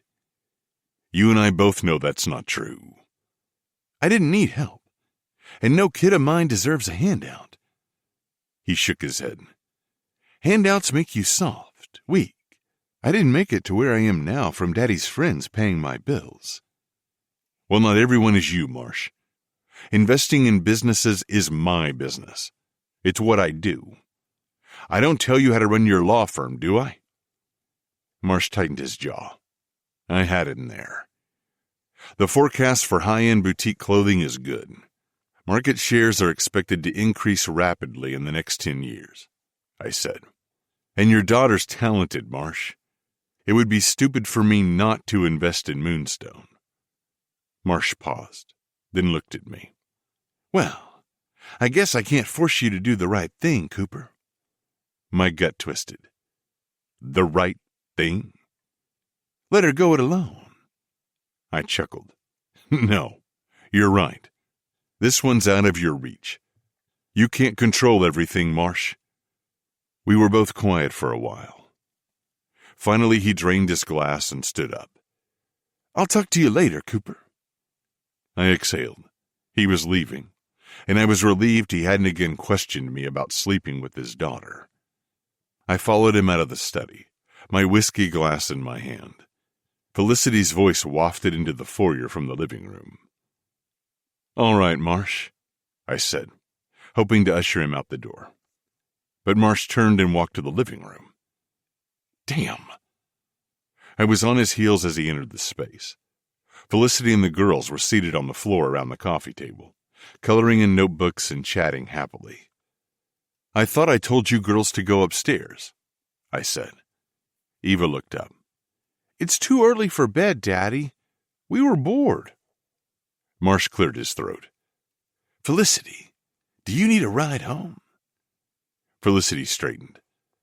No thanks. I'll order a ride later. My throat tightened as Marsh paused, taking in the scene one last time. God, he surely knew what was going on. He was drawing it out just to torture me. All right, then. Good night. Good night, Dad, Felicity said with a smile. Marsh gave me a nod and trudged toward the front door. I heard Monica shut the door behind him. With a heaving sigh, I plopped on the sofa. Felicity looked up at me. She was clearly on edge, too. Is everything okay? Everything's fine. I peered at the girl's work. What are you drawing? Clothes. Eva held up her notebook to reveal a sketch of a girl wearing a long yellow coat. With Felicity's help, Lily was working on a drawing of a purple dress. Hey, that's pretty good, I said. I didn't know you two could draw like that. Felicity's teaching us, Lily said. Yeah, it's really fun. Eva bent back over her notebook to color furiously. Lily nodded in agreement as she concentrated on her work. I wish we could make real clothes, Eva said. Felicity paused. You know, I could take you to my shop sometime and teach you how to sew. Eva and Lily looked at her. Their faces lit up. Really? Sure. If your dad agrees, of course. Please, Daddy? Eva clasped her hands together. Please?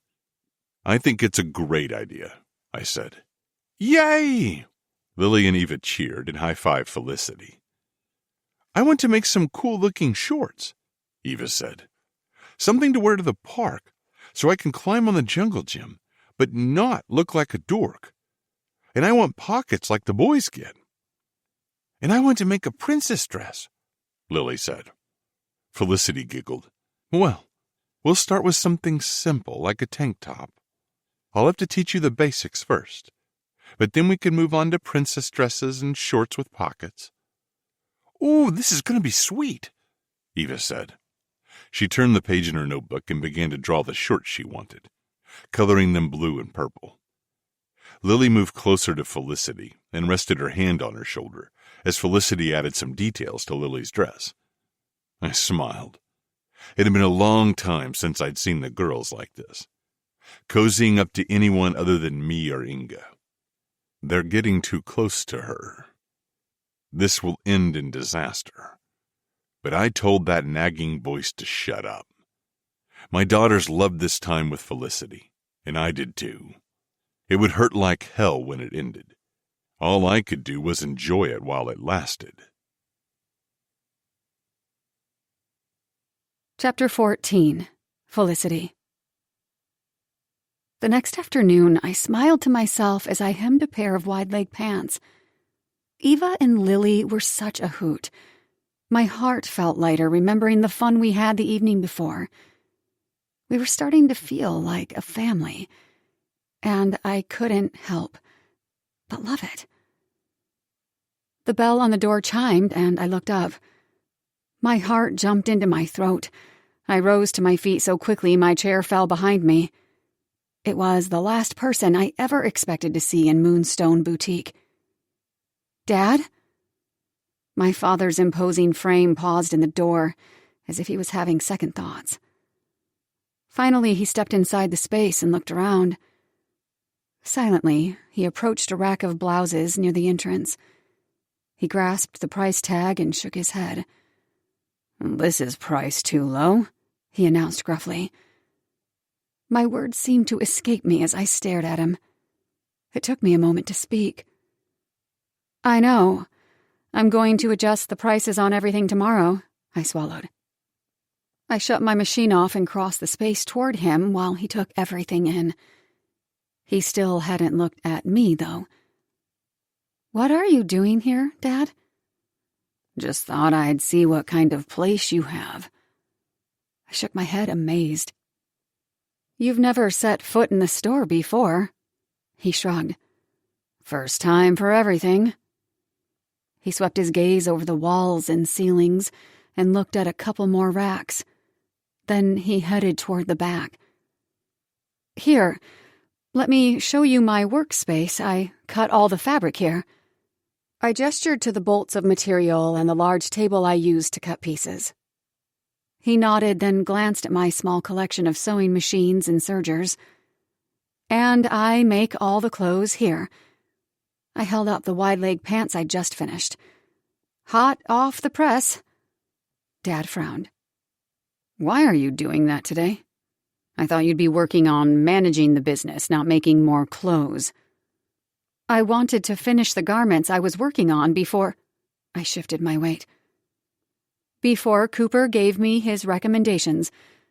I can't stand leaving a project unfinished. Dad grunted noncommittally. I clipped the pants on a wooden hanger and hung it on the rack in my workspace. Actually, that was the last item for my new summer line. Now I'm free to focus on the prices and marketing. He came to a stop in front of my oldest machine, a vintage Singer. Slowly, he reached out and ran a finger over the top of the machine.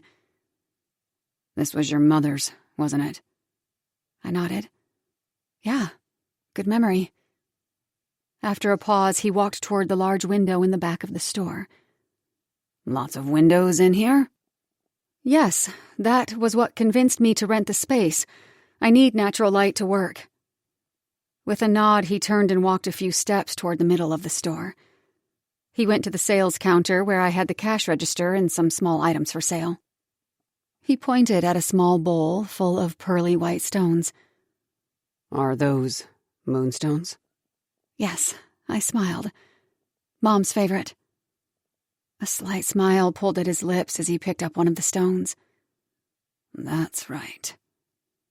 He got a faraway look for a moment, then replaced the stone in the bowl with a sigh. Finally, he turned to face me. Here it comes. I clenched my teeth and braced myself for his criticism of the boutique. Or maybe he'd scold me for mooching off Cooper. Instead, he gave me the surprise of the century. You've got a good setup.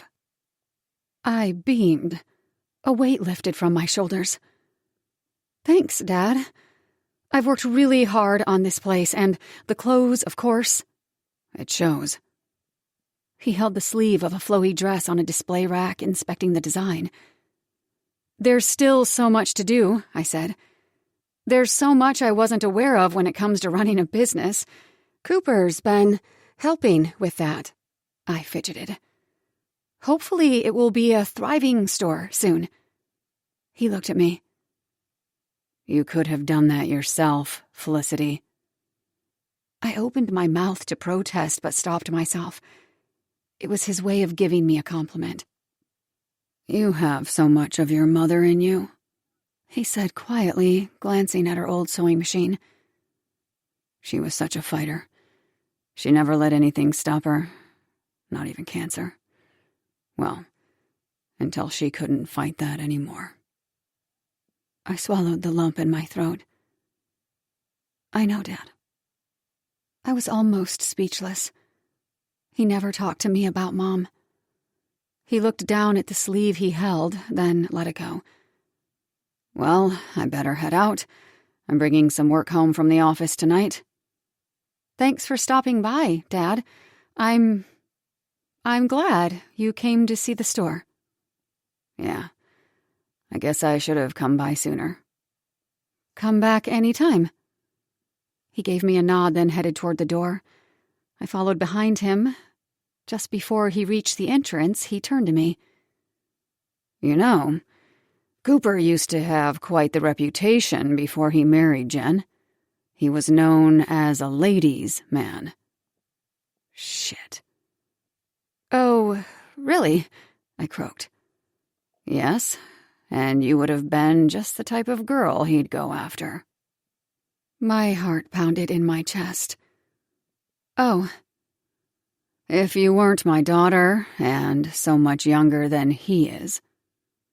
My throat was as dry as the desert. I managed to make a noise that approached a chuckle. Right. Okay. See you, Felicity. Bye, Dad. I shut the door behind him and leaned against it, my eyes closed. Breathing out, I released the tension in my shoulders. He was suspicious about me and Cooper. That made me nervous. It was all the more reason to stay out of Cooper's bed. I still dreamed of our night together, but I had to stay strong. It was better for everyone this way. Besides, my dad had come to visit the store for the first time ever. I decided to count that as a victory. It was time for me to close the store, so I packed up my laptop and books, locked the doors, and turned off the lights. Cooper and the girls would be back at the house, and I was eager to see them. You're finally home! Seconds after I knocked on the front door of Cooper's house, it flew open. Eva and Lily gave me hugs. Eva took my hand. Come on, we've been waiting forever for you to get here. Where are we going? I set my work bag down on the long table in the entry. Lily took my other hand. Upstairs. Daddy's waiting for you up there. Yeah, he's been acting really weird. He's been in a spare room with some people for hours. I blinked. Oh, are you sure we should interrupt? Eva tugged harder on my hand. He told us to bring you up there, silly. I laughed and let them lead me. Okay. Why are you knocking on the front door anyway? Eva asked as we climbed the stairs. I had to hustle to keep up with them. Don't you have a key? Yeah, your dad gave me one, but I figure you guys are still getting used to having someone new in the house. You live here now, Lily said seriously. I chewed my bottom lip. The girls were attached to me, and the feeling was mutual. They led me down the long hallway past several rooms I'd never been in before. Cooper's house was huge. I grew nervous as we walked. What if Cooper was with some woman? Or 2 or 3 women? I had no idea what kind of crazy stuff the man got up to. Dad had said he had a reputation. I stopped in my tracks, my mouth dry. Girls, we shouldn't bother your dad. Maybe he's busy. Eva and Lily ran to a shut door a few feet down the hall. He's busy with some big surprise, Eva said. And I'm not waiting 1 second longer to find out what it is. She pounded on the door. Is Felicity here? Cooper asked from inside the room. Yes, I'm here, I said. The door swung open. Come in, Cooper said. We were just finishing up. The girls darted ahead of me. I entered behind them and gasped. Cooper had converted the room into a sewing studio for me and the girls. The walls were covered with reams of fabric and sewing tools. A cutting station complete with child and adult tools stood in the corner. In the center of the room were 3 sewing stations. I want this one, Eva called, descending upon a bright purple child sewing machine. Cooper laughed. Yes, that machine's for you, Eva, and this one's for Lily. Lily smiled as she looked at a tiny pink sewing machine made just for a girl her size. Behind them, the workers gathered up their tools. There were 2 woodworkers who had apparently built the racks and shelves. A prim, older woman smiled as she watched the girls flutter around the room. I clamped my hands over my mouth as I stopped in front of the adult sewing machine. Is that a Sailrite Deluxe? Yes, dear, the woman said, walking up to me in her designer suit. Your fiancé spared no expense. He told me he wanted the best of everything. She flashed me a smile and extended her hand. Julia Harrison, sewing consultant. Felicity Hayes, I murmured, feeling woozy. Lovely to meet you. I looked from her to the machine, to Cooper. I'd always dreamed of a Sailrite, but had never been able to afford such a top-of-the-line sewing machine. Oh my God, Cooper, I breathed. Thank you. He smiled at me before turning to his daughters. "Now, safety comes first, girls," he said. "You have a lot to learn before you'll use these machines." But the girls had already moved to the fabric. "Can I make my shorts out of this?" Eva cried, pointing at some yellow cotton. Lily gazed up at some pink tulle longingly. "I think someone has already picked out the fabric for her princess dress," the woman said with a smile. "Let me know if you need anything else, Mr. Pierce." "I will, Miss Harrison. Thanks for all your help on such short notice. Monica will show you out downstairs." The woman winked at me with a smile before she left, carrying a Chanel handbag and a tablet. "A sewing consultant?" I asked. "Cooper, when did you arrange all this?" Cooper shrugged. "Last night. I didn't know sewing consultants existed until my assistant found her for me. I needed someone to tell me what equipment to buy." The workmen gave Cooper some paperwork and took their leave as well. Cooper and I watched as the girls chattered excitedly, pointing to the fabrics and the tools hanging on the wall out of their reach. His masculine, woodsy cologne reached my head, making me feel even more woozy. No, it wasn't just his cologne. It was everything about him. Just being in the man's presence was mesmerizing. "Don't feel like you have to teach Eva and Lily," Cooper said. "I know you're busy with your store. Miss Harrison can hook me up with teachers who will come here." I smiled. "Are you kidding? I'd love to teach them." "Okay, but don't let it pull you away from those marketing campaigns," he winked. "I wouldn't dream of it. This room is for you as much as it is for them, you know? If you ever need equipment to work on your designs, you can use what's here at home." I looked at him, and his gorgeous eyes locked on mine. "I took the liberty of looking at your purchasing records. I ordered the fabrics you seem to stock up on the most." My eyes bulged as I saw where he was pointing. "Oh, wow, Cooper. You got all my favorites, and then some." He'd even bought the high-end linen and silk I'd never been able to afford. "I also got a few items from your wish list," he said, watching me run a finger along a bolt of silk. I looked at the beautiful space and blinked back tears. "This studio is amazing. Thank you so much for all this, Cooper." "Don't mention it. Thank you for spending this time with the girls." Eva ran up to Cooper. "Thank you, Daddy. This is the coolest place ever." He bent down so Eva and Lily could wrap their arms around his neck.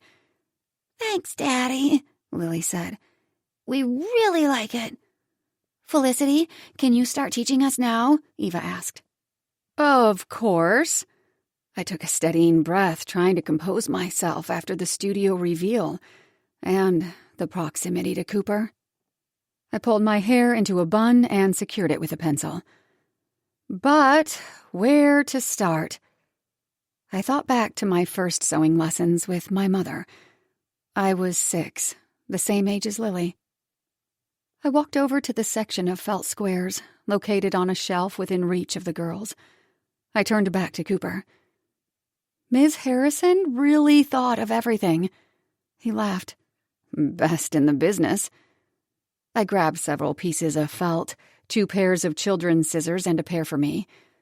I selected some thick thread and large needles, perfect for beginners. "Come on, Eva and Lily. Let's start from the beginning." 3 hours and several miniature felt heart pillows later, the girls and I had lost track of time. We'd gone over the basics of hand sewing and cutting fabric. Now I was showing them the ropes of the sewing machines. I was glad the kids' machines had lots of safety measures built in. Cooper had spent most of the time watching us, but he disappeared 20 minutes earlier. The girls and I were so focused on our lessons that we hardly noticed until the smell of pepperoni wafted into the space. "Who wants pizza?" Cooper stood in the doorway with 3 pizza boxes and a bottle of soda. Me! Lily exclaimed. Me too, Eva shouted. Can we eat in here, please? Sure, Cooper said. I stood up and began to clear off the table we were working at. I guess I am pretty hungry, I said. I kind of lost track of time. Monica brought up some plates, napkins, and glasses. Cooper thanked her and dismissed her for the evening so she could get home. How's it going, girls? Looks like you're already making some stuff. Heart pillows, Daddy, Eva corrected. And Felicity's teaching us how to use the machines now. Cooper put a slice of cheese pizza on a plate for Lily, while Eva plated some pepperoni for herself. Having fun? Cooper asked before biting into his own slice. It's the best, Eva cried. I want to be a seamstress like Felicity, Lily said. I laughed as I added Parmesan to my slice. You girls are naturals. You'll be fashion designers before you know it. The girls chattered to their dad as they ate, filling him in on everything they'd learned and the bags, pillows, and clothes they wanted to sew. They definitely caught the sewing bug. They reminded me of myself at that age. As we ate, I felt myself getting comfortable with them. How was it possible that I just met the Pierces a week ago? Being with them felt so natural, so right. It almost felt more real than my previous life. It was hard to remember. This was all pretense. After we ate, I carried the dishes and pizza boxes downstairs, while Cooper got the girls ready for bed. They were tired after the excitement with the sewing room, and their chattering wasn't as fast-paced as it normally was. I put the dishes in the dishwasher and wiped the counter. Even though Monica had left it spotless, I wanted something to keep my hands busy. I thought about pouring a glass of wine, but thought against it. You're trying to stay out of Cooper Pierce's bed, remember? Instead, I made a cup of chamomile tea. Right after I poured the water into the mug to steep the tea, Lily called down from the top of the stairs. Felicity! I went to the bottom of the staircase. She was standing in bumblebee pajamas, looking adorable and holding her stuffed rabbit. Yes, Lily? Will you read us a bedtime story? My heart melted. Of course. Upstairs, I sat in the chair between the 2 beds. Cooper tucked them both in and sat in the chair in the corner and handed me a copy of The Princess and the Pea.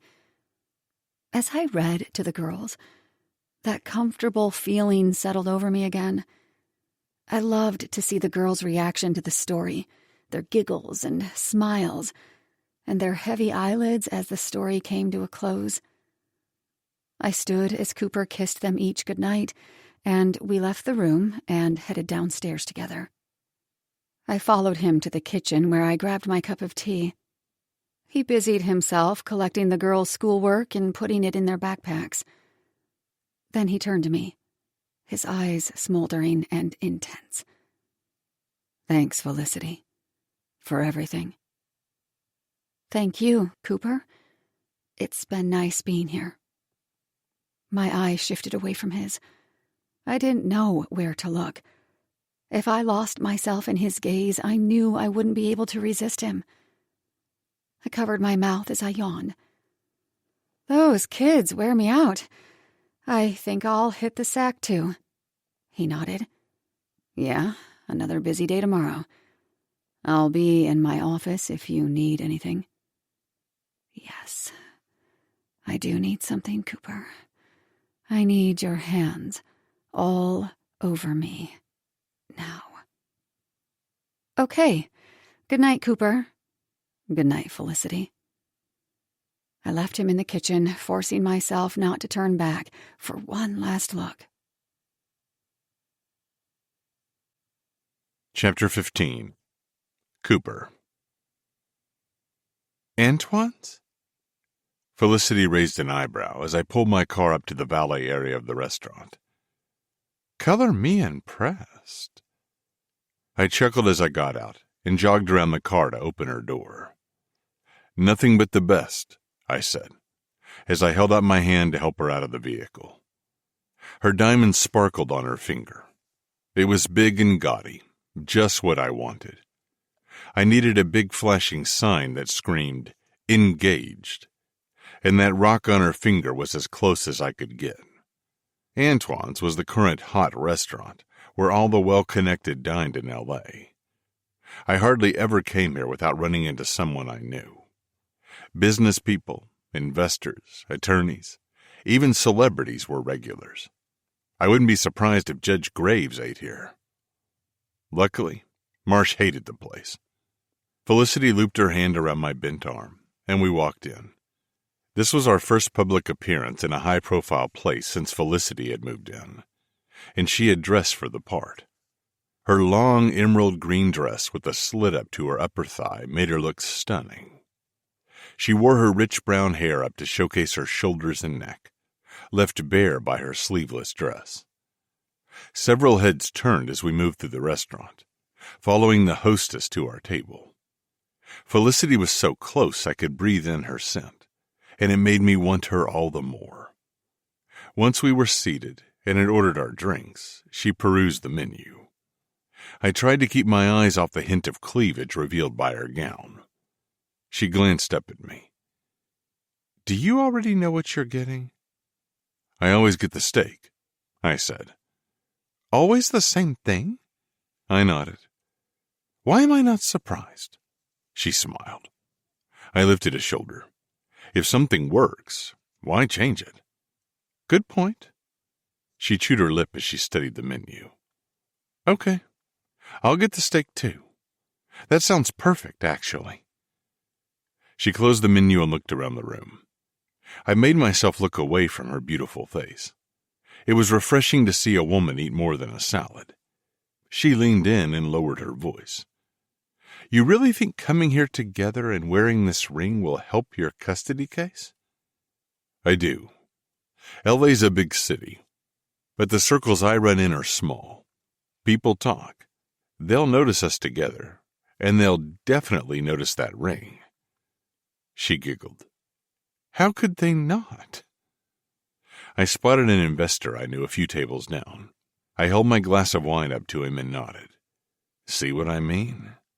I muttered under my breath to Felicity. "I do," she said, looking a little nervous. "You're doing great," I reassured her. "Tell me about your day." "Well, I changed the price on everything in the store," she said. "You increased the prices, I hope." She gave me a dubious look. "Of course. I followed all your recommendations." "Good." I sipped my wine. "Oh, and the web developer I hired launched my new website, and I just got my first online sale." She beamed, giddy with excitement. "Wonderful. Here's to many more." I raised my glass and clinked it against hers. "Thanks. And tomorrow, I'll work on new advertisements to try to get more people into the store." I nodded. "Advertising will be a game changer for you, Felicity." "I hope so." She played with her dangling earring, looking off into the distance. "It does feel like things are about to really change with the boutique. And I still can't get over my dad visiting my store yesterday." "It was high time he did." I shook my head. "I can't believe he took so long." "He's stubborn. He hated the fact that I went into fashion design. He was never supportive of my decision to open the store because he thought it would fail." She looked down at the table, sadness on her face. I reached over and took her hand in mine, not because I wanted people to see us, but because I wanted to comfort her. She looked at my hand on hers, then up at me. "He was wrong about your business. You're going to prove it to him." Her eyes brightened. "I hope you're right, Cooper." She smiled. "And maybe he's starting to come around. His visit to the store felt really big, like he was finally starting to accept me and my life choices." I smiled at her, glad to see the sadness in her face gone. "Either that, or he's trying to snoop," she said. "Maybe he's suspicious something's up between you and me." "It could be a little of both," I said quietly. "Now that we're going out in public like this, he's bound to find out about the engagement sooner or later." "Yeah," she shuddered. "That won't be fun." "As long as he understands it's just temporary, and it's just a contract, he'll learn to accept it." I withdrew my hand and cleared my throat. That meant we couldn't sleep together again. If Marsh found out about that, all bets were off. She nodded. "So how was your day?" "Nothing eventful. Everything's going well at my company. I'm reviewing investment opportunities." "Any good leads?" she asked. I nodded. "There are a couple I'm considering." I left it at that. I loved my work, but it didn't make for the most stimulating conversation for people who didn't deal in my world. Investing in Felicity's business was the best move I'd made lately, and I hadn't regretted it. "You know, now that we're engaged," she said, her eyes twinkling, "I should really know more about your background." I set my wine glass down. "Well, you know I grew up in Philadelphia." Eva had told Felicity about our annual visits to the East Coast to see my brother Reese and my parents. "Right. And you moved to L.A. for college. Why so far away?" "My school had a good business program, and it was about as far away from my family as I could get." She studied me. "You didn't get along with your family?" "I got along with them well enough, I suppose, but there wasn't always the best dynamic in my house growing up." She tilted her head. "How so?" "Well, my dad was a drunk." She sucked in air through her teeth. "Oh, I'm so sorry." "It wasn't as bad as it could have been," I said. "He never got violent with my mother or my brother or me, and he's been sober for 10 years now." "I'm glad. Are your parents still together?" "Yes, but there was a lot of crazy shit in my house growing up. My dad had a stressful job running a small business. He couldn't cope with it, and he just checked out by getting wasted. My mom made excuses and tried to cover up the messes he made. As the older kid, I had to pick up the slack." I swirled the wine in my glass. "I guess I had a lot of anger back then." She gave me a sympathetic look. "That sounds hard, Cooper." I lifted a shoulder. "I guess most people have some sob story. That's mine. My dad was an alcoholic, and my mom enabled them." I took a sip of wine. "That's why I wanted to get away from them, back when he was passing out on the couch, and my mom was pretending everything was perfect." "I can understand that." "I never wanted to be like him," I said, thinking back. "I never wanted to be unavailable to my kids. The type of guy to run and hide in a bottle instead of facing shit." She gave me a warm smile. "You're not like that at all. I can't imagine a better father than you." "I do what I can for my daughters. It's not always easy, but they deserve someone who's there for them. They sure don't have that in their mother." Felicity nodded. "Sadly, they don't." "I'm so glad to have Eva and Lily," I smiled. "But 2 kids is it for me. I couldn't handle any more." She looked up at me. "You don't think you'd want any more if you met the right woman?" I shook my head firmly. "No." Lowering my voice, I added, "And I definitely don't want to get married again." She blinked at me, and something like surprise flickered across her face. "Never?" "No. I'm not making that mistake again." Felicity looked away and became silent, leaving me to my thoughts. What I didn't mention was that I didn't trust myself to fall in love again. Jen had taught me that lesson. It was too easy to get trapped in a bad situation. I couldn't let myself fall for that again. Our food arrived, and I was glad when the topic of conversation shifted to something lighter. Felicity told me some details of her own childhood. She skirted around what were obviously painful memories of her dad's emotional unavailability. Instead, she focused on her mother, who had been a loving parent to her. Her mom, like her father, had come from humble roots. I got the sense Felicity's mother never quite fit in with the new upper-class society Marsh had expected her to thrive in after he made it big. And like our mother, Felicity had stayed down to earth. She'd grown up in a fancy house, but she was still humble. Listening to Felicity, I began to appreciate her even more. She'd been through a lot, especially with losing her mom at age 18. Though she didn't say it, I could tell that she'd turned to her dad for support in her grief, but he'd withdrawn. As the night carried on, I felt a sense of protectiveness rising inside me. I wanted to be that support Felicity needed. I wanted to keep her safe, to tell her that everything would be all right, and then I wanted to carry her to my bed and make her writhe in pleasure until she came over and over. But none of that would be possible. There were so many reasons it would never work with us. All I could do was enjoy the company of this remarkable woman while she was here.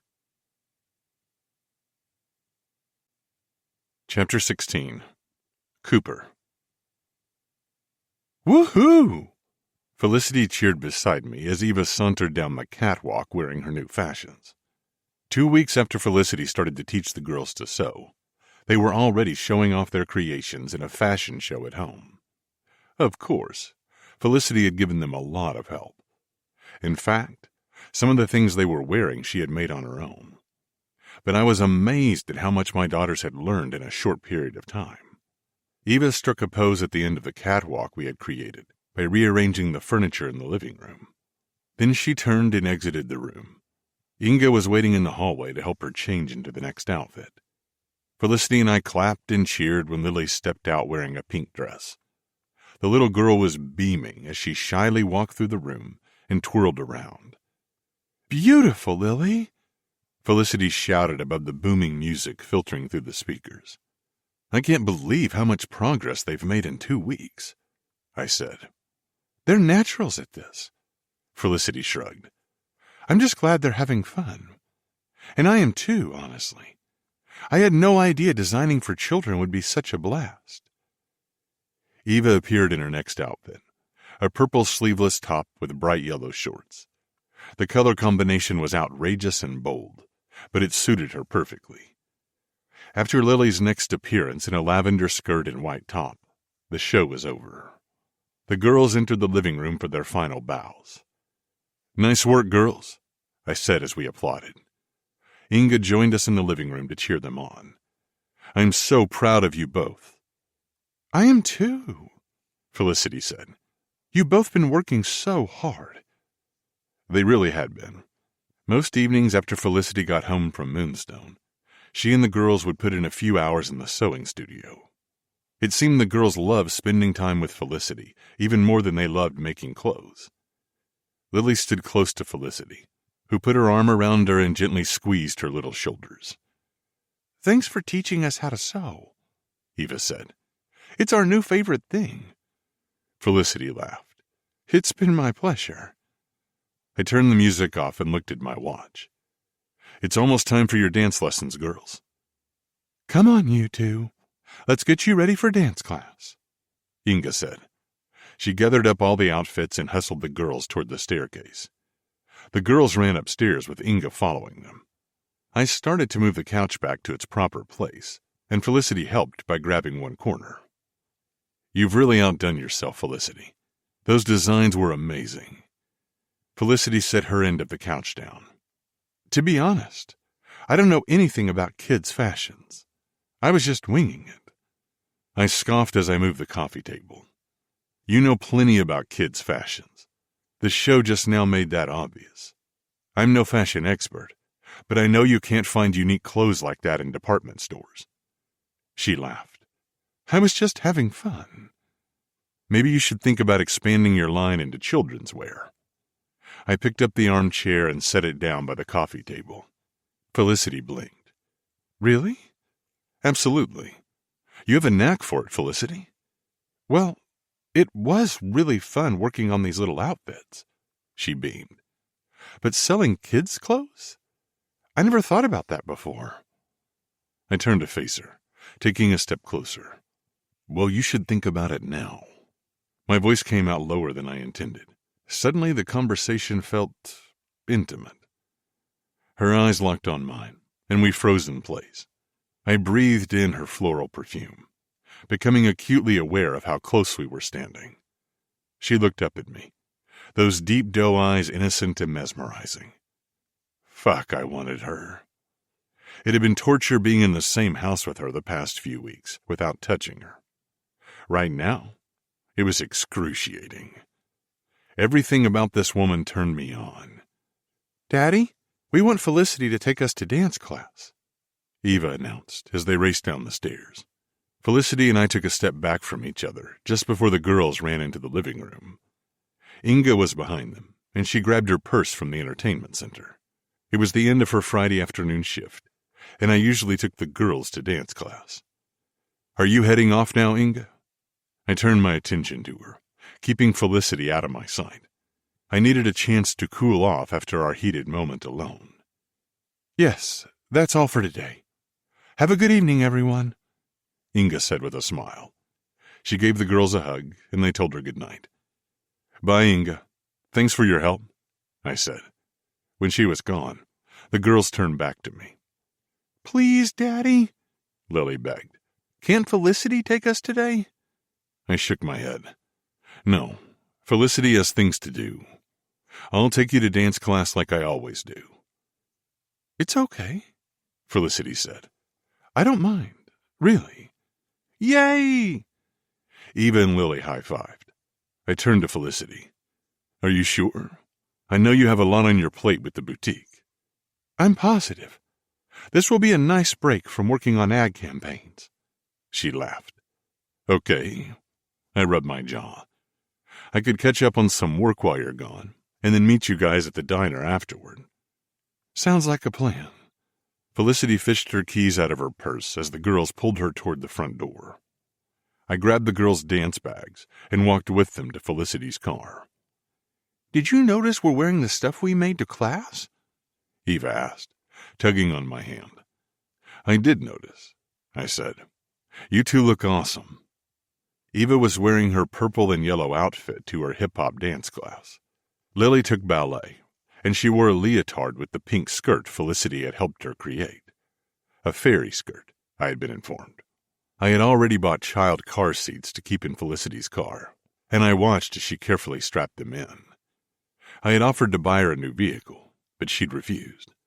So I'd insisted on taking the Plymouth to my mechanic to make sure it wouldn't break down on the highway. Bye, Daddy. Bye, girls. Be on your best behavior for Felicity. She smiled at me and got in the driver's seat. See you soon. I watched as she drove down the driveway. For the 1,000th time that week, my heart flipped over.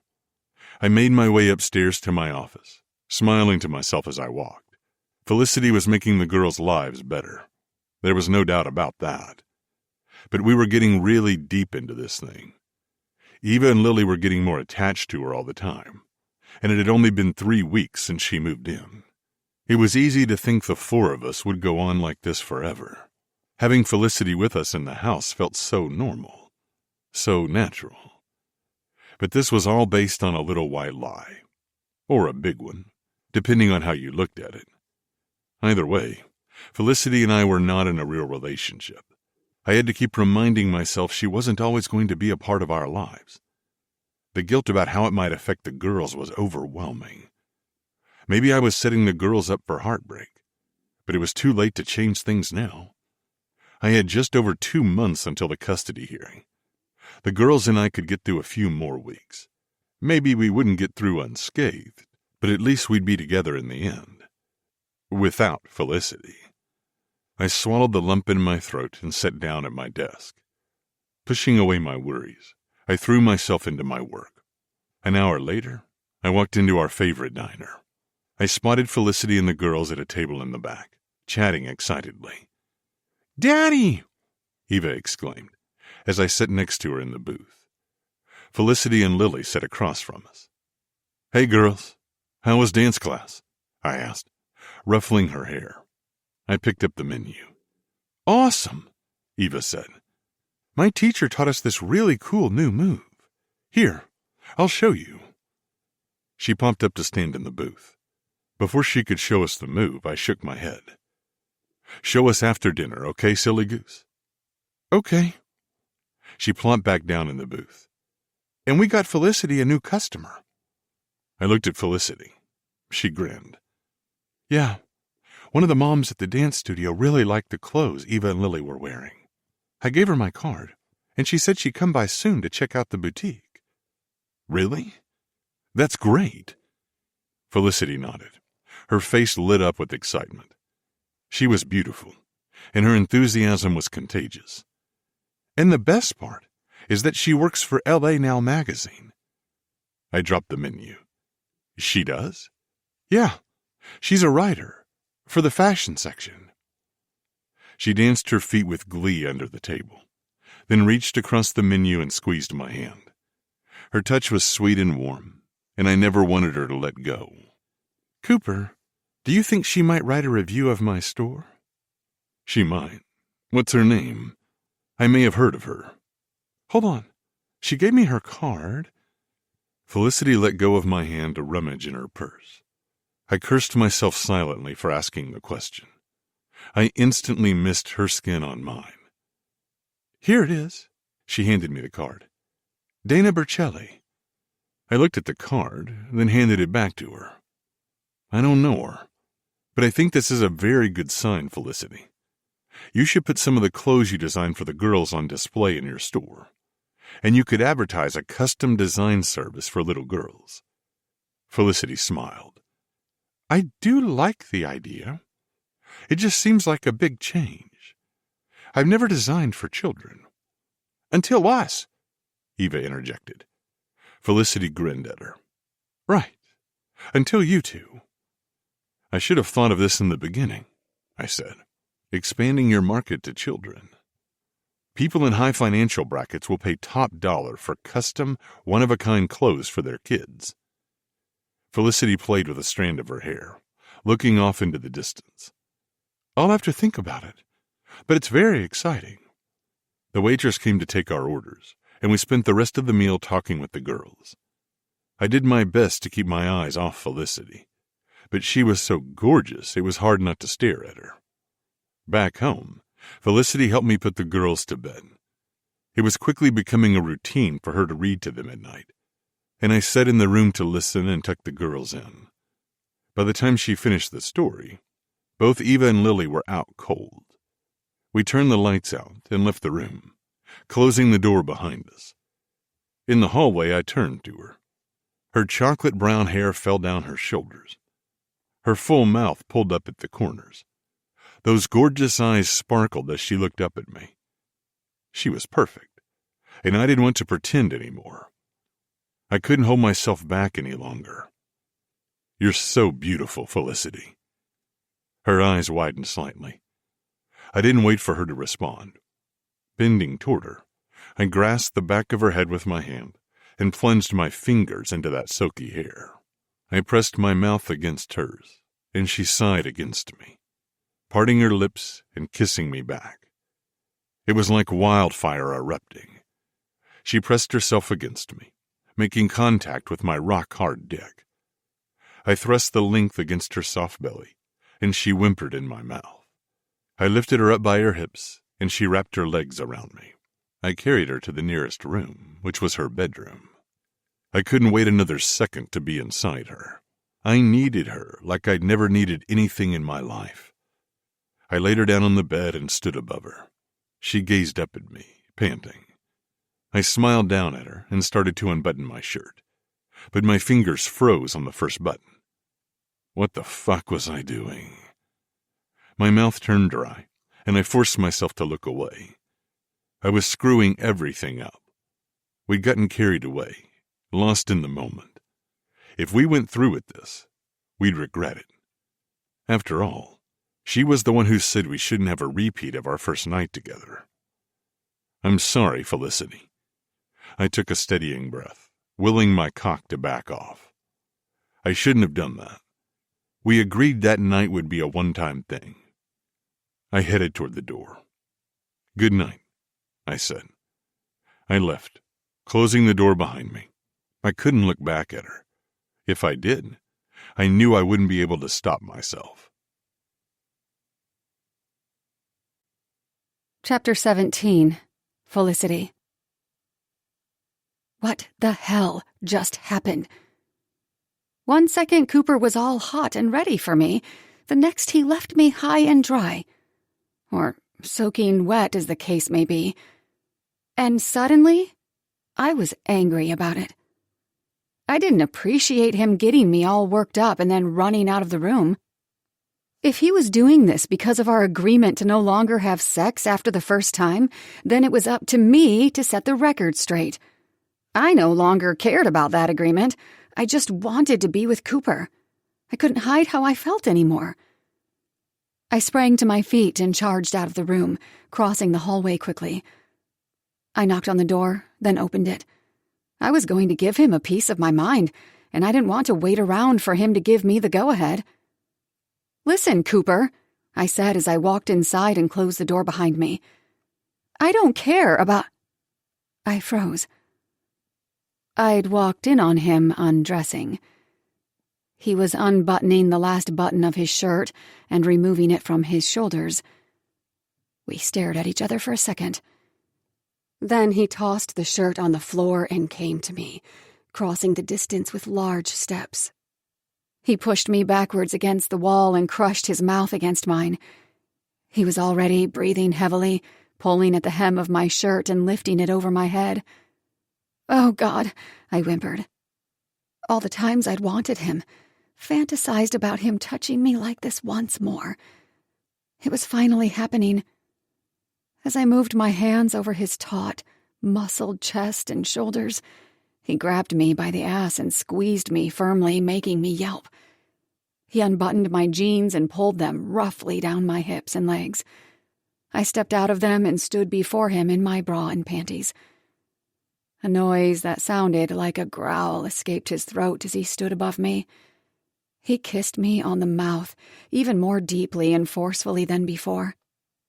Reaching behind me, he unhooked my bra and removed it from my body.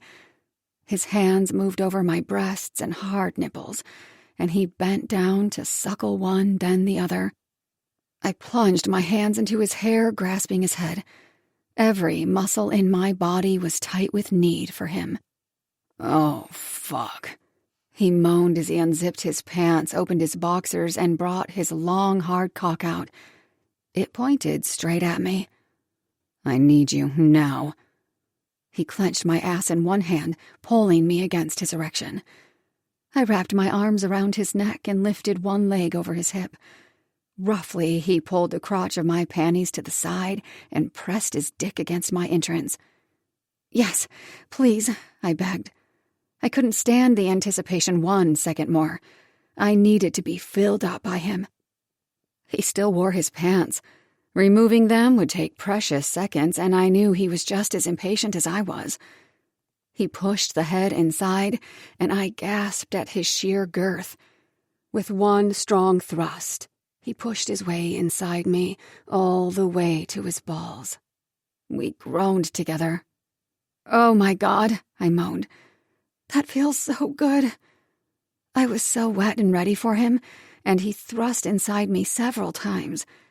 He lifted my other leg, and I wrapped them around his hips. He was supporting my full weight now, fucking me against the wall. I leaned my head back, biting my lip and closing my eyes for a moment. I arched my back, pressing my breasts against his hard chest. When I opened my eyes again, he was looking straight at me, his gaze fixed on me. "Oh, Cooper," I whimpered. "Don't stop. Please don't stop." My muscles began to contract around his cock. He moved one hand to my breast and rolled the nipple between his thumb and forefinger. His touch set my nerves on fire. I squeezed my legs around him, drawing him nearer to me. I wanted him closer. I couldn't get him close enough. He thrust into me again and again, finally pushing me over the edge. "I'm coming," I whispered. I held on to his shoulders for dear life as I sank into the warm oblivion of my orgasm. My sex clenched around his cock rhythmically, milking him. He released a deep, low grunt as he pushed himself inside all the way and stayed still. His cock pulsated, sending his warm release deep inside me. We stayed like that for a long moment, with his cock still inside me, throbbing and pulsing. Slowly, he released me and set me back on the floor. His dick slipped out of me. I felt weak on my feet, still reeling from my orgasm. He led me to the bed, pulled the covers back, and helped me lie down. Then he disappeared into the bathroom and returned a moment later with a towel. He carefully cleaned up between my legs and wiped himself off, removing his pants and boxers in the process. Then he crawled into bed beside me, his naked body pressed against mine. I turned to look at him, and we both burst out laughing. His blue eyes sparkled as he laughed. He pulled me closer, snaking his arm underneath my head. I closed my eyes, breathing in his scent and relishing the feeling of being in his arms. I looked up at him. "What are you laughing at?" "I'm not sure. All of it, I guess. The way you charged in here. You looked like you were going to chew me out." "I was," I laughed. "But then I got distracted." He smiled. "What are you laughing at?" I moved my hand along the side of his body, tracing the rippling muscles on his back and abdomen. "Most people take their clothes off before sex, not after." He grinned. "We're not most people. That's for sure." He kissed me on the forehead and looked in my eyes. "What were you going to say when you came in here?" "That I don't care about that agreement we made to not have a repeat of our first sexual encounter." He raised his eyebrows. "Is that so?" "Yes, that's so." "So the one time wasn't enough to get it out of your system?" I bit my lip. "Apparently not." "Good." "Cooper, you're all I could think about the past few weeks." I swallowed. That sounded way too intimate. "I mean, sex with you was all I could think about," I quickly added. "Same here." "And I don't think this second time will be enough either." He kissed me on the mouth, his tongue probing my depths. Then he pulled back to look at me. "Not nearly enough." "So, should we amend the rules?" "Definitely." "So, sex is okay? We can do this as much as we want?" I asked. "I mean, as long as this fake relationship thing continues."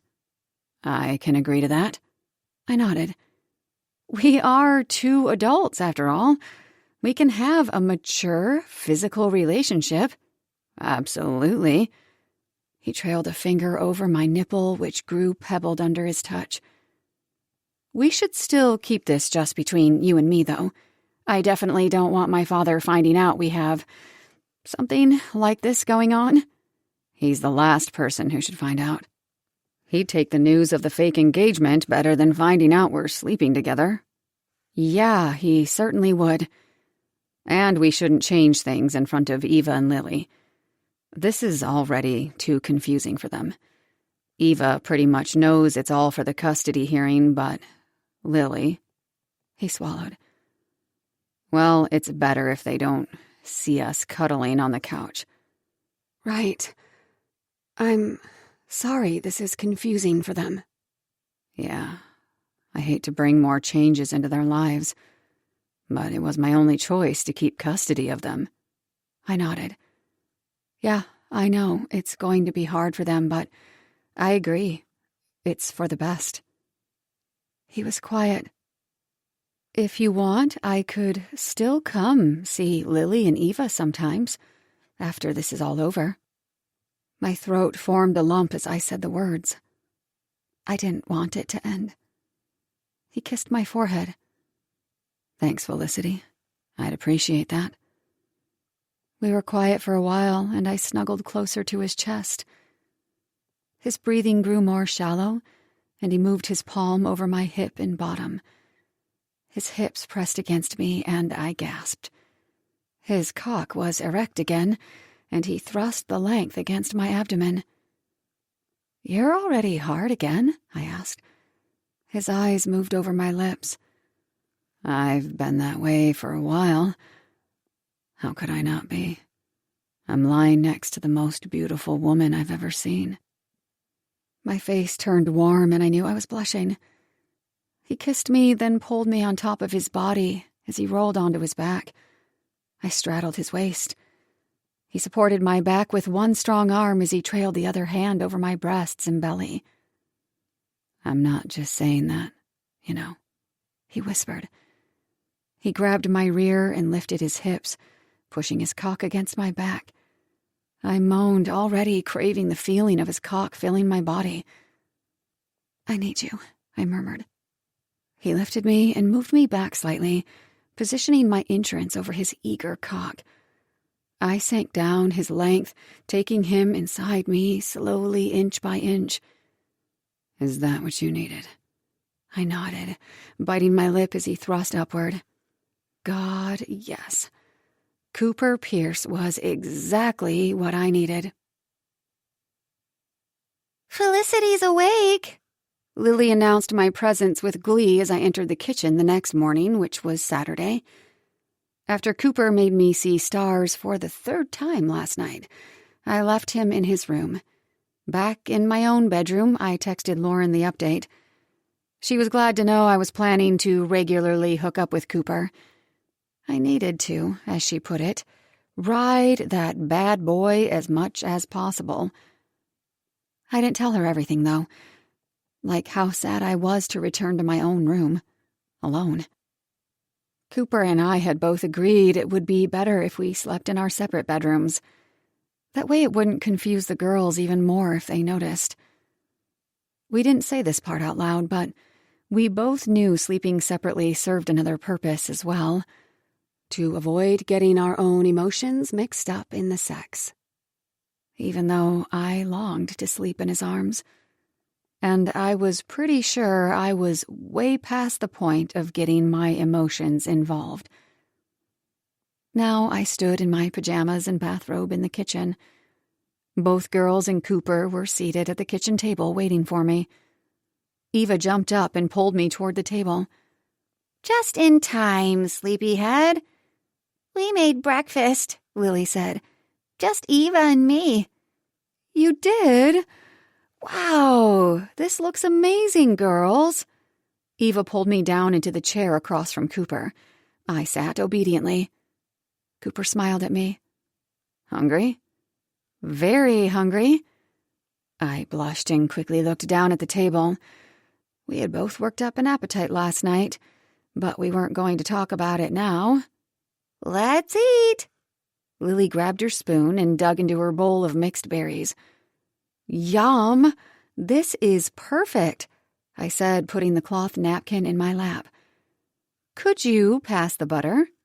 Eva pushed the dish in my direction, and I added a pat to the breakfast waffle on the plate before me. "I didn't know you girls could cook waffles." "Yeah, it's easy," Eva said between mouthfuls. "Monica taught us how to use the toaster." I smiled. Right, toaster waffles. I felt a little silly thinking they knew how to cook regular waffles from batter. I still had a lot to learn about kids, I supposed. Still, the girls had gone all out. They had set 4 places perfectly, made the waffles, and filled the bowls with berries. Pretty impressive. I took a sip of orange juice. "Daddy helped us pour the juice," Lily said. "But we did everything else." "Well, I'm very proud of you both," Cooper said. "It was a really nice thought to surprise us with breakfast today." Eva cleared her throat theatrically. "Wouldn't it be nice if we had breakfast like this together every day?" She looked between me and Cooper. Forever? My eyes met Cooper's. He shifted in his seat. Yes, having breakfast together is a nice treat. It's a little hard to pull off on weekdays, though. You girls have school, and I have to get to work. I swallowed a bite of waffle without a word. Cooper always knew how to answer diplomatically. Well, there's dinner, too. We could have dinner together every single day. The four of us. Eva lifted her eyebrows expectantly. Cooper gave her a smile meant to acknowledge her, but he didn't say anything. And soon the topic of conversation changed as the girls babbled excitedly about their weekend activities. I snuck a few glances at Cooper. He did the same, and our eyes lingered on each other. Our new plan to maintain a sexual relationship thrilled me. But I agreed with Eva. Sharing a meal with the Pierces every day sounded just about perfect. Chapter 18. Cooper. I stood in the hallway of my kids' elementary school wearing a goofy grin on my face. That happened a lot lately. I couldn't help it. Felicity had that effect on me. Nearby, Eva was chatting excitedly with her friends. I was one of the adult chaperones for her class, museum trip, and her teacher was running late and getting everything ready for us to leave. Normally, the delay would irritate me, but not today. I had a surprisingly good attitude about it. After all, what was the rush? It was 4 days after Felicity and I had agreed to a physical relationship, and I was already feeling more content. Each night since then, after we put the girls to bed, Felicity and I had amazing sex in my bed, usually multiple times. It would be easy to get used to this. Of course, we had to sleep in separate beds, but I would have preferred to have her sleep in my arms all night. Every time I had to say goodbye to Felicity, it hurt a little. Down the hall, I caught a glimpse of a woman with long brown hair, wearing a flowery dress as she walked toward the first grade area. My heart picked up speed. Felicity? She turned around at the sound of her name. A smile brightened her face as she saw me, and I approached her at the end of the hall. "What are you doing here?" I asked, grinning at the pleasant surprise. Felicity's eyes sparkled. "Lily's showing her Mother's Day art today. She asked me to be here." "Oh, right. I forgot that was today." Felicity watched as several women filed inside the first grade classroom after the students. They were the kids' mothers, no doubt. "I think it's starting now," Felicity said. "I better get in there. Are you about to leave for the field trip?" "Eva's teacher said it would be another half hour, so I have time. I'll go in with you to watch." "Great." I held the door to the classroom open for her, and we entered. The kids sat at their desks. When Lily saw us, she smiled and waved excitedly. At the front of the classroom, the student art projects were on display. At the back of the room, several mothers and a few dads sat in chairs that were lined up in rows. "Let's take those two over there," Felicity said. She pointed at the only 2 empty seats that were together. Then her hand fell, and she took a step backward in surprise. "Oh, I didn't know." Jen sat right next to the empty seats. When she saw us, she plastered a saccharine smile on her face and patted the empty seat beside her. Why the hell was she here? She never came to class events for the girls. I was surprised she even knew which school they attended. With a sigh, I took the seat beside Jen. Felicity sat in the chair on my other side. Lily's teacher, Mrs. Goldstein, cleared her throat at the front of the classroom. "Welcome, parents, to this very special art show, brought to you by our first grade class." As the parents politely applauded, I spoke in a low voice to Jen. "Surprised to see you here.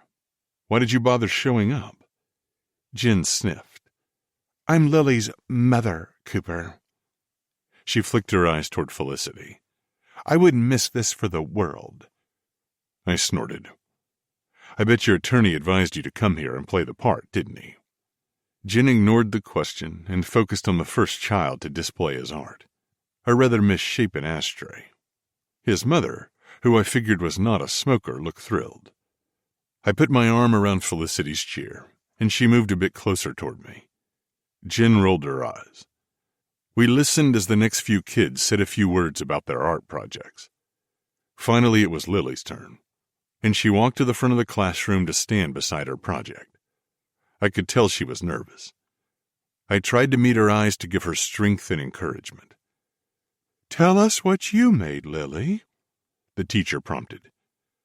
"I made a picture, a collage," Lily said in a clear voice. "I cut up magazine pictures to make it. It's of a calico cat sniffing a flower." Everyone applauded, and Lily smiled at us as she returned to her seat. She had spent a lot of time on her project, flipping through endless magazines to find the perfect images of a cat, a daffodil, a sun, and a blue sky. My chest filled with pride, not just because of her art project, but because she spoke up in front of a large crowd. I knew that was difficult for her. Beside me, Felicity beamed. Jen crossed her arms in a huff. I could practically feel the anger emanating from her. I just hoped she wouldn't make a scene. The next 3 children displayed their artwork, and the teacher wrapped up the presentation. The parents stood up and approached their kids to congratulate them. "Don't make this difficult, Jen," I said under my breath. She ignored me and crossed the room to Lily. Felicity and I followed close behind her. "Awesome job, Sweet Pea," I said to Lily. "I'm so proud of—" "Lily, darling, you know I hate cats," Jen interrupted. She looked down at Lily with a frown. "Why would you make that picture of a cat for me?" "Jen, this is not the place," I muttered under my breath. "We can talk about this later." Lily blinked up at us. "I made it." Her voice trailed off in the last few words, and she fidgeted with the bow on her dress. "What's that, dear?" Jen asked. "I made it for Felicity," Lily said. She looked at the floor. I put my hand on her shoulder. "You did a great job, Lily. It's a beautiful picture, and you did so well speaking up in front of everyone." Jen was fuming. She turned to me. "I suppose this was your idea, Cooper?" I ignored Jen. "Lily, I'll see you later, okay? I'll pick you up from school this afternoon." She nodded. I bent down to give her a hug. "I'm so proud of you, kiddo." I turned to Felicity. "Will you stay here with Lily while I talk to Jen for a couple minutes?" "Sure," Felicity said. She gathered her long skirt and kneeled to be at Lily's eye level. Jen opened her mouth to say something, but I surreptitiously grabbed her elbow to steer her away before she could. I wouldn't allow her to make a scene in my daughter's classroom. Lily had gone through enough without her parents arguing in front of her teacher and friends. "Bye, Lily," Jen called over her shoulder. I glanced back to see Felicity hugging Lily. Silently, I led Jen out the door to the hallway. She yanked free of my hand and scowled at me. "What the hell, Cooper? Keep your hands off me." "Gladly," I said, "but I wasn't going to let you ruin Lily's day like that." "I'm the girl's mother, Cooper, not her." "But you've never acted like it, Jen. In fact, this is the first school event of Eva's or Lily's you've ever attended." I kept my voice low and calm. "Why should Lily make a picture for you? You're never around." Jen rolled her eyes. "I won't be judged by you, Cooper. And I'm not fooled by—" She waved her hands through the air. "Your little act. You're just playing house with that girl." "It's up to the judge to decide." "Yes, it is," she hissed. "And I'm going to make sure I get the money." My eyes widened as her words hung in the air. When she realized what she'd said, she quickly corrected her slip of the tongue. "I mean the girls. I'm going to get custody of the girls."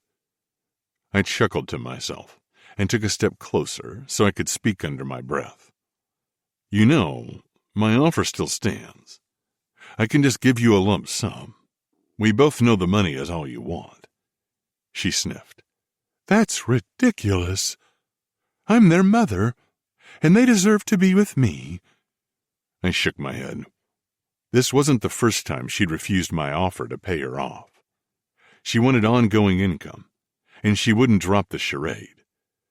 The classroom door opened, and some of the other parents began to walk out, hurrying toward the parking lot so they could get to work.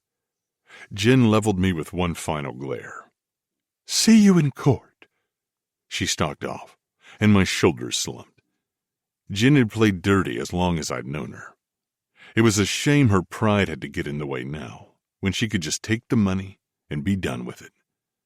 I looked up as Felicity walked out of the classroom and stood beside me with a concerned look on her face. "Is everything okay?" she asked. "It is now that Jen left." I smiled. "Are you okay?" Her face brightened. "I'm amazing." She lifted the collage Lily made for her. "I get to keep this." I wrapped my arm around her shoulders and pulled her in close as we looked at the picture together. "Thank you for being here for Lily." She looked up at me. "Of course. I wouldn't have missed it. I'm sorry if I caused trouble with you and Jen." "That trouble has been here for a long time. You had nothing to do with it." I smiled. "It meant a lot to Lily that you came." She looked at the picture again. "You know, I never thought of myself as overly maternal. But now with Eva and Lily, I'm starting to think—" Her voice trailed off. She blinked at me, and her eyes grew watery. "Are you okay, Felicity?" She nodded, looking down. "I'm fine. I'm being silly, I guess. I should get to work," she said hastily, digging in her purse for something. "It's time to open the shop. That LA Now writer is supposed to show up later."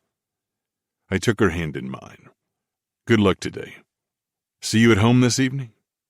She smiled and gave my hand a squeeze. "Absolutely." I watched as she walked down the hallway, that goofy grin back on my face again.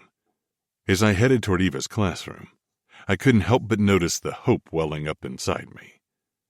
Maybe Felicity would find a reason to make our relationship real. I froze in the middle of the hall. Realization dawned on me. That was exactly what I wanted, to make things with Felicity real. I didn't just want sex. I wanted to be with her. The thought felt good. No, more than that. It felt right. Like the way things were supposed to be. But there was another part of me that rebelled against that feeling. How could I go with what felt good? How could I trust my instincts? Once upon a time, in the early days with Jen, that had felt right too. I shook my head and began to walk toward Eva's class. No, I couldn't follow my instincts. I had to trust my brain. Logic. That was what always worked out for me in the end. My gut instinct had never let me down in business. I invested in companies I had a good feeling about, and my success proved it was a good strategy.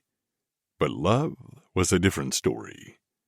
When it came to romance, I couldn't trust my heart. That had been my mistake with Jen. I'd ignored the red flags popping up in my head. I'd followed my heart like a damn fool. As perfect as it felt to be with Felicity, I couldn't make that mistake again. I had to pull back before everyone got hurt. Chapter 19. Felicity. Oh my goodness, this place is just darling. Dana Berselli, the fashion writer, walked into Moonstone Boutique at 11 o'clock on the dot. I'd spent the previous few days working around the clock, arranging the store, increasing the prices, and implementing Cooper's strategies. Things were really starting to come together for the boutique. Now, I just needed more customers. Judging from Dana's response, at least the store looked good.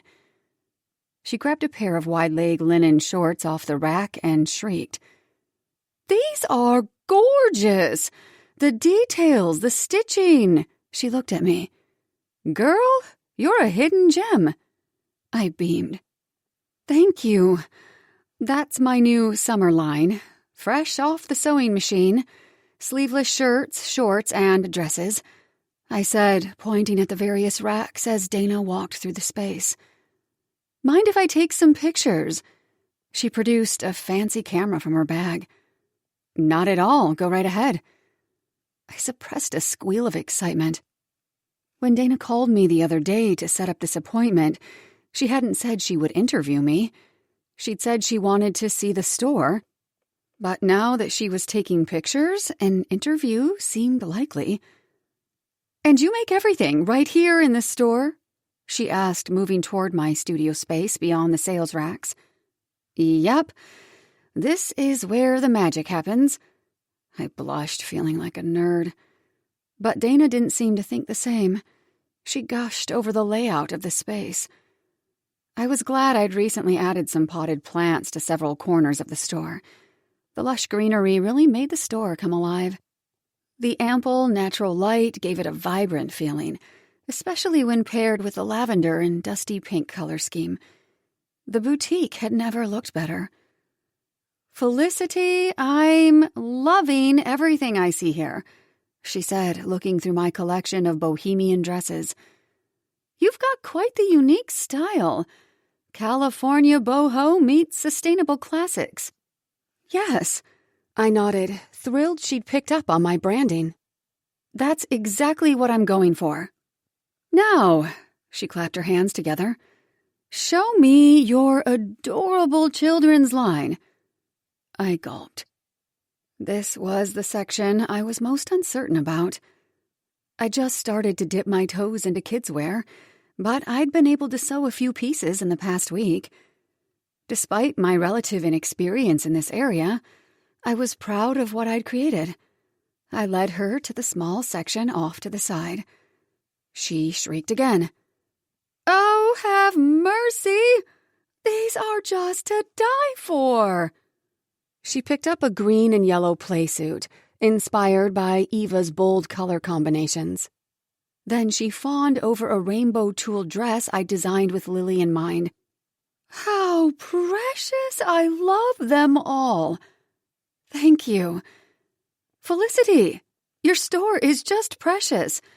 But children's clothing is where you really shine. She removed a handheld recorder from her bag. As you know, I'm a writer at LA Now magazine.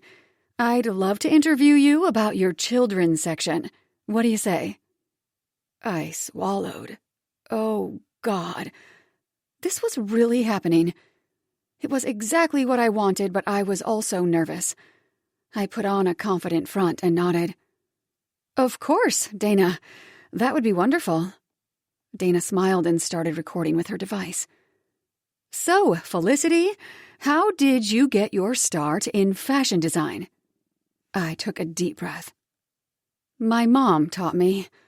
She had a hobby of designing clothes since I was a little girl. She never went to school for it, but she loved to work on her sewing machine, and she always made dresses and outfits for me growing up. When I got a little older, she taught me to sew, and soon I was designing for both of us, and all my friends. Dana smiled and nodded, encouraging me to continue. I went to UCLA for fashion design, and it was always my dream to have a store where I sold my own creations. 3 years ago, I opened Moonstone Boutique. I named it in honor of my mother, who loved moonstones and those flower print dresses the hippie girls wore. She always said if she had been born earlier, she would have run off to San Francisco with flowers in her hair. Dana laughed. And how did you get interested in children's clothing? I tucked my hair behind my ear. That's a recent development. I was inspired by the 2 young daughters of someone I've been spending time with lately. Dana grinned. How cute. There's nothing like falling in love to set us on a new path. I nodded, remembering that I was supposed to be Cooper's loving fiancé. How would you describe your children's line? Well, I tried to capture the magic and wonder of childhood for Moonstone girls. I'm focusing on girls' fashion for now, though I plan to expand to boys' clothing in the future. I wanted to give girls some fun, colorful pieces, and hopefully take away some of the frustration in getting dressed in the morning. Dana looked at the racks. I see you have quite a variety of girls' fashions, not just pink dresses. Right. I do have some frilly pink dresses to choose from. I also wanted to have some active fashions for girls. Who says being a girl is restricted to looking pretty in a pink dress? Lots of girls like to climb trees or build forts, and I wanted to give them options as well. Just like adults, children are three-dimensional. They have individual personalities and lots of interests. I want to offer them clothing that suits all of their needs. That came out better than I'd hoped. I was on a roll. Perfect.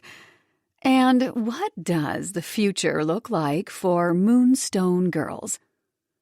In addition to the off-the-rack fashions I sell in the store, I'll also offer custom-made fashions for girls 12 and under. They will be one-of-a-kind pieces created just for the special girl in your life. I blinked, surprised at my own words. How fabulous! Dana exclaimed.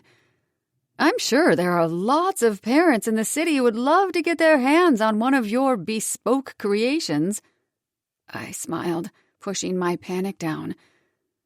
Did I really just say I was offering custom-made fashion for children? Cooper had suggested the idea to me the other day, but I'd never decided to offer bespoke fashion for kids. Until now, apparently. It had been a major commitment just to design the girls' clothes I was selling on the rack. Now I'd have an entirely new addition to my business. Dana grinned and turned off her recorder. That's perfect, Felicity. This will give me enough to write a short piece for the magazine. Now, I must buy that cute little jumper for my Amelia. It looks like just her size. Of course. I beamed as I removed the jumper from the rack and carried it to the sales counter. My first and likely only sale of the day. She handed me her credit card and looked around the empty store once more. There hadn't been a single customer the entire half hour she'd been here. I guess this is a slow shopping day. Yeah, very slow. Well, not to worry. You'll have hordes of LA parents looking for upscale children's clothing beating down your door once this goes to press. I laughed. I'll be ready for them. I handed her the bag with her purchase. Dana shook my hand and gave me a warm smile. Thanks again, Felicity. I appreciate your time. Thank you, Dana. It was so nice to talk to you. Let's talk again soon. She walked to the front door and gave me a wave before she left. I walked toward the entrance and looked out on the street. Shoppers streamed in and out of the stores surrounding Moonstone. Apparently, it wasn't a slow day for them, just me. The reality of what I just said in the interview sank in. I began to pace through the center aisle of the store. Had I gotten in over my head? Was I really prepared to offer custom-made clothing for children? For so long, I'd wanted Moonstone to be a thriving business. Now that I had this opportunity laid before me, I was a nervous wreck. And what would Cooper say when he read the article? Would he think I was just using him to further my business? Babe, are you doing some new exercise routine you haven't told me about? I whipped around to see Lauren standing by the front door. I had been so caught up in my worry, I hadn't heard the door chime when she walked in. Lauren, I exclaimed, rushing to her and wrapping her in a hug. I'm so glad to see you. It's good to see you, too. But it's only been a couple days. Look, I brought lunch. She carried it to the sales counter and unpacked some takeout sandwiches from the sub shop down the street. Thanks. She looked at me. Hey, are you okay? Did you do that interview? Yes, the writer just left, and I'm fine. I just bit off more than I can chew. What happened? I told her I was offering custom-made fashions for little girls. That's awesome, Lauren grinned. I love the direction you're taking with the store now. That bad boy has been a good influence on you. I knew it all along. I pulled my hair up into a bun and secured it with a pencil from the sales counter. I'm happy about these changes, but I'm worried I won't be able to keep up with it all. Aren't you teaching Cooper's daughters how to sew? Yes, they still have a lot to learn, but they've made excellent progress for their age. There you go. Put them to work making the clothes. 2 more pairs of hands.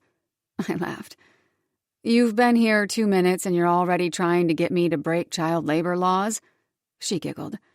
Don't worry, Felicity, you'll figure it out. And you better do it soon because you're going to be in high demand as soon as that article is published. I clasped my hands together. I know. It's so exciting and nerve-wracking, but exciting. What I want to know is, what's up with you and Mr. Bad Boy? Lauren sat on the stool behind the cash register. She unwrapped her chicken salad sandwich and took a bite. I felt my face grow warm. It's going well. Just well? My fingers went to his engagement ring and I smiled. It's going great, Lauren. I really like him. He's sweet and caring, and you should see how adorable he is with his daughters. They have him wrapped around their fingers. Don't forget the most important part, Lauren said, swallowing a bite. He's amazing in bed, right? Yes, he is amazing in bed. Mind-blowing. I pulled a chair up to the sales counter with a smile. And I love living at his house. I really feel like I'm part of the family. So what's the problem? I started to unwrap my sub, my heart constricting a little. It's all pretend. It doesn't sound that way to me, she said. It sounds like he cares for you. I don't know. The sex is incredible, but he hasn't expressed any interest in a relationship. Is that what you want? I looked at her. Yes, it is what I want. I really like him. It was the first time I'd admitted it to anyone, including myself. Lauren shrugged and talked around her bite of food. Why don't you tell him that? Because I don't think he feels the same way. He would have said something by now. What if you're wrong, though? Maybe he wants more than just sex, too. I shook my head. I don't know, Lauren. He hasn't dropped any hints that he wants anything serious. That was one of his rules in the beginning, no catching feelings. You broke the rule about sex, though, Lauren pointed out. This rule feels different. I swallowed a lump in my throat. And if I tell him I'm into him and he rejects me, it would make things awkward. I shuddered at the thought. At least this way I get to enjoy the time I have with him. I don't know. I think you should be up front with him. He might surprise you. I nodded and took a bite of my sandwich, but I wasn't convinced. He had the upper hand in this situation. I was living in his house, and we were in this fake engagement for his kids. If he wanted to make it real, he should be the one to say so first. Otherwise, if I confessed my feelings and he didn't reciprocate, I'd lose everything. There'd be no chance at being with Cooper. I wouldn't even get to enjoy our wild nights in his bed anymore. It wasn't a good idea to make any drastic moves yet. We ate our lunch, and the conversation shifted to Lauren's latest conflict with her boss. I did my best to push aside my disappointment over what I was sure was Cooper's lack of interest, but it was nagging at me. After Lauren left, I took an hour to sketch some new designs for my children's line. It helped to channel some of my nervous energy into the sketches. I always felt better once I had a good plan. As I drew new designs for my girls' collection, I found new confidence that I would be able to handle the changes coming to Moonstone Boutique. Next, I went to my laptop and began to order some materials. I would need some new fabrics and bright colors for children. The chime on the door rang, and I looked up to see my father walk in. I smiled, delighted that he had stopped by to visit me again. "Dad," I rose to my feet. "Hi, Felicity. Is everything okay?" "Yeah, everything's fine. I spoke to Cooper on the phone this morning, and he mentioned you were selling kids' clothes now. Thought I'd come by and see it." I led him over to the kids section. "Here it is."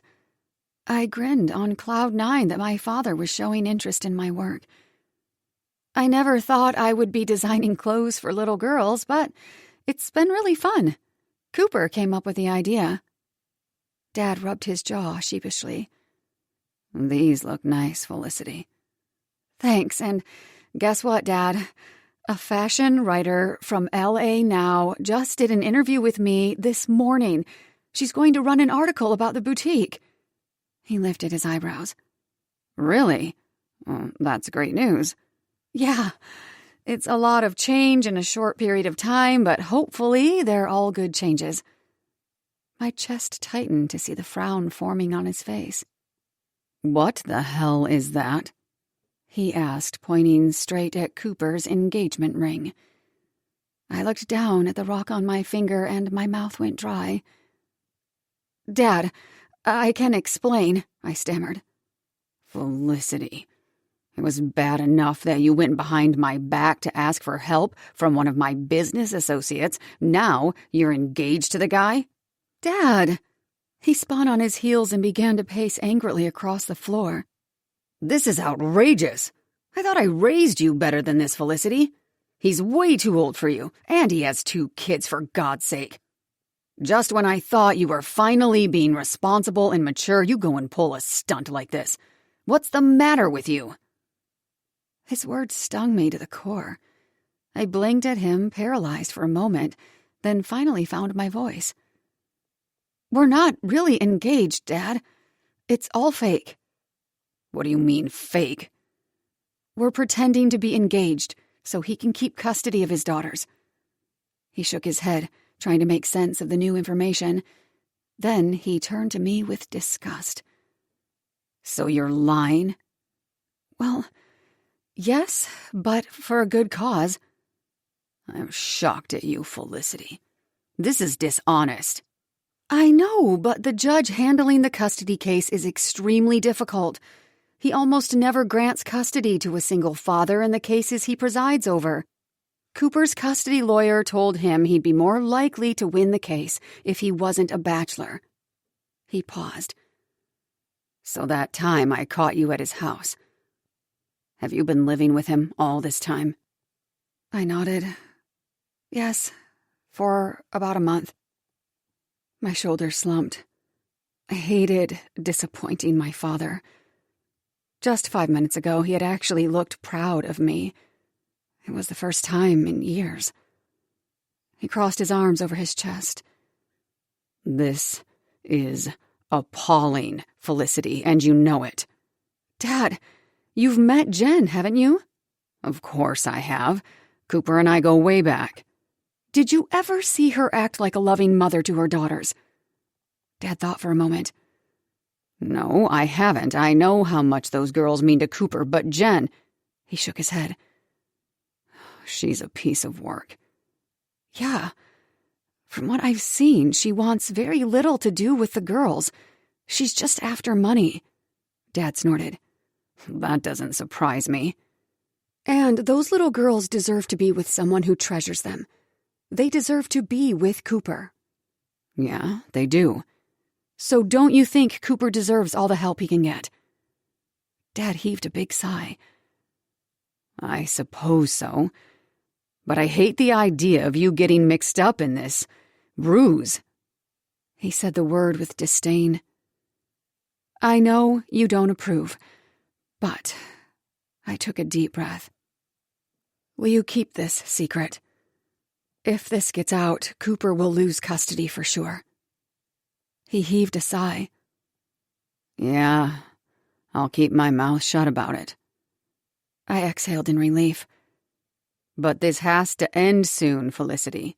Yeah, I know, and it will. After the custody trial in a few weeks.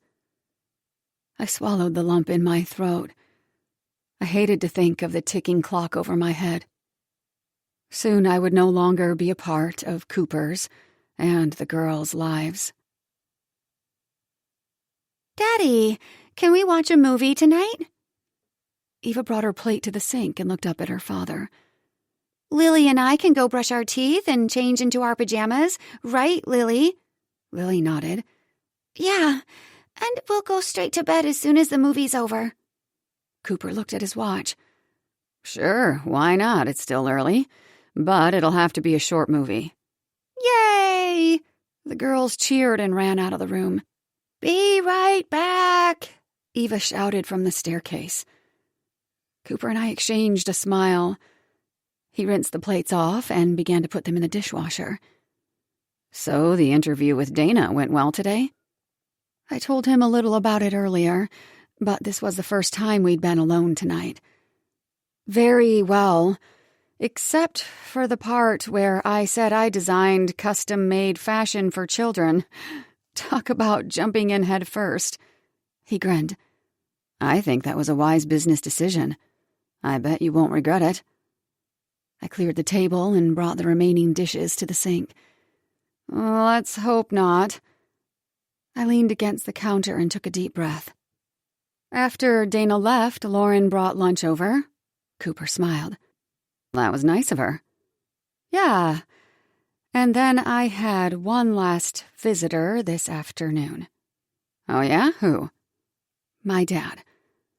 He said he wanted to check out the children's clothes. Cooper looked at me with surprise. That's the second time he's visited you in 3 weeks. He's really coming around, isn't he? I rubbed the back of my neck. Well, he was, but then he saw something today that really set him off. Cooper turned the water off and glanced at me. What? My engagement ring. Cooper tossed the dish towel into the sink. Damn. Yeah. He flipped his lid for a minute. I had to come clean and tell him we've been faking an engagement for the custody trial. Cooper sighed. Well, it was just a matter of time until he figured that part out anyway. What did he say? He scolded me for being dishonest. I shrugged. It'll just go down as another time I disappointed Marshall Hayes. I'm sorry your dad is so hard on you. Thanks. I did manage to get him to see why it was important. I explained about the judge siding with mothers in custody trials. Dad was able to admit that you should have the girls and not Jen. So he agreed to be discreet about the fake engagement. Yes, and I believe him. He doesn't want to ruin things for you. Okay, well, that part's good, at least. He ran a hand through his hair. I told him the engagement thing was temporary. I said I'd be moving out of your house after the trial. My chest tightened as I said the words. I glanced at Cooper, trying to read his reaction. Was that as painful for him to hear as it was for me to say? But his face was neutral as he leaned against the counter. Okay. My mouth was suddenly dry. I don't think he suspects we're messing around or anything. Cooper nodded. Good, but I don't like sneaking around behind his back. I don't either. I faced him, my breath catching in my lungs. Was he going to say what I wanted to hear? That he wanted more than just sex? That he wanted to make the relationship real? No, he wasn't. Instead of saying the words I desperately craved, he turned to close the dishwasher and start its cycle. I looked away quickly and began to wipe down the counter. Did your day go okay? I asked, trying to hide the disappointment in my voice. Yeah, Eva's field trip went well. I was relieved to see that she could use her indoor voice in the museum. I laughed. She's making progress. She certainly is. After I picked up the girls from school, I came back to get some work done in the home office while Inga was here. That's good. Hey, come here. He took me in his arms and pulled me close. I looked in his intense blue eyes, searching for any sign that he wanted more, that he was interested in a serious relationship with me. He kissed me on the mouth, then pulled away to look at me. I'm proud of you for doing that interview. I think this will change things for your store. I smiled. Thanks, Cooper. I really hope so. His eyes moved over my lips and his deep voice made my nipples hard. Want to celebrate later in my room? I closed my eyes, already feeling a flood between my legs. Absolutely, I whispered. Okay, we're done getting ready, Eva shouted as they ran down the stairs. Cooper took a step back and turned away quickly. I shook off the daze that had fallen over me in Cooper's arms. He always had that effect on me. The girls appeared in the kitchen wearing their pajamas. We're in charge of getting the snacks, Eva announced. You two go pick out a movie, okay? Since when do you want me to pick out the movie? Cooper asked. Since today, Eva said confidently. She shooed us away. Go on. Cooper and I followed her orders and went to the living room. As I settled on the couch, he flipped through a kid's streaming channel. The microwave roared from the kitchen. Soon the girls joined us in the living room. Lily carried 2 plastic kids' cups, and Eva carried a large bowl of popcorn. She set it on the coffee table. I have to get one more thing. Eva ran off to the kitchen, then returned a moment later, carrying a bottle of wine and a corkscrew. She concentrated as she walked slowly, careful not to drop it. Cooper laughed. You two thought of everything, didn't you? But what are you girls going to drink? Eva stretched her arms overhead and faked an exaggerated yawn. She elbowed Lily, who followed suit. Boy, I sure am sleepy, Eva said in a loud voice that didn't at all sound sleepy. Yeah, me too, Lily agreed. We're too tired to watch the movie, Daddy. I think we'll go upstairs and go to bed now. Cooper raised an eyebrow. It's not even your bedtime yet. Yeah, but it's been a long day with the field trip and Lily's art show and everything. Cooper smiled. Okay. Well, do you need me to tuck you in? Eva waved him off. No, we're fine. You two stay here and enjoy your date. She gave us a big grin before she led Lily out of the room. Once we were alone again, Cooper and I looked at each other and burst out laughing. That was adorable, I said. They planned that all along. I especially enjoyed the fake yawning. Cooper sat next to me on the couch, and I snuggled against him. They never fail to amaze me, I said. They really are smart. Sometimes too much for their own good. Will they be okay up there alone? Yeah, they'll probably play in their room. I'll go upstairs in a while and tuck them in. He grabbed the remote control and gave me a lopsided smile. Do you still want to watch Princess Pia Saves the Day? I chuckled. No, but a movie does sound nice. He reached for the corkscrew and opened the bottle of wine. I'll go get some wine glasses. Unless you want to drink your Merlot out of a sippy cup. I'd love a wine glass, I laughed. I'll look for a movie. He handed me the remote and went to the kitchen, then returned with 2 glasses. Soon we were snuggled together on the couch, sipping wine and watching a comedy. He had his arm around me, and I rested my head against his shoulder. We fit perfectly like this. There was just one problem. Cooper didn't seem to mind that I would be leaving soon.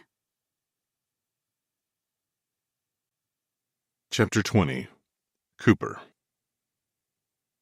Cooper! I had just parked my car in the garage at my company office the next morning. The sound of my own name made me stop in my tracks. I turned to see Marsh glaring at me from where he leaned against his Porsche. He'd parked diagonally, taking up 3 spaces. What the hell did you get my daughter mixed up in? Good morning to you too, Marsh. Interesting parking job. Cut the shit, Cooper. I can't believe you're using my daughter like this.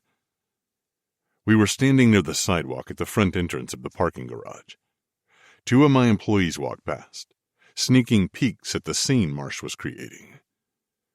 Why don't you come inside, and we can talk about this in my office? No, right here. He pointed at the asphalt, his face twisted in anger. Okay, fine.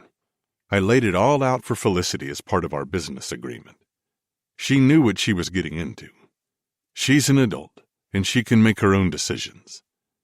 But you're asking her to lie in court, Cooper. No, I'm most certainly not. She hasn't been summoned to speak in the trial, and my custody lawyer said he doesn't expect her to be. A simple declaration that I am engaged to be married, and her showing up in court, will be enough to get the message across. He crossed his arms over his chest. That placated Marsh slightly, but he was still too upset to speak. I'd never ask her to lie in court, Marsh. No, you just asked her to tell your lies everywhere else. I didn't want to do it this way, Marsh, but you know how Jen is, and you know how some of these judges can be. They don't always see reason. Marsh scoffed. You're talking to a seasoned attorney. I know exactly how judges can be. Then try to understand. I can't lose my little girls.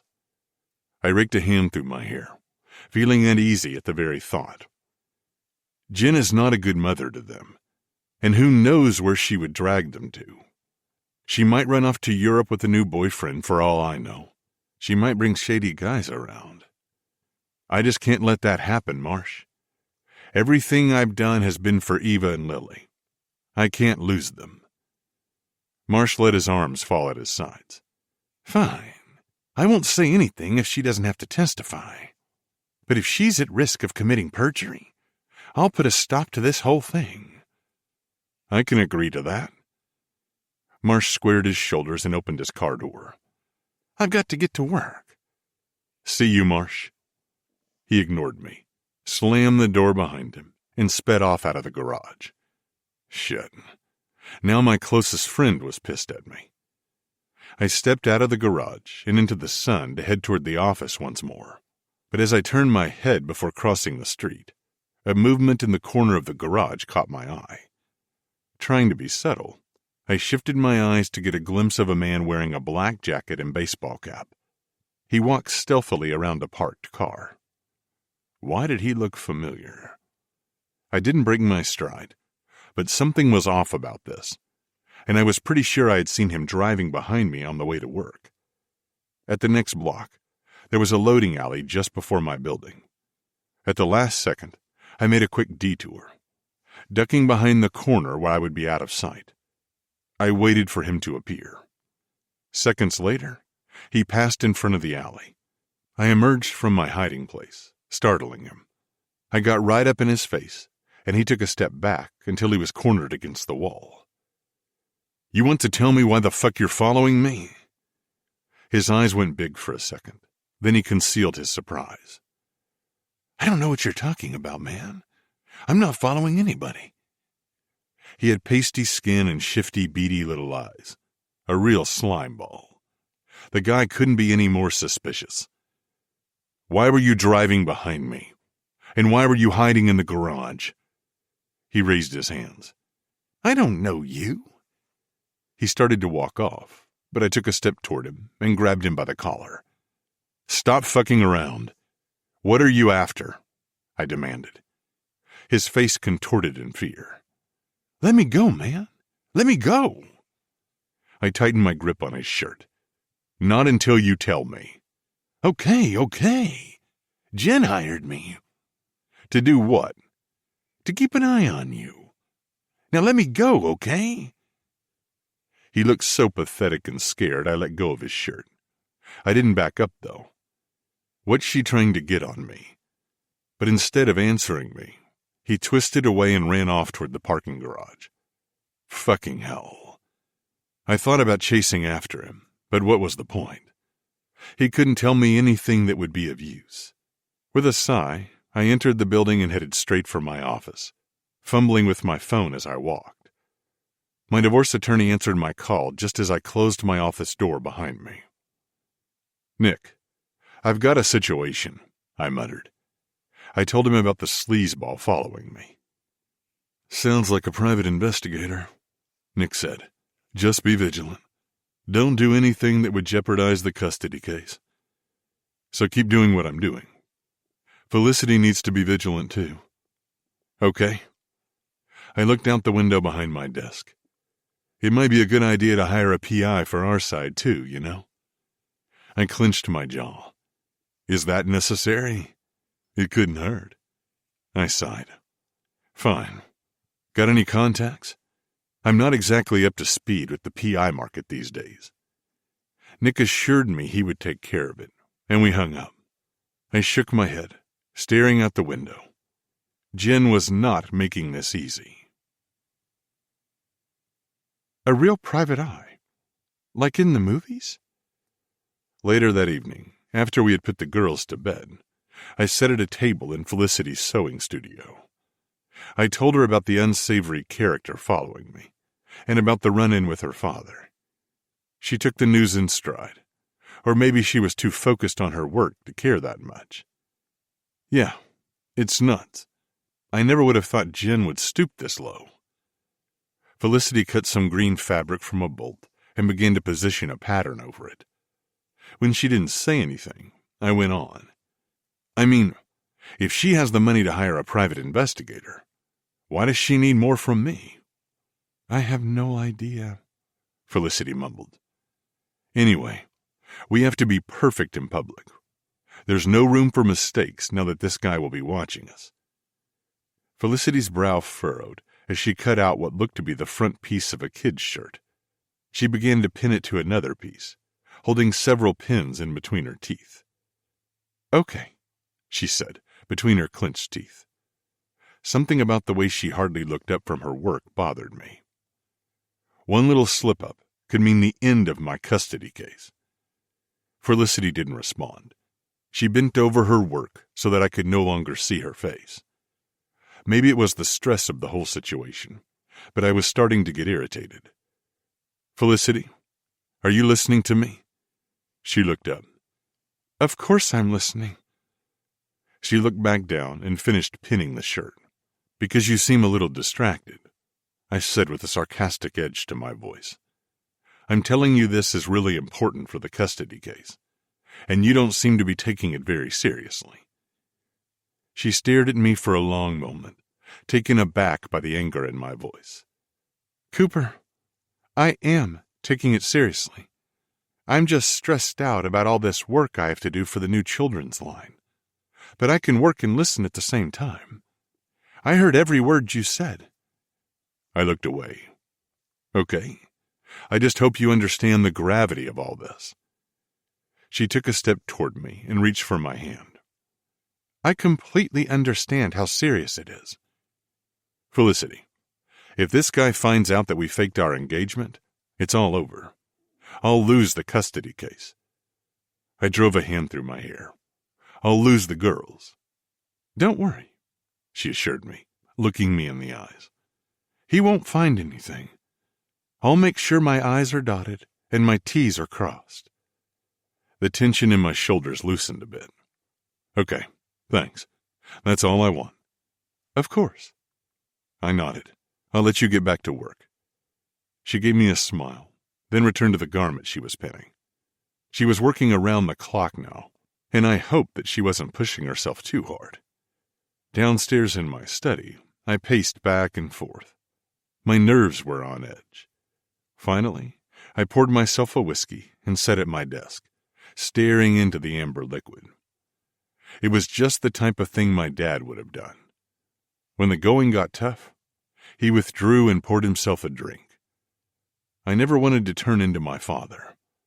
He'd always been quick to anger. Then he'd go off alone and drink. But damn it, what other option did I have? I couldn't face the prospect of losing any of them. Not my daughters, and not Felicity. All I could do was focus on the burn of the whiskey going down. The next evening, I got home from work to Eva and Lily greeting me at the garage entrance. "You have to be quiet, Daddy," Eva said. "Felicity's sleeping on the couch," Lily said. "We should let her sleep," Eva said. "She came home so tired from work. Like a zombie." "Okay," I said, setting my briefcase on the kitchen island. Inga and Monica appeared in the kitchen, having finished their duties. After making sure I didn't need anything else, they both left for the day. I walked into the living room to find Felicity asleep on the sofa. Her brown hair splayed out around her. A blanket had been draped over her body. She looked so beautiful lying there, and something turned over in my chest. But I didn't have time to pay much attention to it. So I returned to the kitchen where the girls were coloring at the table. "We put the blanket on her," Lily said. "That was nice of you, girls." I washed my hands at the sink. I opened the refrigerator to pull out the chopped chicken and vegetables Monica had prepared. "Can you girls set the table? Everything but the plates for now." "Okay," Lily said. She joined me at the kitchen sink, and Eva followed. "We have to wash our hands first, Lily," Eva instructed. As the girls stood on the stool in front of the sink to wash their hands, I started to sauté some onions and garlic. After a couple of minutes, I added marinated chicken strips. "What did Felicity say when she got home?" "Nothing. She just passed out on the couch," Eva said. She pantomimed the scene, pretending to collapse onto the sofa. I didn't like the sound of that. I'd already been worried about her pushing herself too hard. I added red bell pepper and zucchini to the skillet, as the girls made several trips from the cupboards to the table. Then they carried the bowls of grated cheese, sour cream, and chopped lettuce and tomatoes to the table. As the stir-fry sizzled, I heated up another skillet to warm some tortillas. "That smells delicious." I looked over my shoulder to see Felicity standing in the doorway, yawning. "You're awake!" Eva exclaimed. She ran over to grab Felicity's hand and guide her to her usual spot at the kitchen table. "We're having tacos," Lily announced. "It's our favorite." "I'm sorry I fell asleep like that," Felicity said. I began to serve up the stir-fry onto the plates, accompanied by warm tortillas. The girls carried the plates of food carefully, one by one, to the table. "You've really been burning the candle at both ends," I said. "You can say that again," Felicity said, as the girls sat at the table. "Launching this kids' collection before that magazine article is published is a major endeavor." I brought my plate over to the table and sat down. "You shouldn't overwork yourself, Felicity." She shrugged. "I know, but it has to get done." "Maybe you should hire help." She shook her head as she assembled her tacos. "I don't think I'm ready for that step." "Okay," I said, deciding to drop it for the time being. The girls were eager to talk about their upcoming summer vacation. They attended year-round school, and their summer break was a month long. This year, they were going to day camp. I smiled at my daughters as they discussed their excitement over riding horses and swimming at camp. But I couldn't help being worried about Felicity, the custody battle, and anything Jen's PI might unearth. Chapter 21. Felicity. Over the next few weeks, sales started to pick up at the boutique. The advertisements I'd bought began to gradually drive traffic into the store, and my online sales steadily increased. For the first time ever, I was busy with customers. Plus, I had new responsibilities to juggle. I used every spare moment to prepare my children's line before the magazine interview came out. I was expanding the girls' collection as well as preparing for the bespoke offering. New fabrics and supplies had to be ordered, A shipment of shelves and display racks would arrive soon. Then I'd have to rearrange the entire store to make room for the expanding children's section. I was exhausted. I worked long hours at the store, and I worked even more in the studio at Cooper's house. I was barely eating, and when I did, I felt sick to my stomach. The stress was mounting with each day. I was a nervous wreck. Despite the increase in sales, the future of Moonstone Boutique was riding on this children's line. I'd invested so much into the kids section. If I couldn't handle the demand, or worse, if there was no demand, I might have to close the shop. So, I had to get this right, and that meant working around the clock. I missed spending entire evenings and weekends with Cooper and the girls, but I couldn't spare the energy to worry about it. I could only hope they would understand. Still, being apart from them hurt. At least I could still join them for dinner every night, and most nights Cooper and I found comfort in each other's arms in his bed. But I couldn't shake the feeling that something had shifted between us. I kept telling myself it was because we were both busy. He was worried about the trial, and I had to renovate my store. No matter what excuses I told myself, Cooper felt more and more distant with each day. For a while, things had been great between us. I'd started to wonder if he wanted to have a real relationship with me. We'd gone out for drinks with Lauren a couple of times, and he'd taken me on a couple's date with his work friend and his wife. And, of course, our time together with Eva and Lily was fantastic. With the girls, it was easy to feel like we were a family. We seemed to fit perfectly into each other's lives. But lately he felt so far away, like he was counting the days until I was gone. I longed to feel close to Cooper again, but what could I do? I couldn't make him feel the way I did.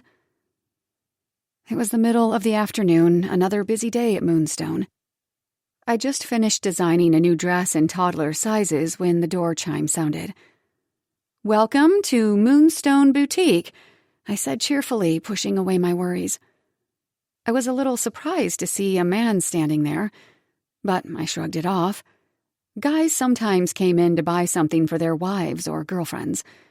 Now that I was selling children's clothes, I would probably get even more dads shopping for their daughters. I wrapped my tape measure around the back of my neck and approached him. "Is there anything in particular you're looking for today?" He turned toward a rack of dresses and began to sort through them. "No, just seeing what you have." I smiled. "Okay, let me know if you need any help." I moved to the sales counter where I had left my laptop and began to scroll through my bookkeeping for the week. Cooper's lessons about staying on top of my financial records had sunk in. He was right. I hadn't been paying enough attention to the flow of money. Suddenly, I noticed the guy was looking at me. Something about him gave me the creeps. "You been in this location for long?" he asked. 3 years, I said. He looked at the racks I had pushed to the side to make room for the children's section. "Are you moving things around in here?" I walked around the sales counter and approached the kids section. "Yeah, I'm expanding the girls section. I had to make room for it."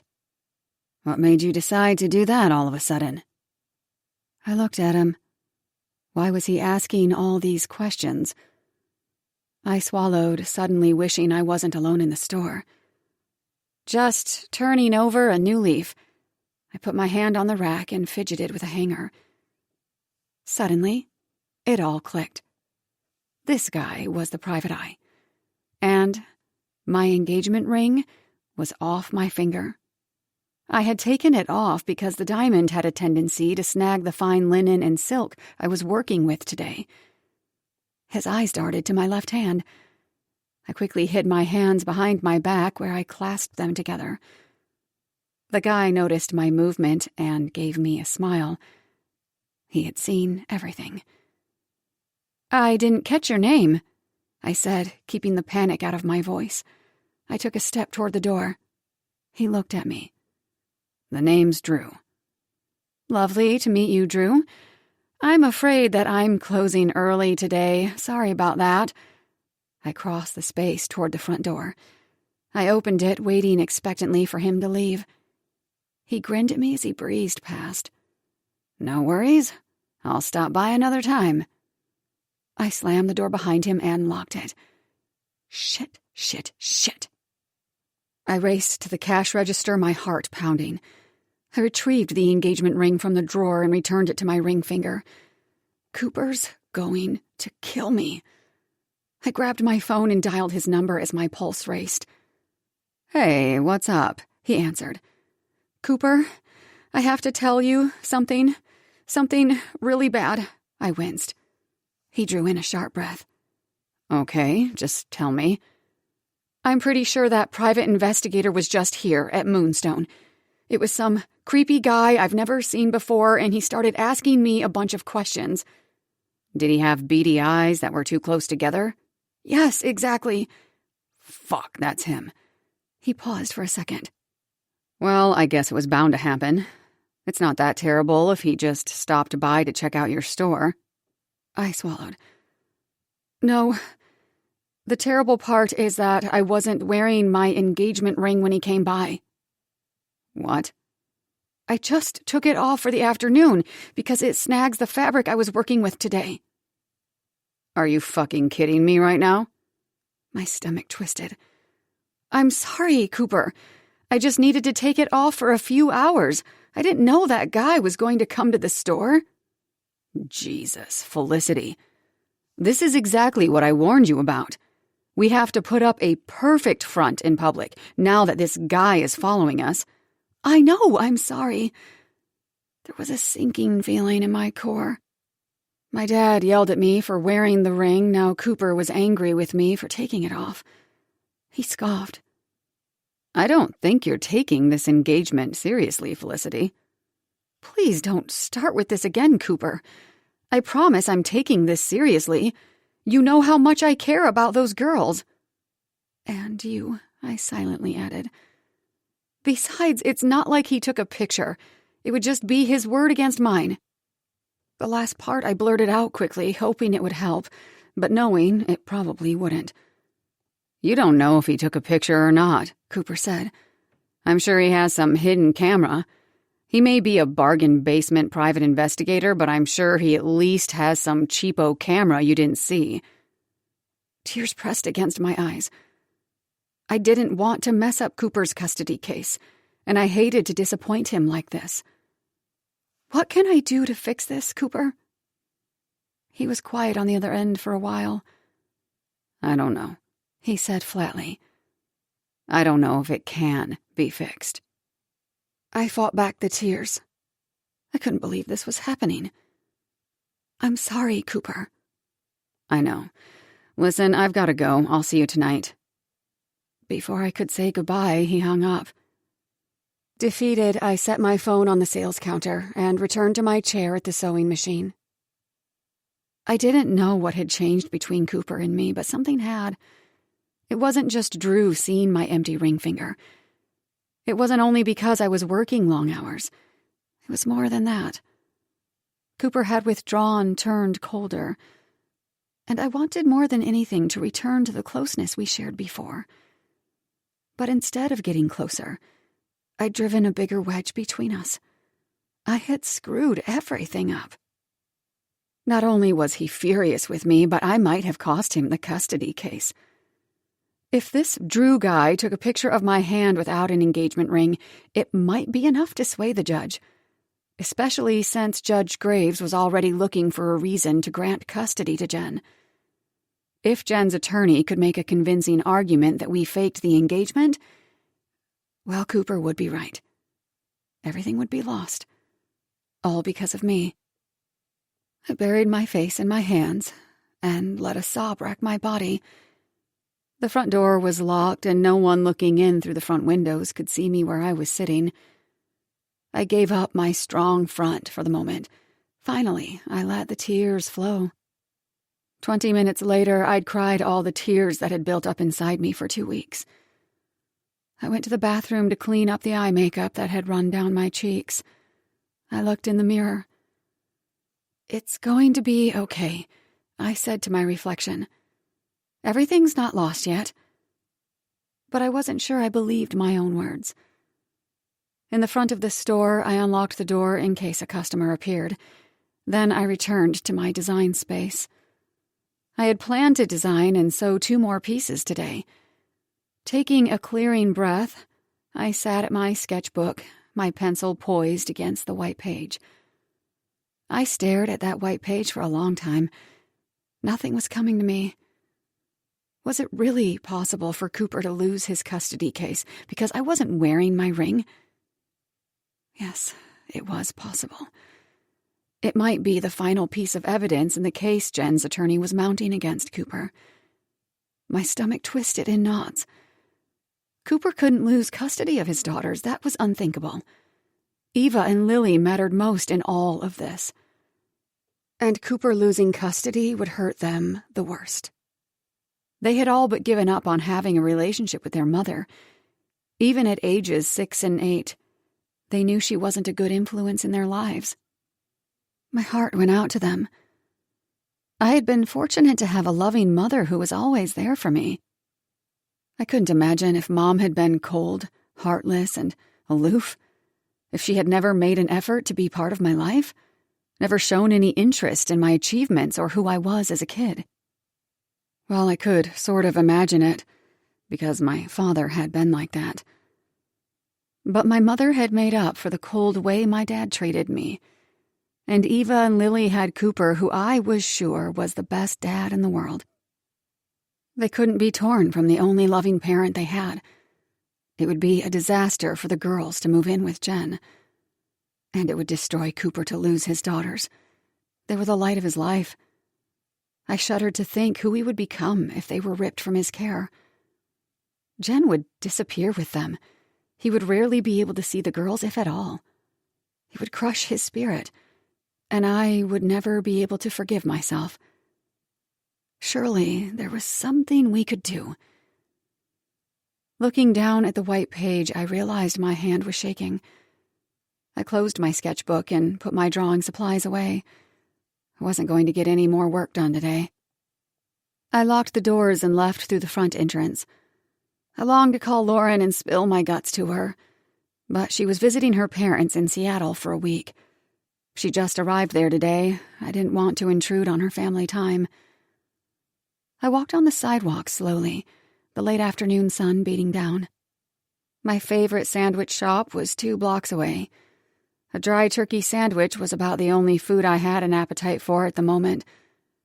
I decided to pick up sandwiches for Cooper and the girls, then head home. It might be nice to have an easy meal so we could focus on damage control the rest of the evening. Cooper and I could brainstorm ideas to deal with Drew noticing the ring off my finger. Surely we could come up with something to avert disaster. There had to be some hope left. On the next block, I passed a French restaurant. Normally, I loved the food from that place, but today, the rich, buttery aroma made me feel sick. Really sick. My stomach churned and a wave of nausea rose through my body. I gripped my stomach and hurried to a trash can on the street. Lifting the lid, I bent over and vomited. What the hell is happening to me? I stood up, feeling woozy. Humiliated and hoping no one had seen me, I replaced the lid on the trash can, which was thankfully lined with a sturdy trash bag. I hurried down the street, wanting to escape. When I reached the sandwich shop, I went straight to the restroom to rinse my mouth out. My heart was still pounding, and I felt lightheaded. I bought a soda and sat at a table to sip it slowly. The carbonation helped to settle my stomach a bit, but I could hardly think straight. My mind and emotions were caught in a whirlwind. Was that stomach bug coming back? The one that had made me and the girls so sick? But it wasn't just today that I had felt weird. For a few weeks, I had felt nauseous off and on. I had lost my appetite. I kept thinking it was stress. After all, there had been so many big changes. Getting closer to Cooper and the girls, the magazine interview, changing almost everything in my store. And with the custody trial coming up in 2 weeks, it made sense that I had an upset stomach. But is that enough to make me miss a period? I gulped at this sudden awareness. I hadn't had a period in months. Life had gotten so busy that I hadn't given it a second thought. But it had been a really long time. In fact, I couldn't remember having a period since moving into Cooper's house. Shit. The longer I sat in that sandwich shop, the stranger I began to feel. I rushed out of the store and crossed the street. I could come back later and buy the sandwiches. Right now, I urgently needed to get to a pharmacy. My hand shaking more than ever, I paid for a pack of pregnancy tests. I hurried back to my boutique, unlocked the door, and went to the bathroom. As I peed on the stick, I scolded myself for being silly. Of course I wasn't pregnant. I was on birth control. This was just a moment of panic. I set the stick on the counter and set the timer on my phone for 2 minutes. In just a couple minutes, this would all be over. Then I could go back to dealing with all the other emergencies in my life. I certainly didn't need a pregnancy on top of everything. I looked at myself in the mirror, noting the dark circles under my eyes. I wasn't getting enough sleep. Once I finished launching the expanded children's section, things would calm down. We'd find a way for Cooper to keep custody, and all our lives would go on as normal, the way they had been before, which meant I would leave Cooper's house. "You're getting ahead of yourself," I muttered to my reflection. "First things first, make sure you are not knocked up." The timer went off, startling me. I grabbed the test stick and held it in front of my face. Then I jumped back, dropping the stick to the floor. A big, fat plus sign. My stomach rolled, and for a second I thought I was going to be sick again. But I breathed through it and calmed myself down.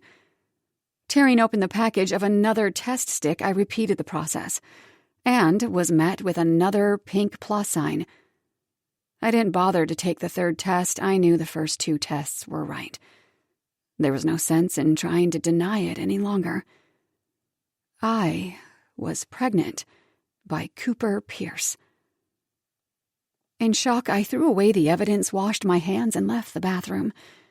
Wrapping my arms around my waist, I squinted in the bright light coming in through the window.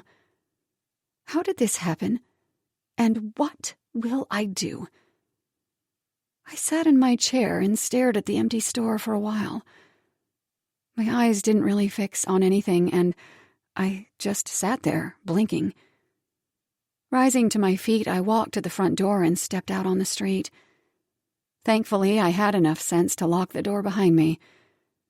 I turned right this time instead of left, trudging slowly down the sidewalk. I was in a daze. I'm pregnant. How did it happen when I was on birth control the whole time? Then I thought back to the stomach bug I'd had soon after moving into Cooper's house. The girls and I had gotten that virus immediately after my first time with Cooper. I had puked my guts out for 3 days. Maybe that was enough to make the contraception ineffective. Why didn't I think of that before? I shook my head, eyes on the sidewalk as I moved in a kind of stupor. I'd always been on the fence about having kids. Like I told Cooper outside Lily's classroom, I'd never thought of myself as having much of a maternal streak. But after spending time with Eva and Lily, I felt so many things I'd never experienced before. I loved those little girls. I loved making them happy and seeing them smile. A protective streak rose inside me every time I thought of them. They were so sweet and innocent. I wanted to keep them safe.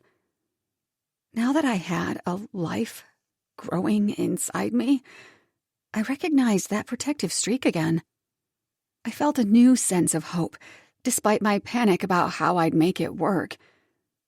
I was going to be a mother, and I would love this baby forever.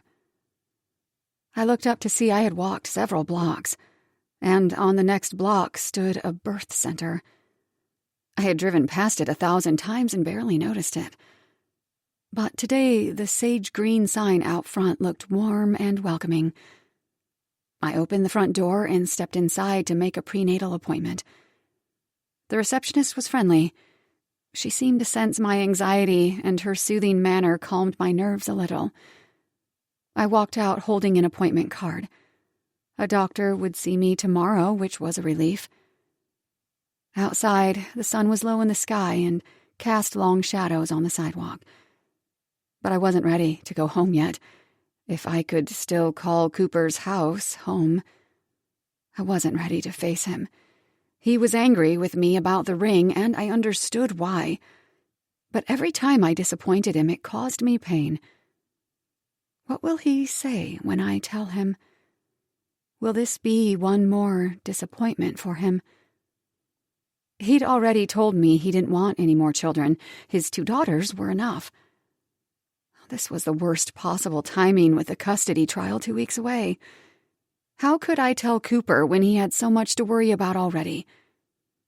Oh, if only Lauren was around. I suddenly felt so alone, and I missed my mother more than ever. I shook my head, trying to push all the uncertainty and fear out of my mind. As I walked, I noticed it was starting to get dark.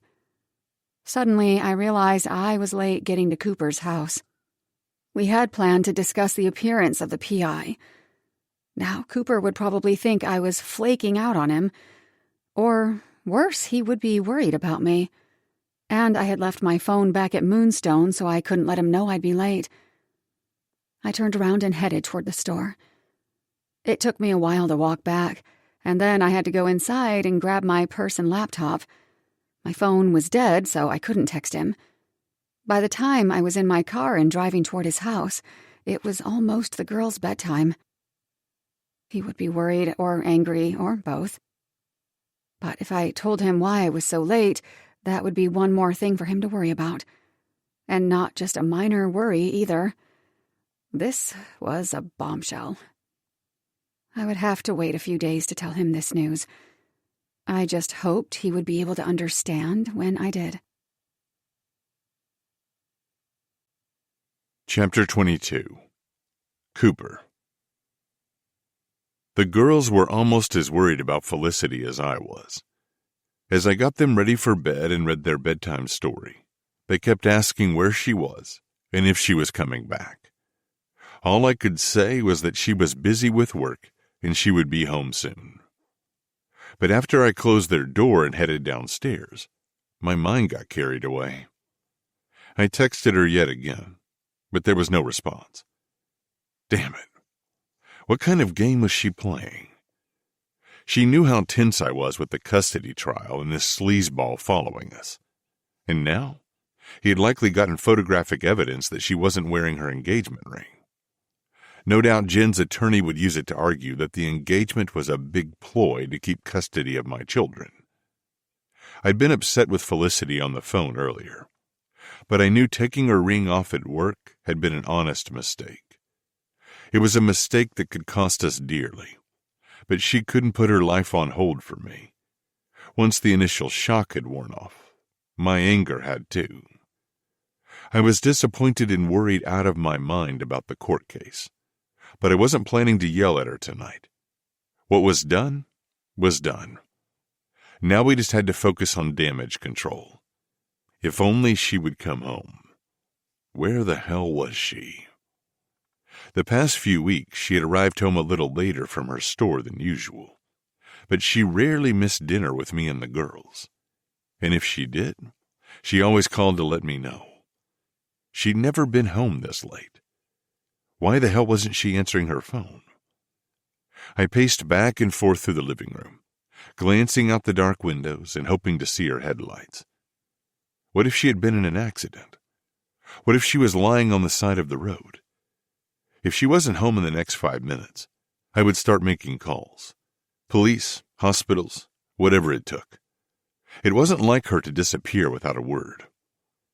Despite my initial impression of her as flighty and a little reckless, I had come to know Felicity for the responsible, mature person she was. She'd never go MIA like this, especially when she knew what we were facing with the custody trial. Headlights turned into the front driveway, and I breathed a sigh of relief. I opened the front door and went out to greet her as she emerged from her car. "Are you okay? I was worried sick about you, Felicity." I took her laptop bag from her shoulder, and we walked inside the house together. "I'm fine," she said sheepishly. "I'm sorry I didn't call or text.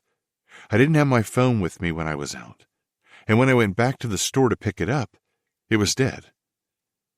I put her bag down on the foyer table, and she followed me into the living room. "So you weren't at Moonstone? Where were you?" She sat on the sofa and curled her legs underneath her. Her gaze rested on the floor. "I was out walking." My relief at seeing her safe and sound instantly gave way to anger. I froze, standing in the middle of the living room. "Walking?" She nodded, avoiding my eyes.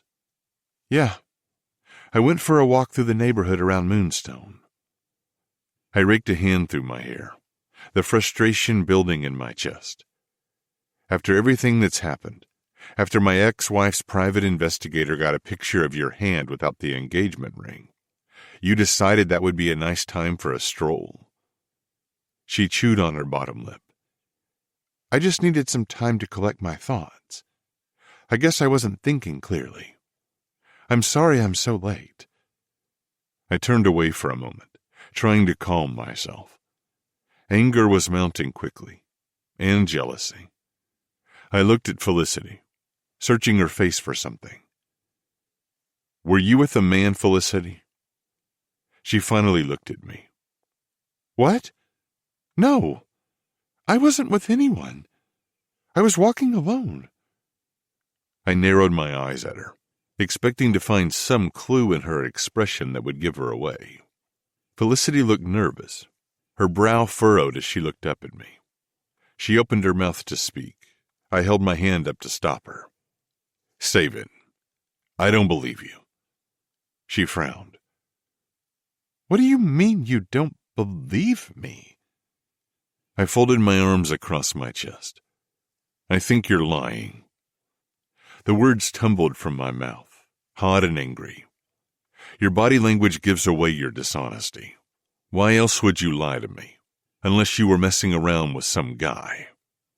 "Cooper, you're being a jerk right now.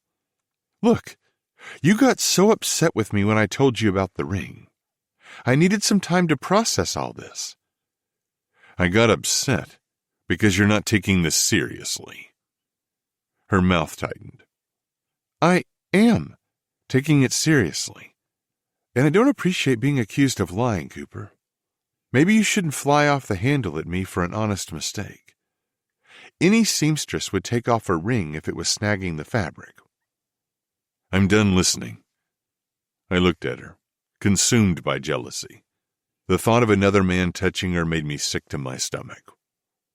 "Do you remember our agreement? We agreed to not date anyone else for the length of the engagement." She swallowed, her throat rolling. "Yes, of course I remember that. And I didn't break the terms of that agreement." "I don't believe you. It's bad enough that P.I. Weasel saw your ring off your finger. Now he may have evidence of you with some other guy. I'm sure he followed you after you left the boutique." Felicity's eyes grew round, and her face turned white at my words. Her shock at realizing she might have been caught was all the confirmation I needed. I turned away and began to storm out of the living room. I was certain she was lying. She had hurt me to my core, and I wanted her to know how it felt. I stopped just before reaching the hallway and turned to say one last thing. "You know, you wouldn't have a shot of success with Moonstone if it hadn't been for my help." She gasped, her hand going to her chest. "You're not holding up your end of the bargain," I said angrily. "You got what you wanted from me, and now you're flaking out on our agreement 2 weeks early. She stared at me with her mouth open in shock. Then she sprang to her feet and rushed past me. She grabbed her purse and laptop bag in the foyer and stormed out the front door, leaving it wide open. I leaned against the wall, listening to the sound of her car starting and driving off. Fuck. What had I done? I shouldn't have said that she owed her success all to me. Not only was it untrue, but it was a shitty, cruel thing to say. I felt awful for losing my temper with her, but did she really expect me to believe that she had been walking aimlessly for hours? She was headed back to her apartment, no doubt. I was too upset to go after her or try to reach her on the phone. Instead, I shut the front door, went upstairs, and lay in bed for hours. Felicity didn't come home. When sleep finally arrived, it was fitful and restless. The next day, I parked my car in the company garage. As I walked toward my building, I looked around for that piece of shit PI. I'd grown used to looking for him, and though I hadn't seen him since that first day, I knew he was probably following me. Sure enough, he appeared as I emerged onto the sidewalk. He was just a few steps behind me, not even trying to hide. It was like he wanted me to see him. I was not in the mood for this. I spun on my heels and faced him head on. You've got to be the shittiest private eye in the city. You're supposed to stay out of sight when you're tracking people. Where did Jen find you? A comic book convention? He smirked. I'm doing my job just fine. You ought to worry about yourself, Cooper. I took a step toward him. Is that so? He nodded. That's so. I have evidence to show your engagement is a lie. You're about to lose your fake family. That was the last straw. I grabbed the guy and pushed him against the wall of my building. My fists were just itching to slam into his face. He cowered in fear, but he couldn't control his tongue. Go ahead and hit me, Cooper. I'm sure Judge Graves would love to see photographic evidence of your out-of-control anger. I stepped back, knowing he was right. I'd lose the case for sure if I hit him. He'd been taunting me all along. Get out of here before I change my mind, and stay the fuck away from my fiancé. He ran off and I stood there, watching him scurry away. Then I walked into my building, hoping none of my employees had witnessed the scene. I got on the elevator, my breath still rapid. I'd come close to punching that guy, and it would have been a disaster. Good morning, Mr. Pierce. My executive assistant Rebecca greeted me with a warm smile as I stepped off the elevator on the top floor. I need to cancel my appointments this morning, I muttered before retreating to my office. Sure thing, Mr. Pierce. I shut the door behind me and slumped in my office chair. How had everything fallen apart so quickly? I threw myself into my work, grateful for the distraction brought by my quarterly prospectus. But my mind kept returning to Felicity. I checked my phone yet again. Still nothing from her. But then, I hadn't reached out since she stormed off last night either. I had no idea where we stood. Was she calling off the pretend engagement? Was I ever going to see her again? As the hours passed, I felt more and more ashamed of my behavior last night. I had been on a hair trigger, and with everything that had happened the day before, I lost it. When she told me she had been out walking, it seemed such a vague and unlikely answer that I couldn't believe it.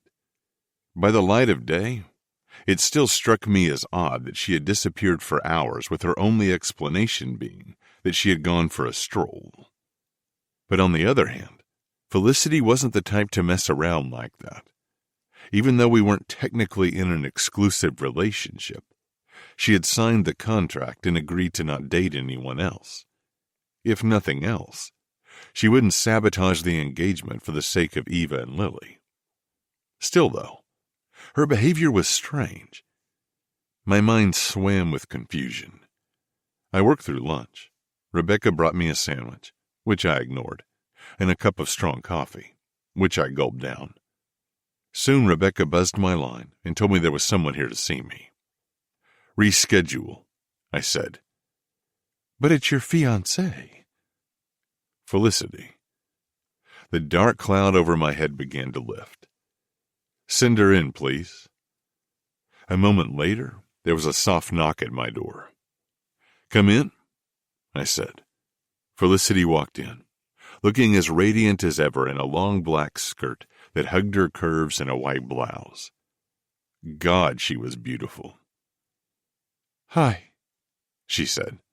Her face was tense, but she gave me a tentative smile. "Hi."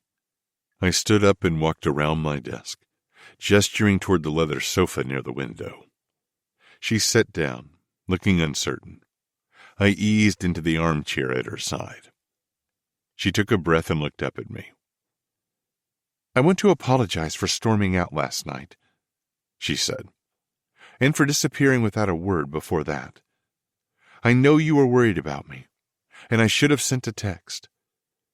"I'm the one who needs to apologize," I said. "I'm sorry for being a dick last night. It wasn't true what I said about you owing your success to me." I shook my head. "I was just upset and hurt. I guess I was jealous at the thought of you being with someone else." She blinked at me. "You were jealous?" "Yeah. It wasn't just about the custody case and the PI following us. I care about you, Felicity. I don't want you to be with another man, and I don't want to be with another woman."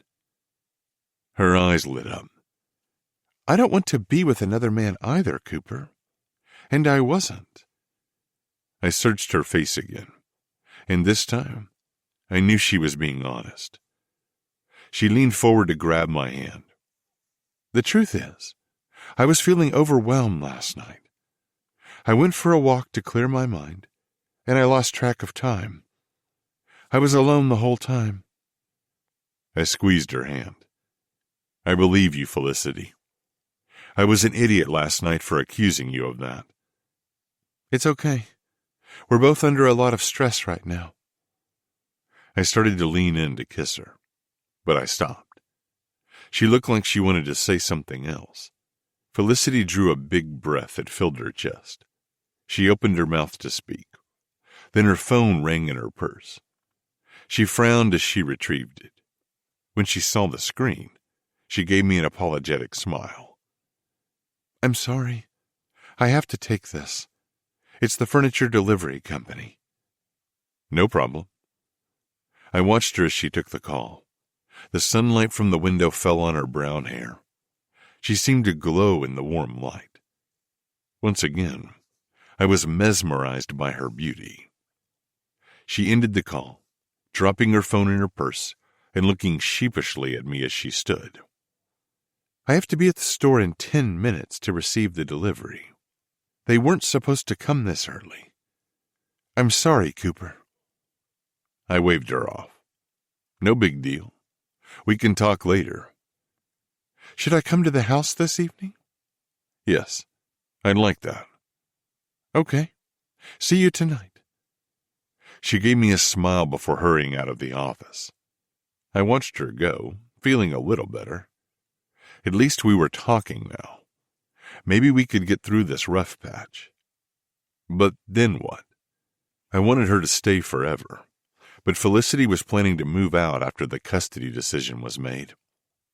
The pain in my chest felt like someone had driven a knife through it. How would I ever be able to say goodbye to Felicity? Maybe she was open to a genuine relationship. She'd said she didn't want to be with anyone else either. Did that mean she wanted more from me? I was being stupid. I just needed to tell her how I felt. Talk it through. That's why I'd gotten so upset last night. I didn't know where we stood. I wanted more from her than just sex. More than a fake relationship. I wanted to make this real. I turned my computer off and stood up. I should go to her boutique to help her move the furniture anyway. Then I tell her the truth. Chapter 23. Felicity. The furniture delivery couldn't have come at a worse time.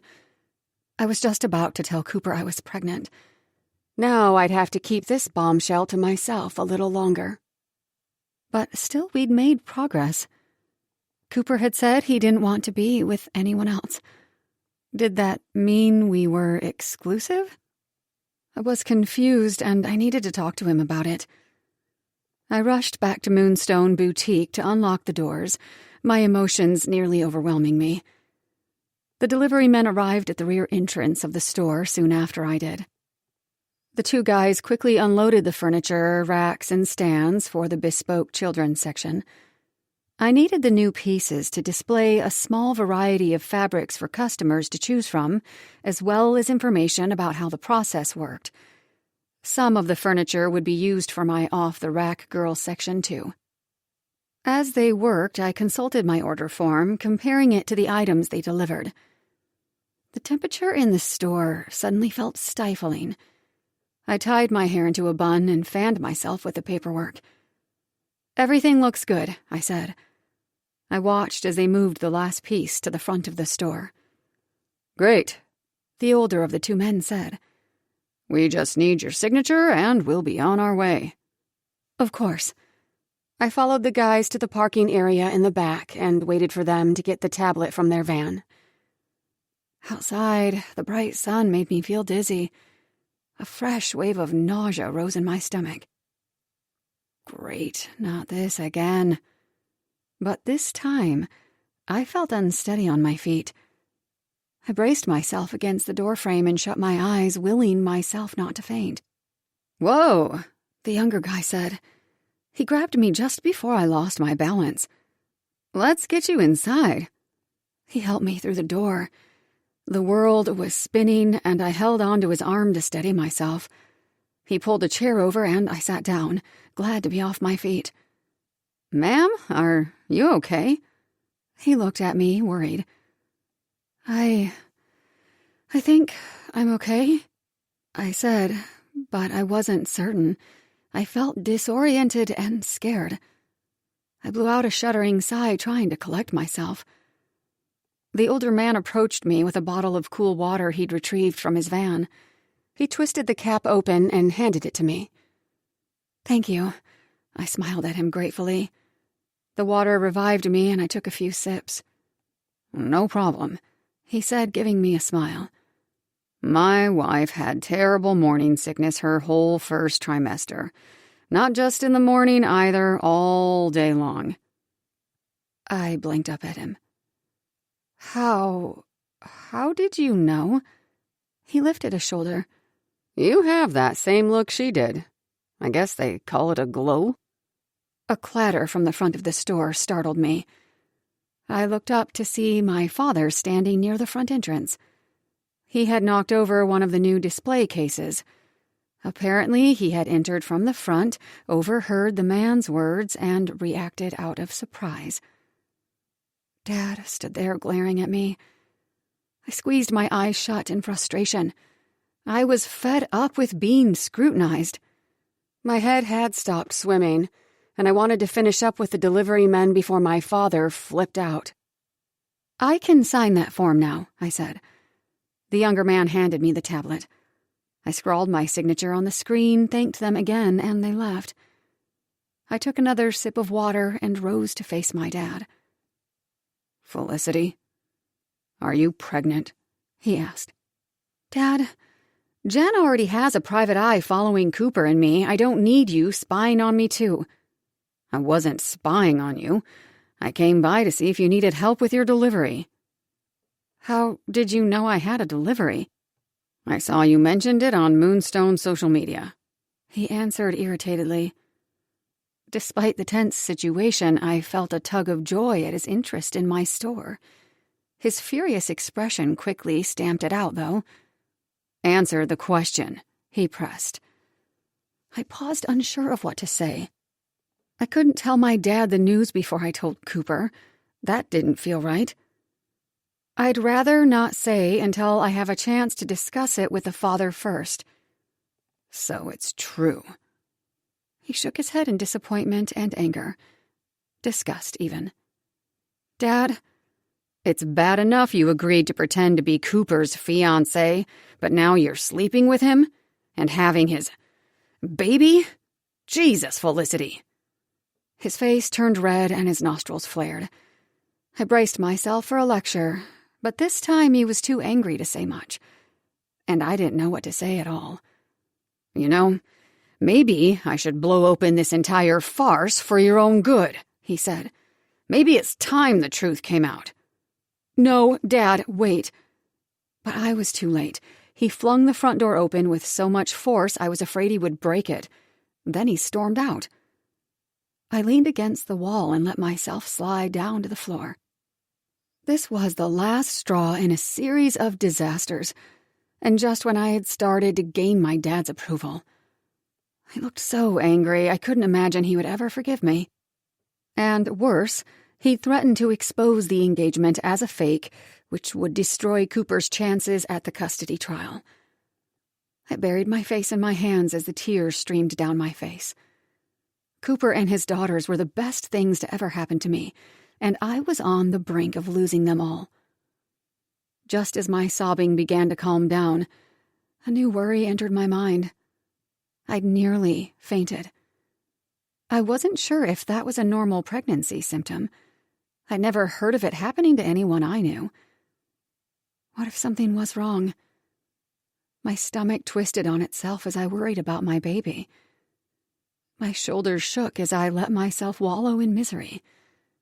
It felt like my world was coming apart at the seams. I wasn't sure how long I stayed like that, but at some point the front door opened.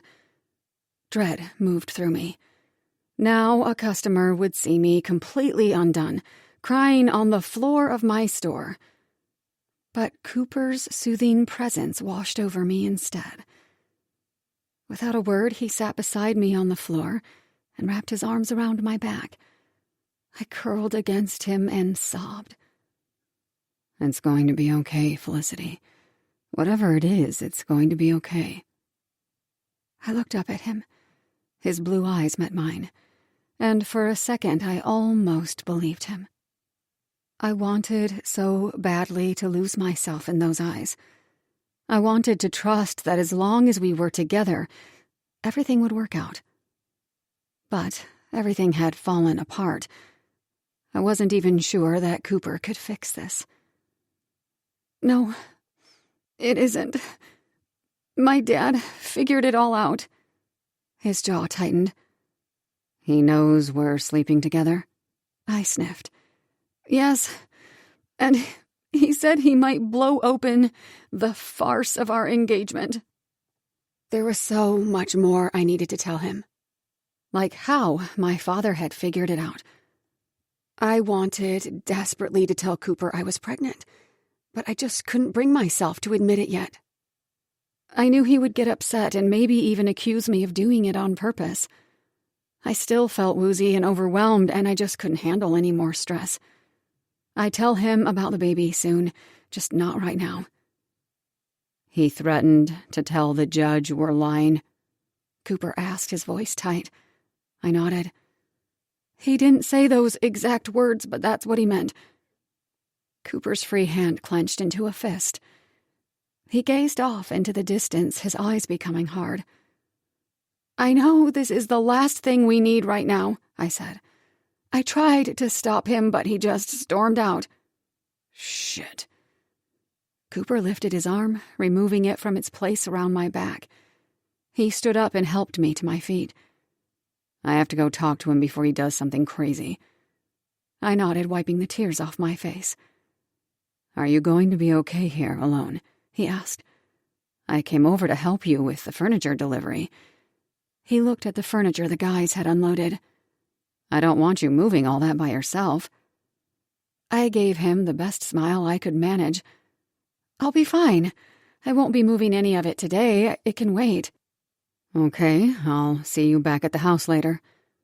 He turned and rushed out of the store, hopping in his car that was parked out front and speeding off.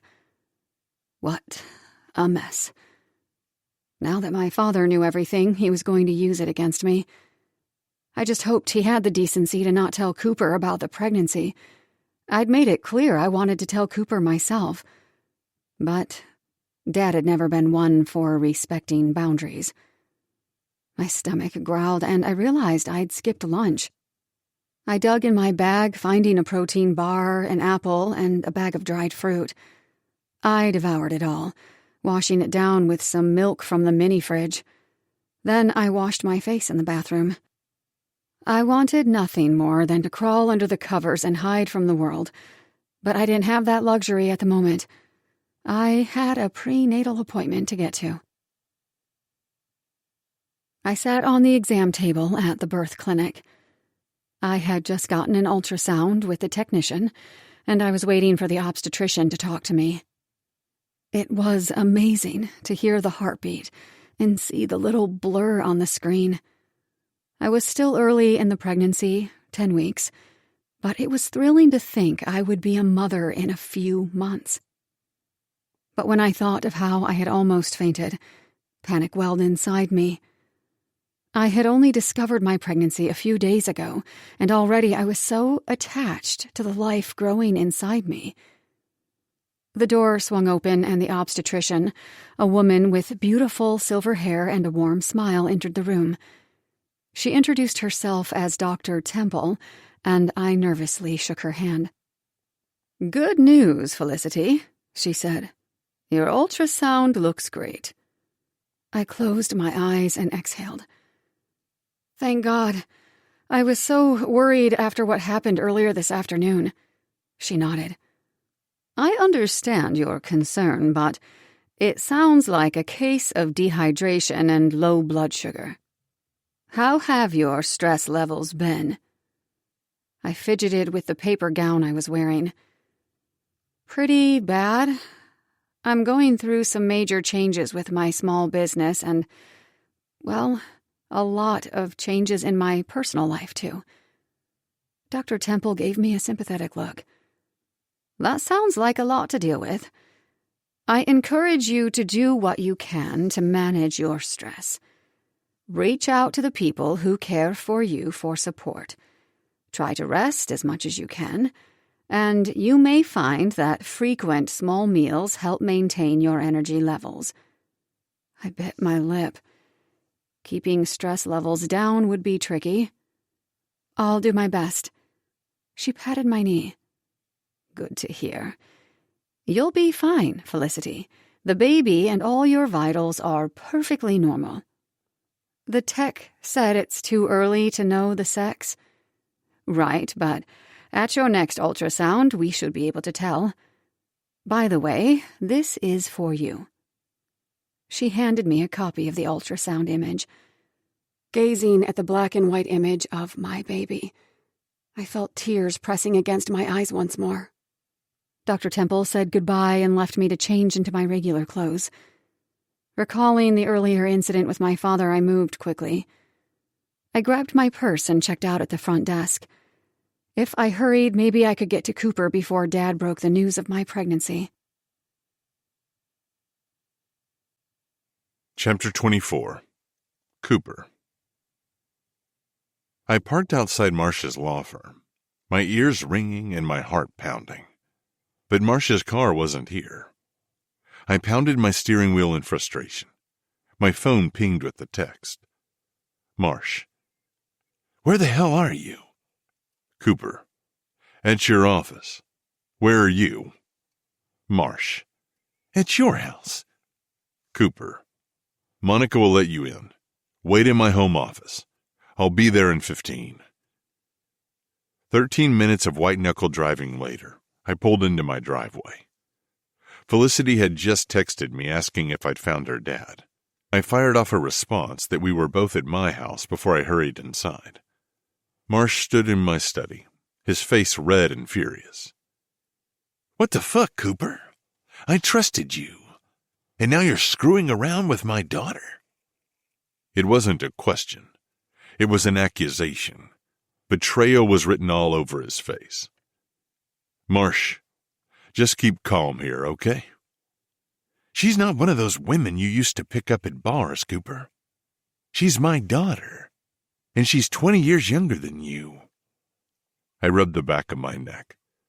16 to be precise. But that only made his nostrils flare more. I don't give a rat's ass. Are you going to tell the judge the engagement is a pretense? I haven't decided yet. He narrowed his eyes at me. That wouldn't help Felicity, you know. It would be bad timing with her interview about to go to print. Bad publicity is the last thing she needs right now. What do you know about what my daughter needs? He scoffed.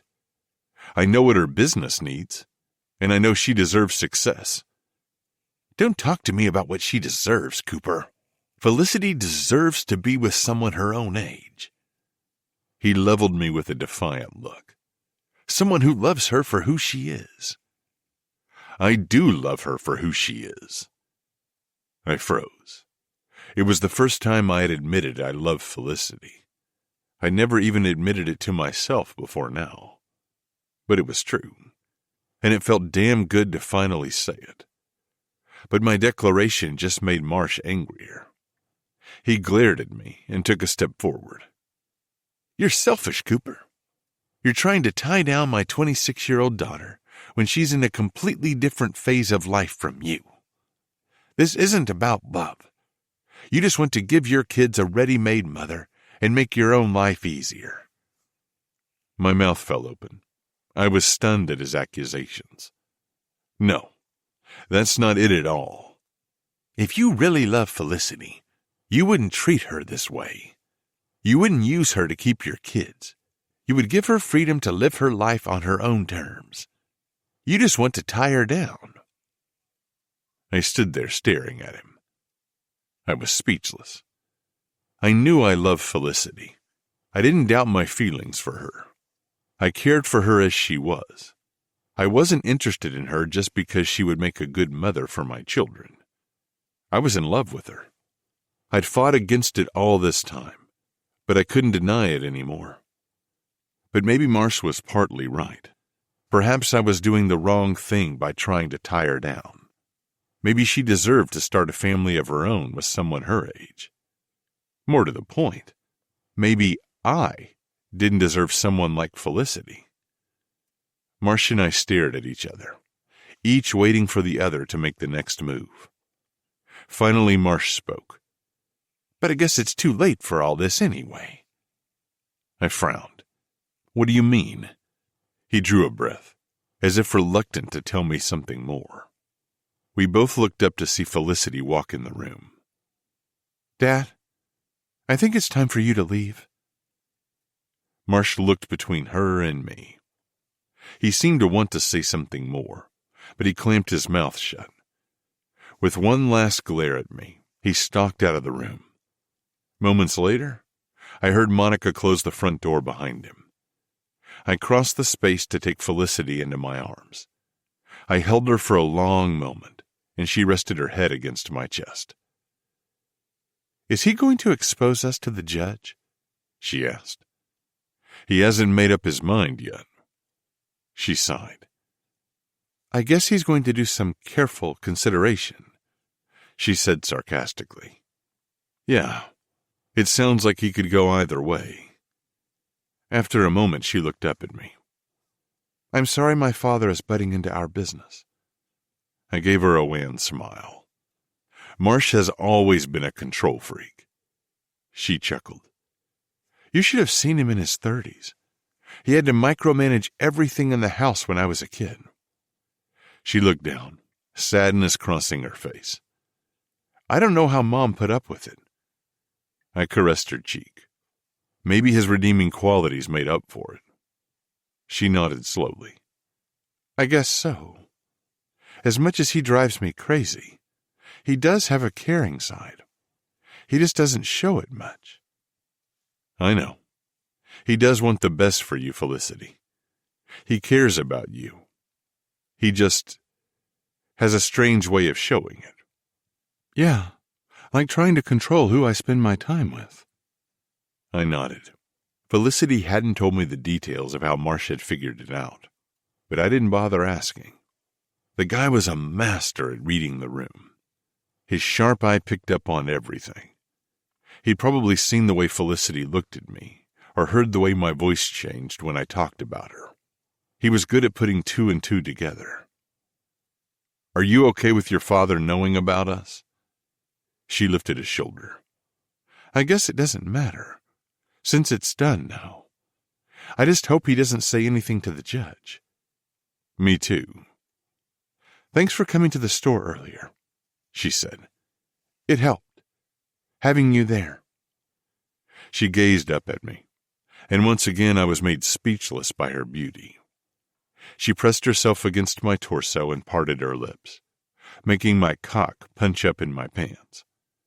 Maybe it was fucked up to be turned on at a time like this, but I didn't care. I needed her. My hands moved down to cup her voluptuous ass, pulling her roughly against me. She gasped as I thrust my erection on her soft belly. With my mouth pressed against hers, I kissed her long and deep. She melted against me, her body warm and soft. It felt like home. I moved her hair off her shoulder, exposing her long neck. "You're so fucking gorgeous," I said, kissing her silky skin. She moaned. "I want you, Cooper." "Stay right there," I growled, letting go of her long enough to close my study door and lock it. I was back at her side a second later, lifting the shirt she wore over her head and moving my hands over her round breasts, showcased in a white lacy bra. I unhooked it and removed it from her arms, letting it fall to the floor. Her perky tits bounced free, and I moved my hands over them. I bent down, sucking one nipple into my mouth, then the other. She plunged her hands into my hair and tossed her head back, moaning in pleasure. Impatient and needing to touch her bare skin, I yanked her long skirt down. Then I pulled her panties down her legs. Holding onto my shoulders, she stepped out of them. I dove between her legs, kneeling before her and burying my face between her thighs. She was already so wet, and I lapped at her delicate folds hungrily, sucking all her nectar onto my tongue. "Fuck, that feels so good." She bucked her pelvis against me. I could barely breathe, and I didn't mind one bit. I didn't need air. I only needed her, this perfect woman standing before me. As I flicked my tongue over her clit, I slipped one finger inside her, hooking it forward.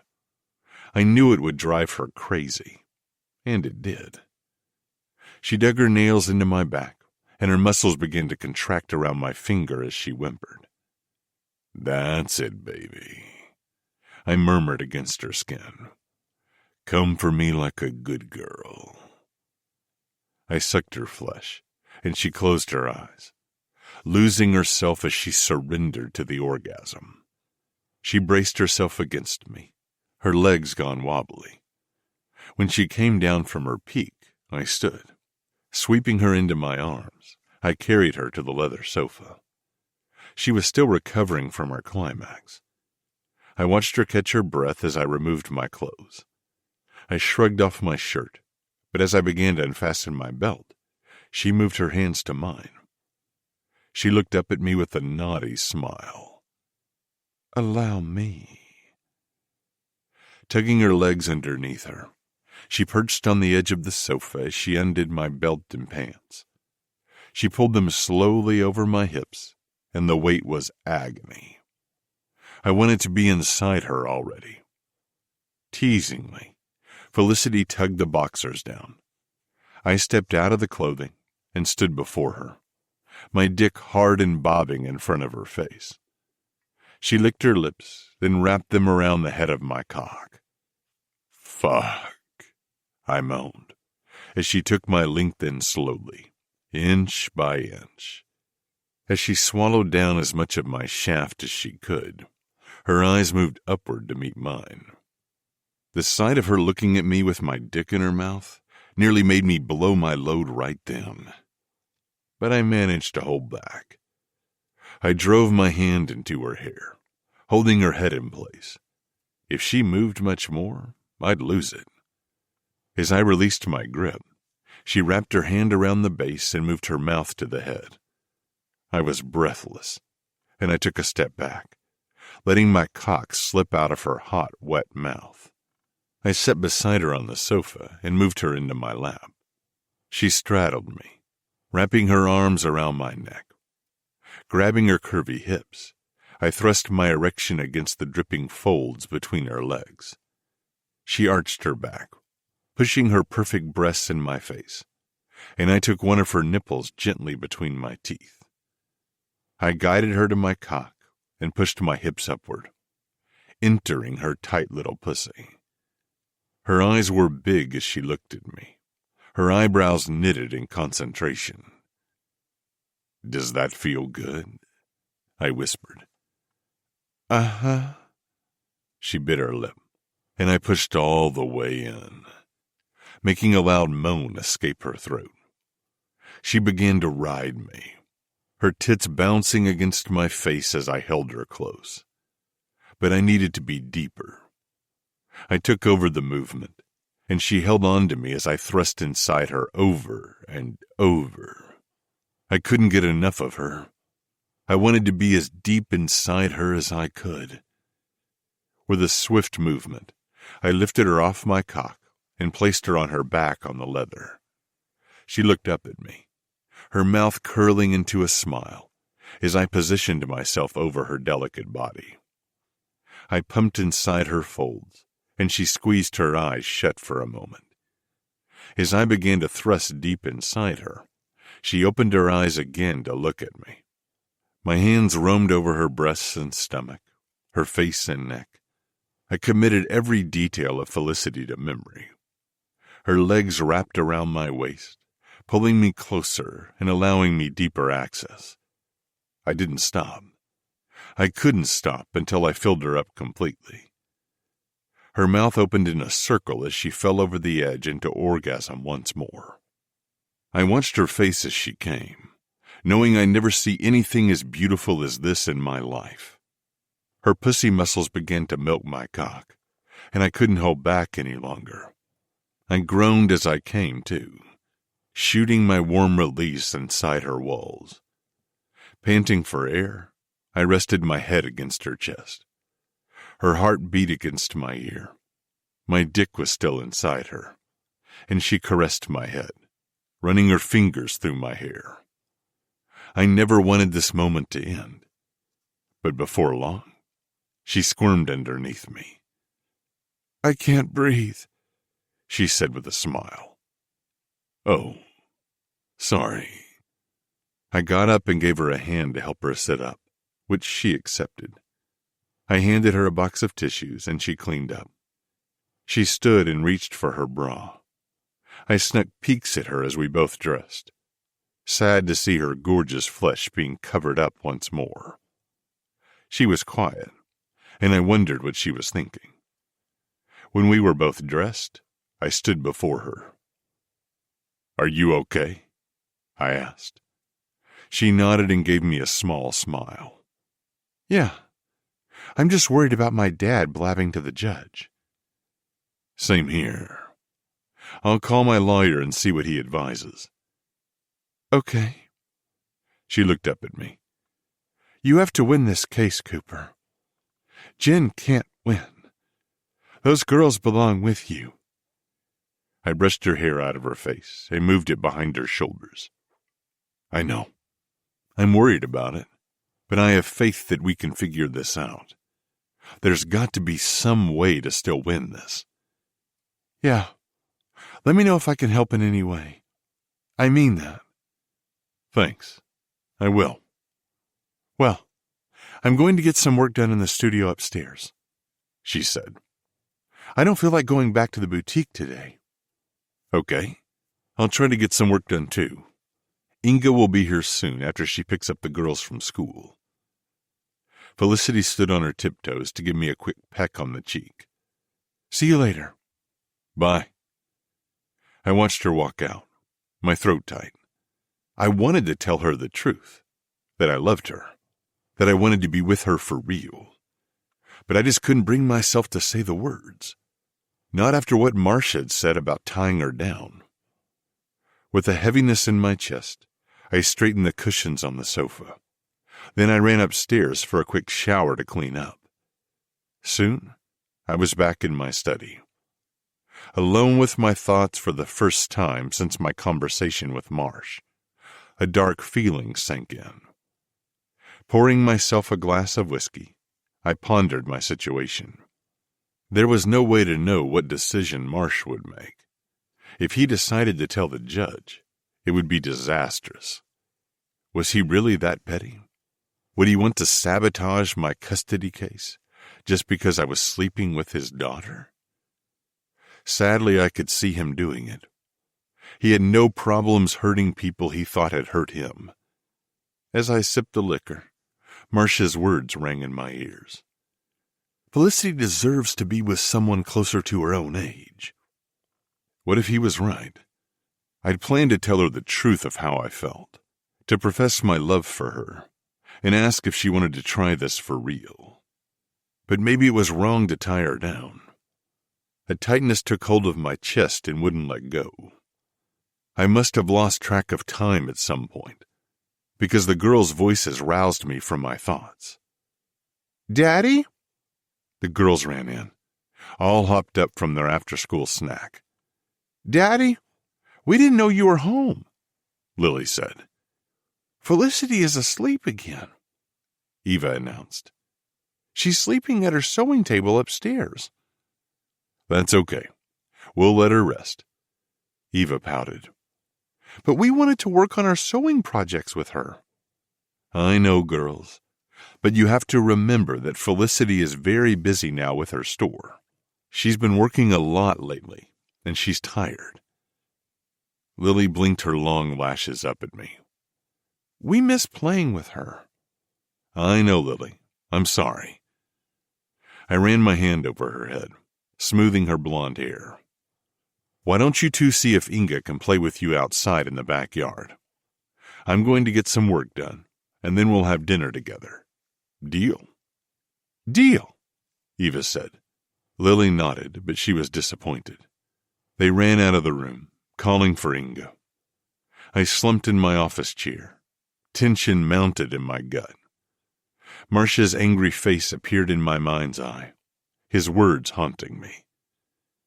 "If you really love Felicity, you would give her freedom to live her life on her own terms.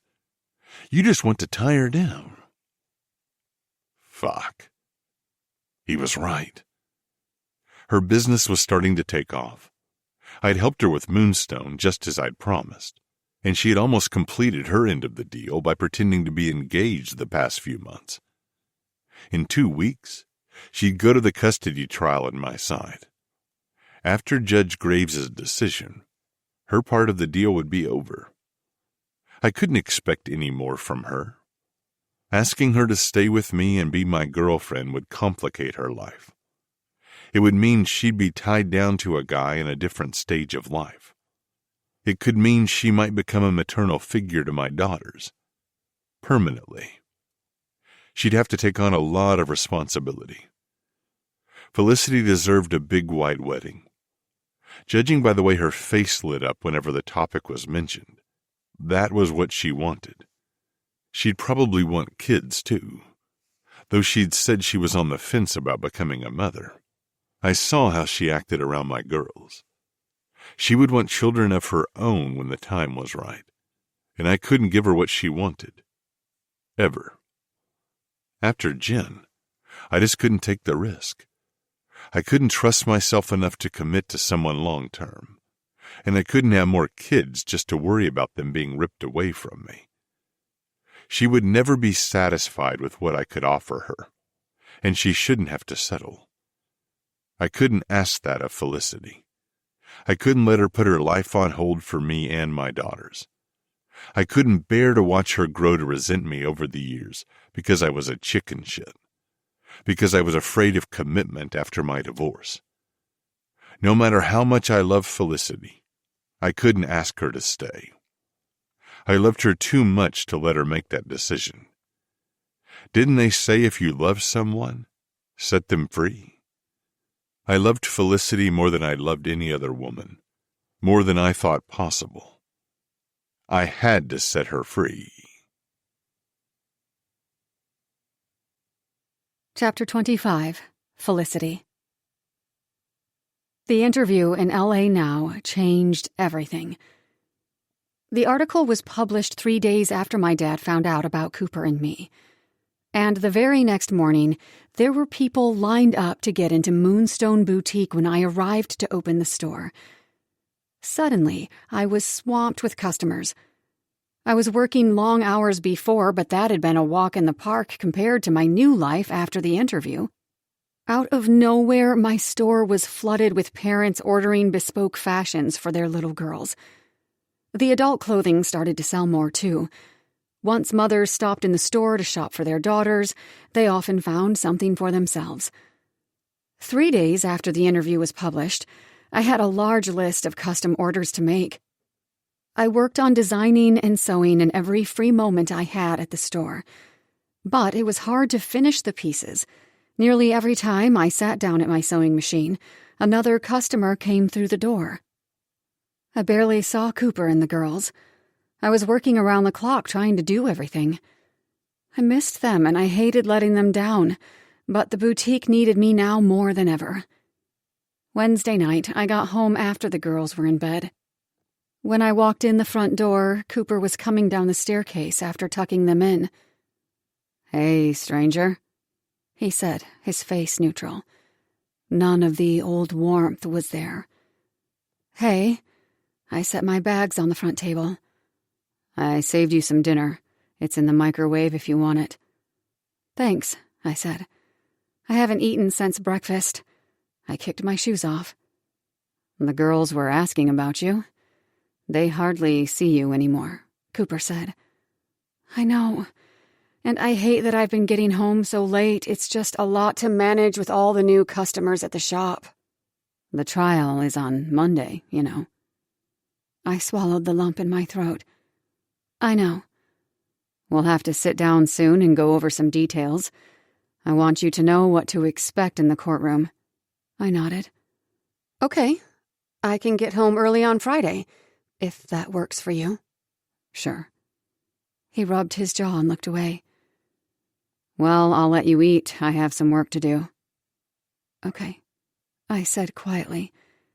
He turned and went toward his study. My heart ached. I wanted to stop him, but I didn't know what to say. We'd barely had a moment alone since we had sex in his study. Was this the same man who said he didn't want to be with anyone else a week ago? I still needed to tell him about the pregnancy, but I hadn't. I didn't know what the hell was wrong with me. I guess I was scared. Scared of his reaction, and, most of all, I was scared of losing Cooper. He already seemed so far away. I didn't want the pregnancy to make us lose the last bit of connection we still had. But tonight, it felt like any connection we once had was hanging by a thread. The next morning, I got to the store early. I was hoping to get a jump on my backlog of sewing projects before I opened the store doors. But when I saw Lauren knocking on the locked front door, I knew catching up on work wasn't going to happen, and I was glad. Talking to my best friend was more important. I unlocked the door for her and pulled her inside, wrapping my arms around her. "Oh, you're finally back from Seattle," I exclaimed. "It feels like you've been gone forever." "I've only been gone a week." She laughed as she hugged me, then stepped back to look at me. "Are you okay?" I turned away, walking toward the stools at the sales counter. "I have news. Really big news. You should sit down." Her eyes grew large as she followed me and pulled a seat underneath her. "Okay, I'm listening. Tell me everything." "Well, the other day I was walking past that French restaurant, and the smell made me throw up." She frowned. "Jean-Luc's? You love that place." Yeah, but lately, certain aromas have been making me feel sick. Then I realized I had skipped a period. Her hands flew to her mouth. Oh my God! Yeah. The tests I bought at the pharmacy came back positive. Both of them. So, you're... I took a deep breath. This was the first time I'd told anyone outside of the people at the birth clinic. I'm pregnant. Lauren jumped up so fast her stool fell to the floor behind her. She hugged me and I began to cry. She handed me a tissue. I take it you're shocked. I'm fine. I'm just terrified. Is it Cooper's? Yes, I said. It's definitely Cooper's. Right, you went through a dry spell before he came along. But weren't you on birth control all this time? I nodded and dabbed at my wet cheeks. Yes, I was, but I got sick with that stomach bug the morning after our first night together. I was throwing up for 3 days. I didn't think of it at the time, but I guess the birth control wasn't effective during that time. Damn, Lauren shook her head. That's a tough break. Thanks, I said sarcastically. She grabbed my hand. I didn't mean it like that, I just... Wow, this is crazy. Pregnant? I know. I found out the day you left. I've been so stressed out since then. You've known this for a week, and you didn't tell me? You've been texting me about the interview and the store, but you didn't mention this little tidbit? I lifted a shoulder. This was too big for a text, and I didn't want to interrupt your family time. She scoffed. I would have made time for you, silly. She gave me a sympathetic look. I know you're stressed out about your new customers and the changes with Moonstone, but how are you handling this? She gestured at my belly. I paused for a moment. I'm scared, to be honest, but I'm excited, too. I was never really sure I wanted to have kids before, but now that I'm pregnant, the thought of bringing a new life into the world makes me happy. I smiled. I keep wondering if it's going to be a boy or girl and who it's going to look like. She grinned at me. If it's a girl, hopefully she'll have Cooper's long eyelashes. I laughed. But seriously, Lauren continued, I'm excited too. I know you're going to make a great mother, and I'll be with you every step of the way. What does Cooper say? I winced. I haven't told him yet. She blinked at me. What? Why not? Because I'm a big chicken. I'm afraid of how he's going to react. The trial is just 4 days away, and he's so stressed out. It doesn't feel like the right time to drop this bomb on him, especially not with my dad creating more drama. Your dad? Yes, he found out I'm pregnant. Shit. I gave her a recap of what had happened with my dad threatening to expose the engagement. Okay, Lauren said, nodding. I can understand waiting to tell Cooper. There's one more thing. My voice trailed off, and new tears welled in my eyes. What is it? Cooper's been acting really distant lately. I think he's starting to pull away from me now that he knows our time together is almost over. He hasn't asked you to stay with him after the custody trial? From what you told me, it sounded like he was feeling something for you, more than just sex. I swallowed the lump in my throat. Yeah, it seemed that way to me too, for a while. Things were going so well between us. I kept expecting him to say he wanted a real relationship with me. And then there was our talk in his office. What talk? Lauren asked. He said he didn't want to be with anyone else. Our conversation was cut short, but it almost seemed like he was saying he wanted to be exclusive. Yeah, sounds like it. But right after that, he became a different person.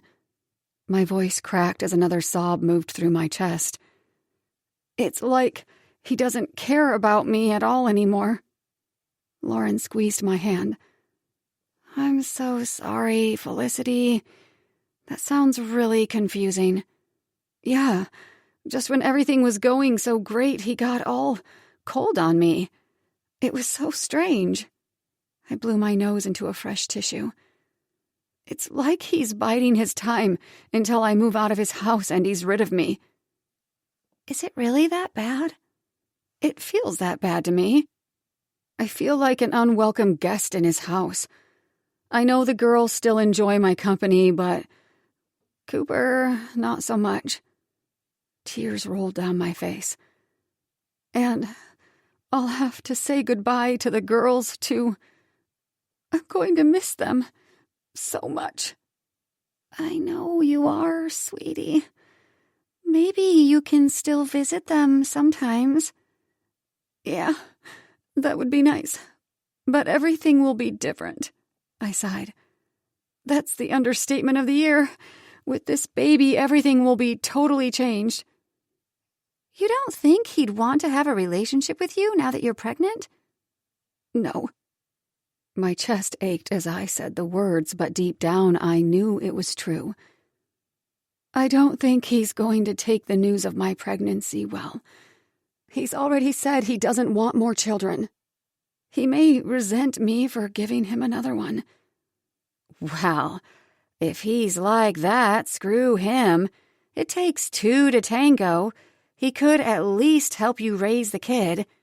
I'm sure he will. Cooper's not the type of guy to back out on something like this. He would never be a deadbeat dad. I'm sure he'll want to have some kind of co-parenting relationship. Lauren nodded. Okay, that's good, so you won't be all on your own. Not when it comes to raising the baby, no, but romantically, yes. I looked up at her through watery eyes. I was really starting to feel something for him, Lauren. She made a sympathetic noise and gave me another hug. Here, she said with a smile. Have another tissue. And you should add a few more boxes to your supplies list. I have a feeling you're going to need them. Thanks, I chuckled. God, just look at me. I'm a mess. And I have to open the store in an hour. You can't take the morning off? No way. I reached for the stack of bespoke clothing orders I had received. I held them up for Lauren to see. What are those? Order forms for custom-made girls' clothes. I have to design and sew each one of these within a week. And you're doing that in addition to managing the store and all the rest of your merchandise? Yes. The tension rose in my stomach as I thought about the work waiting for me. Babe, you need help around here. For starters, you should hire at least 2 or 3 employees to cover sales and the sewing. Then you need a competent manager. Your job should be fashion design. Now that you're leveling up, you have to delegate all those other tasks. I can't afford all that. You're talking about putting several people on payroll. I'd like to hire staff eventually, but I can't yet. Lauren picked up my bookkeeping notebook. Mind if I have a look at this? Help yourself. Lauren spread it out on the counter between us. We both studied it intently for a few moments.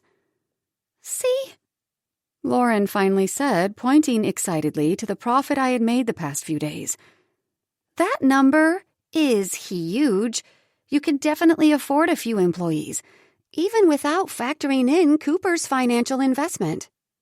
I looked at the numbers and listened as she gave me a summary of how much I'd need to pay a few employees every week, based on her experience managing the books at the flower shop. My eyes grew wide when I realized she was right. Moonstone Boutique was finally thriving. Even before the interview was published, I had seen a steady increase in sales from the advertising campaigns I was running. And with the prices adjusted to reflect the amount of time and cost of materials that had gone into each garment, My business was doing better than ever. "You're right," I breathed. "I could hire some people." I smiled, my mind racing with possibilities. That would be a huge help around here, and Let your mind drift gently with the melody, as if carried by a soft breeze across a quiet night.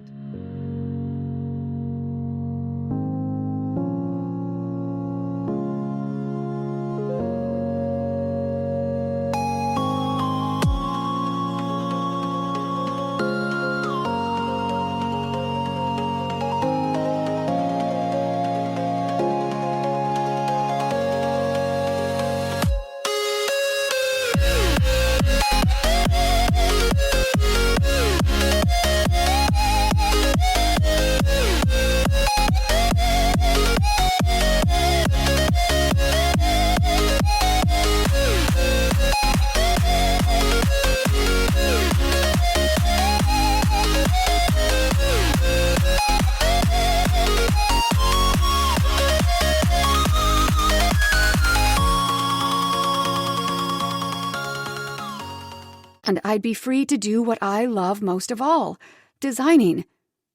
Lauren glanced at the front door.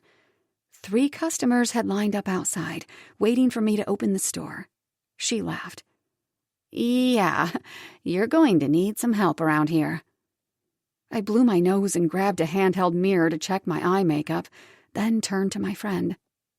"Thanks, Lauren, for everything." "That's what friends are for," she smiled. "I better get to work. Text me later." "Of course." I gave her a hug and followed her to the front door, where she walked toward the flower shop. I smiled at the customers waiting outside. Even though it wasn't yet opening time, I let them inside. As soon as I had a free moment, however, I would post some job openings for staff members. Hopefully, I'd have some help around the store soon. That lifted the burden from my shoulders a little already. And tonight, when I saw Cooper, I would tell him I was pregnant. It wasn't the best timing, but he deserved to know. And I deserve to know what to expect from the father of my child. Chapter 26. Cooper. Felicity was late getting home. Again. It was just as well. It was better if the girls didn't see her around the house much anymore. It might hurt less for them this way. We just had to get through the next 3 days. Then the custody trial would happen on Monday. At dinner, the girls asked about her. They had been spending time in the studio, drawing and playing with the fabric. I think it was mainly to feel closer to Felicity, to be in her space and to be around her things. All I could say was that she was working. Shortly after I put the girls to bed, Felicity came home. As I heard her park, I walked out of my study and met her in the foyer. She seemed tired, but she gave me a smile. "Sorry I'm so late again. Are the girls already asleep?" I nodded. "I put them down half an hour ago." She looked disappointed. "I keep missing their bedtime." I rubbed the back of my neck. "Do you have a few minutes? I have something to talk to you about." "Sure. I have something to tell you, too." She followed me into the living room and settled on one side of the sofa. I sat in the armchair. My tongue felt heavy in my mouth. When I didn't say anything for a moment, she spoke up. "Hopefully, I'll be getting home earlier from now on. I just hired my first employee today." She beamed. "Really? That's great." "Yeah. I didn't think I had the money to pay a staff, but it turns out I do. I just put the job postings up this morning, and by noon, I had several qualified applicants. One was ready to interview this afternoon for a sales position, and I hired her on the spot." I did my best to smile. "That sounds great, Felicity. I know you could use more hands around the store." "I want to hire a seamstress, too. Lauren says I should hire a manager, but I'll see how it goes." She gathered her hair and pulled it over one shoulder. "How was your day? How are the girls?" "They're fine. They just miss you." Her face dropped. "I miss them too, Cooper. But hopefully my workload will lighten with these new employees, and I'll have more time." My stomach tightened. She was talking like we'd be together forever. Felicity, the trial is only 3 days away. I know. She heaved a sigh. I can't believe it's coming up so soon. What does your lawyer say? I shrugged. He says to continue with the engagement. The private eye we hired hasn't dug up anything on Jen. She nodded, looking down at her hands. Is that what you wanted to talk to me about? My throat went dry as I looked at her beautiful face. How could I do this? I wanted to back out, reverse direction. I wanted to pull her into my arms and cuddle her forever. I wanted to tell her I loved her.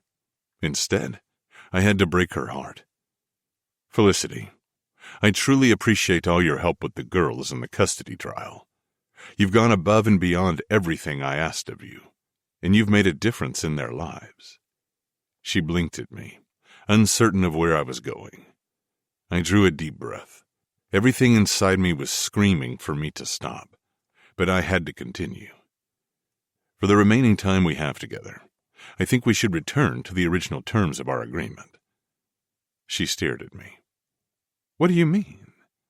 We got our feelings all mixed up in this fake engagement. I drove a hand through my hair, looking at the carpet. We both got confused about what was real and what was fake. We need to remember this has an end date. I met her eyes. They were watery, as if holding back tears. You mean I got confused about what was real or fake, right? She bit out. You knew all along that you would say goodbye to me after the trial. I looked away from her. That wasn't true, but I didn't deny it. It would just hurt more. I swallowed down my feelings so I could get through this. I'd like us to stick to the contract.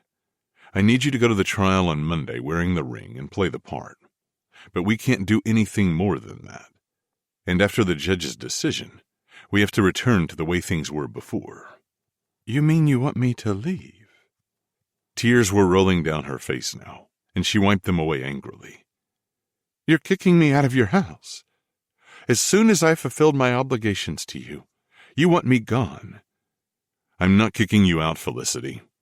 I'm just saying we should stick to our agreement. Things have gotten messy. My kids are confused. And that's my fault, not yours. I should have done everything differently. Like not get close to me? I swallowed. I didn't know how to answer that. The truth was I didn't regret getting close to her. Not one bit. I didn't want this to end, but I couldn't tie her down when her business and life were starting to take off. I'd made too many mistakes in my life. Some of them had come close to breaking me. I wasn't the same man I once was. Felicity deserved better. She deserved someone whole. I care for you, Felicity. A lot. But I need to prioritize my daughters now. She sat in silence for a long time, her arms folded over her chest. Her eyes were downcast, looking everywhere but at me. I'm sorry, Felicity. I never wanted to hurt you. But I think this is the best for all of us. I reached across the space to grab her hand, but she snatched it away. You mean this is the best for you, Cooper? She sprang to her feet and glared at me. Her face was hard and angry. She'd never looked at me like this before, and it made pain shoot through my chest. So that's all I was to you? She said quietly. Just a business deal? No, Felicity, that's not true. Not at all. If that were true, I wouldn't be telling you this right now. I'm doing it now, before the trial, because it would be a dick move to wait until it was over. But she wasn't listening to me. She charged out of the room and grabbed her things from the table in the foyer. I followed her. Where are you going? You can't leave now. Don't worry, Cooper, she said over her shoulder. I won't violate the terms of your agreement. That's not what I meant, I said. You shouldn't be driving when you're upset like this. Don't worry about me. I'll be fine. I'll be at the custody trial, and I'll sleep in your house every night until then, per our agreement. But right now, I need some air. She opened the front door and walked into the night. Even in her angry state, she closed the door gently so she wouldn't wake the girls. I thought about running after her and convincing her to stay. I thought about telling her what an idiot I was, how I was lying through my teeth when I said I didn't want something more from her. I thought about confessing that I was doing this for her, so she wouldn't be tied down to a screwed-up guy like me. But I didn't run after her. I just let her go. She was the best thing to ever happen to me, other than my daughters, and I had driven her off. I went to my study and poured myself a glass of whiskey. If I couldn't be with Felicity, at least I could be numb. Chapter 27. Felicity. I drove on autopilot through the dark Los Angeles streets. My destination was unknown as I navigated the highway and took an exit without reading the sign. My mind was numb. I couldn't feel my emotions yet, but when I looked around and saw that I was in my old neighborhood, the dam broke and I started crying. I pulled into the parking lot in front of my apartment building and got out of my car. Please let Lauren be home, I muttered to myself as I climbed the steps to our second-story apartment. I knocked on the door, which felt strange since I still technically lived there, but I had been living at Cooper's house for months, and I didn't want to barge in on Lauren unannounced. She opened the door looking confused, but all it took was one look at my face for her to understand. She wrapped me in her arms and ushered me inside where we sat on the sofa in the cramped living room. Felicity, I'm so sorry. Is it Cooper? He broke up with me before I could even tell him about the baby. I wiped at the tears. I was all set to tell him, but then he ended it and I just had to get out of there. Lauren nodded in understanding. What happened? What did he say? He wants to stick to the terms of the agreement. My voice cracked as I answered her, and I paused to catch my breath. He was so cold, Lauren. He was talking like I was just another business transaction. Lauren reached for a box of tissues and handed me one, putting her arm around my shoulders. You deserve so much better than that, after everything the two of you have been through. Does he still want you to go to the trial? Yes, I sniveled. He wants me to pretend to be his fiancé in court on Monday, but after the judge's decision, he wants me to move out.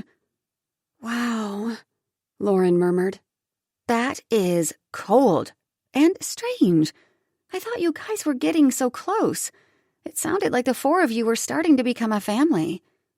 That made me sob harder. That's what hurt so much.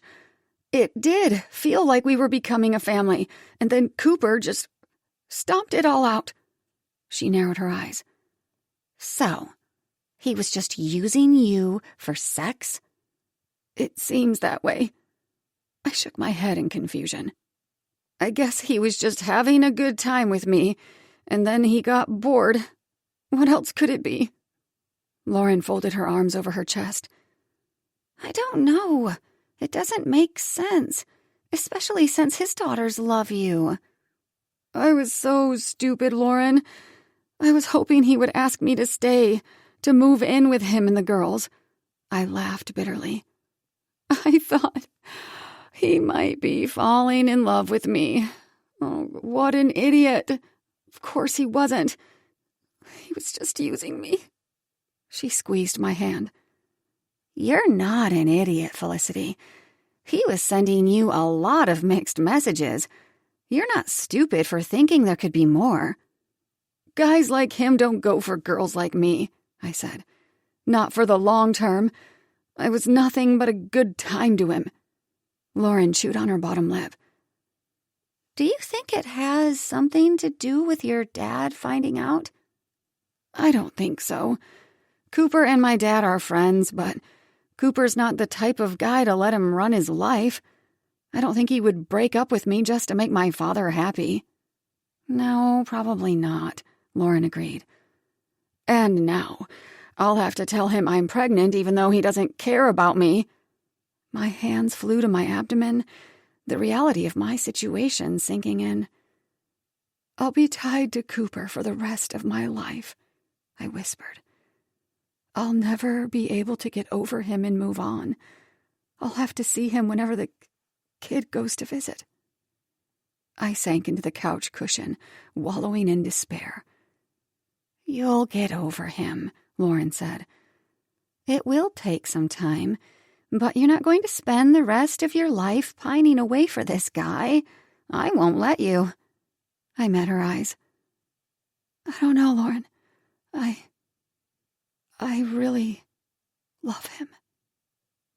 You'll find someone else to love, Felicity. In the meantime, you'll have a cute little baby, and I'll be by your side, so you'll never be alone. Everything will be okay. I nodded, but I knew she was wrong about finding someone else to love, and about everything being okay. I had never known anyone like Cooper. I'd never felt this way about any man.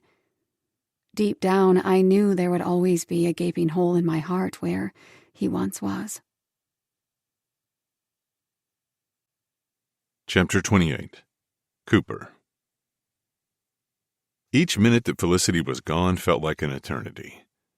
I carried my glass of whiskey into my office, hoping to distract myself with work.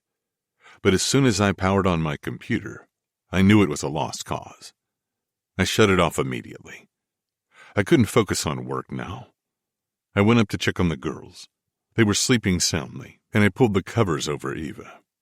She had a tendency to kick them off in her sleep. Lily was in her own bed. I always used to find her in Eva's bed. But soon after Felicity arrived, she had stopped crawling in with Eva. I knew it was because she was doing better with Felicity's presence in the house. My daughters' faces were innocent and peaceful as they slept. I wished I could shield them from any pain and suffering forever. But even if I won the case and kept custody of them, things could never return to the way they were before.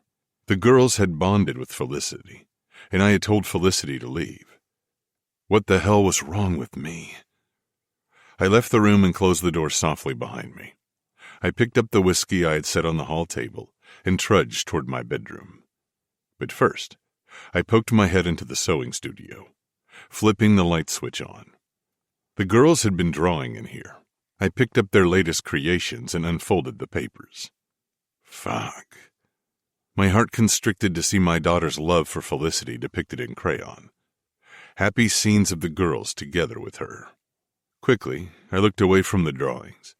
It was too painful to see them right now. I folded them again, but I carried them out of the room with me. They were too precious to be lost or thrown away by accident. In my bedroom, I shut the door and switched the bedside light on, though I wouldn't be able to sleep until Felicity was back safe and sound. I knew exactly what was wrong with me. I was in love with Felicity, but I was too broken to be with her. Felicity's life was just getting started. She was young and full of possibilities. She didn't need to get saddled with a middle-aged man with a family and a slew of problems. A guy who couldn't even trust himself enough to let his guard down. Standing at the window, I stared into the darkness below. Wherever she was, I hoped Felicity was okay. I hoped she wasn't feeling this gut-wrenching pain that I was. But I knew she wasn't exactly having a good time. I'd seen the look of hurt on her face. If she decided not to show up at the trial on Monday, I couldn't blame her. I had made a mess of this whole thing. I couldn't keep my dick in my pants around her. That was my first mistake. Then I let myself get too close to her emotionally, and in doing so, I gave her mixed signals. I made her think that we had a future together. I'd gotten jealous and possessive because I thought she had been cheating on me that night she was out walking. And then the next day I told her I didn't want to be with anyone else. We had never fully agreed to be exclusive, but that was about as close as you could get. But then I pulled away from her like it had never happened, like this whole thing had been nothing more than a business arrangement. Felicity had every right to be furious with me. Hell, I was furious with myself. I downed the amber liquid in the glass and picked up my phone. At least there would be one person happy with the way things had turned out. When the call connected, Marcia's voice came in, gruff and blustering. "Cooper, I don't have time to listen to your bullshit excuses. he started. It's over, I said flatly. He paused. What's over? Felicity and I told her we couldn't see each other anymore after the trial. We agreed to keep things professional and stick to our original agreement. For once, Marsh was speechless. He didn't say anything for so long I wondered if he had hung up. Are you still there? I asked. I'm here, he answered. So you're still going through with this pretend engagement? Yeah. I don't have much of a choice at this point. My attorney's already submitted my background information to Judge Graves, along with Felicity's name as my fiancé. I would lose the case for sure if it fell through now. And she's still going through with it? He asked quietly. Yeah. She says she'll show up at court. I left it at that. I didn't need to tell Marsh everything that had gone down between us. Another long pause. Did she say anything else? No. A bitter chuckle escaped my mouth. Just that she's pissed at me, and I don't blame her. Marsh cleared his throat. I never thought you would call it off just to please me. I laughed again. I didn't do it to please you. Believe it or not, people can make their own life decisions, regardless of whether or not Marsh Hayes approves. He grunted. So why'd you do it? Because of something you said in my office. Not the part about me not loving her. You were wrong about that. I do love her. Marsh scoffed. I ignored it and continued. It's because you were right about one thing. I shouldn't tie her down. She has her whole life ahead of her. She doesn't need to be roped down by a guy who's screwed up his life already. Maybe it was the whiskey making me spill my guts, but we were in relatively unfamiliar territory. Marsh and I hadn't had a conversation like this in years, not since my divorce with Jen. Back then, he'd opened up to me about his grief after losing his wife. But since those days, we'd kept our conversations a lot more surface level. After a long moment of silence, Marsh spoke slowly. Well, maybe it's for the best. Yeah. Anyway, I wanted you to know since you were so upset about it. Keep that blood pressure down and all. Right. I'll see you on Monday at the trial. You're going? Yes. You could use the moral support. And you don't need to worry about me talking to Judge Graves. I don't? No. I'll keep my mouth shut. And Cooper? Good luck. Thanks. We ended the call, and I tossed my phone on the bed. Outside, headlights turned into the driveway. I watched from the window as Felicity parked her car, got out, and opened the front door. Her beautiful face was red and tear-stained, and it was all my fault. But she was keeping her word and spending the night here, just as she had agreed to. I fought the urge to run downstairs and confess everything to her. I'd been lying through my teeth when I said I didn't want a future with her. I loved her, and I wanted nothing more than to spend my life by her side. But that would only end up hurting her in the long run. It was better to hurt her now, when she could still bounce back. She was still young. Her life was full of possibilities. I would just be a millstone around her neck, a heavy burden, weighing her down. So I got into bed and waited for the alcohol to lull me to sleep, feeling emptier than I ever had. The next morning, I felt like shit, and it wasn't just the hangover. I emerged from my bedroom, squinting at the bright light, and woke the girls. Felicity's door was shut, but her car was parked outside. Maybe she'd had a bad night too, and was sleeping in. I got the girls dressed and fed. I gulped down extra coffee and a few bites of toast so I could feel somewhat human. Upstairs, footsteps came from Felicity's room. It sounded like she was waking up and moving around, but she didn't make an appearance in the kitchen. I couldn't blame her. Eva and Lily noticed my ragged appearance and asked if I was getting sick. I shrugged it off and hustled them into the car to drive them to school. Despite feeling like my life was falling apart, I managed to keep it together long enough to pull into the school parking lot. Lily spotted her teacher at the door. After I freed her from her car seat, she ran off across the yard with her backpack over her shoulders. But Eva didn't move from her car seat.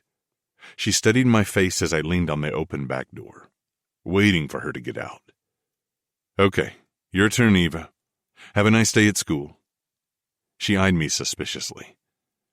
What happened with Felicity, Daddy? I blinked. What do you mean? How come she's never around anymore?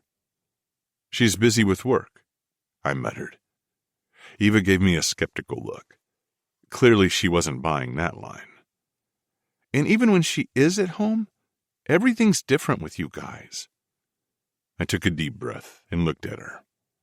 Eva, I know this will be hard for you and your sister, but Felicity is going to move back to her own house after the judge decides where you girls are going to live.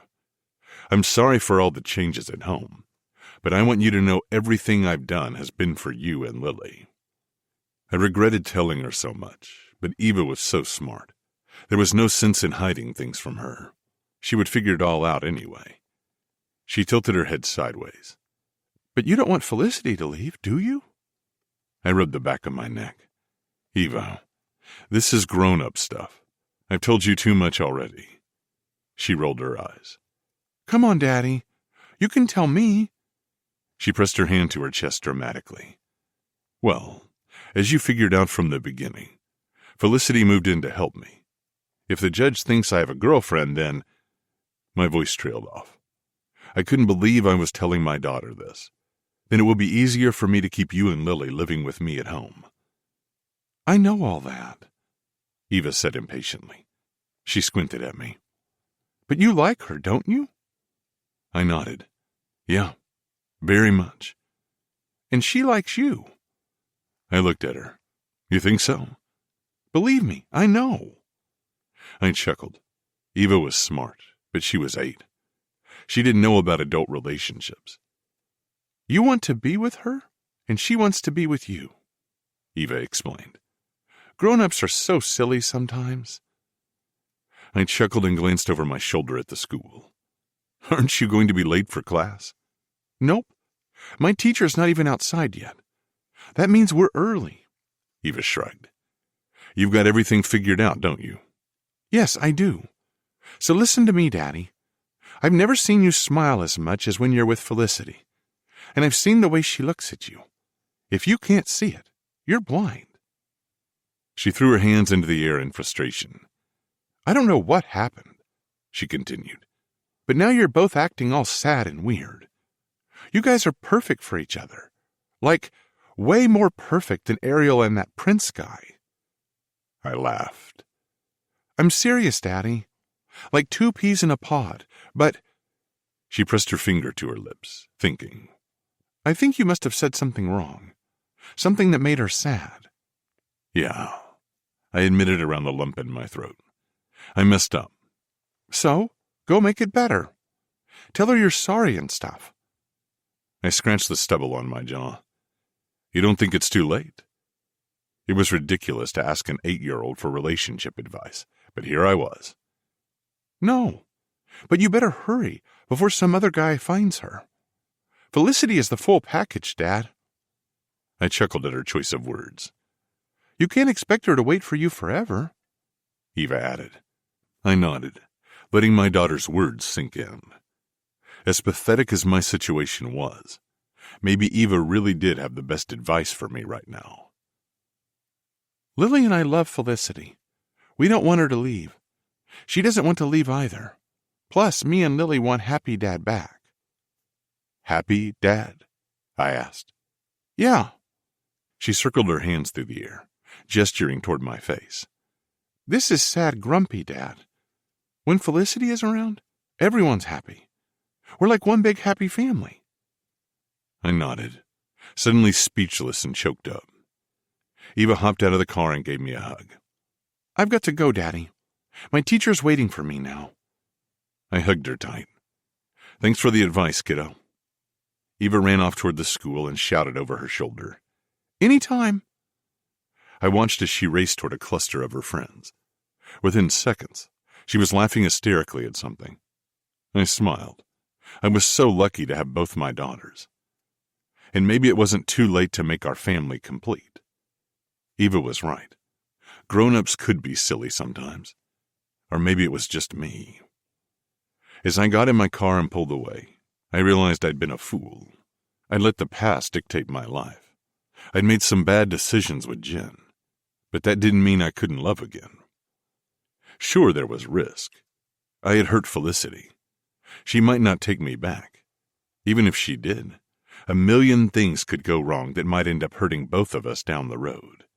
But I couldn't give up on her just because I'd been disappointed and disillusioned in the past. I had to show my girls what was important in life.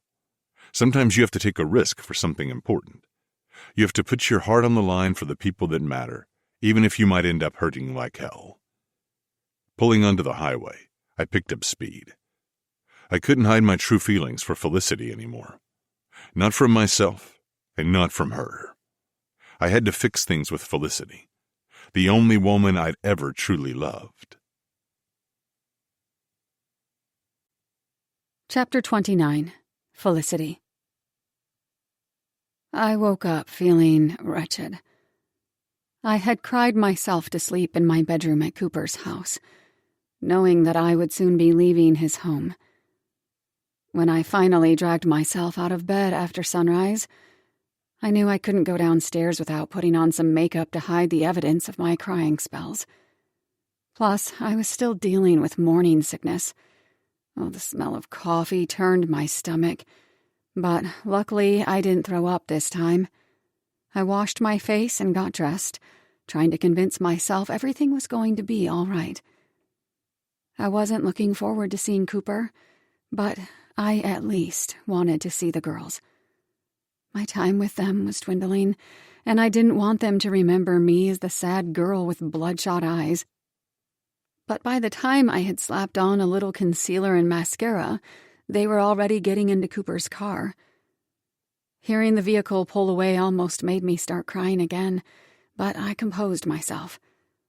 Another busy day waited for me at the boutique, so I grabbed my things and left.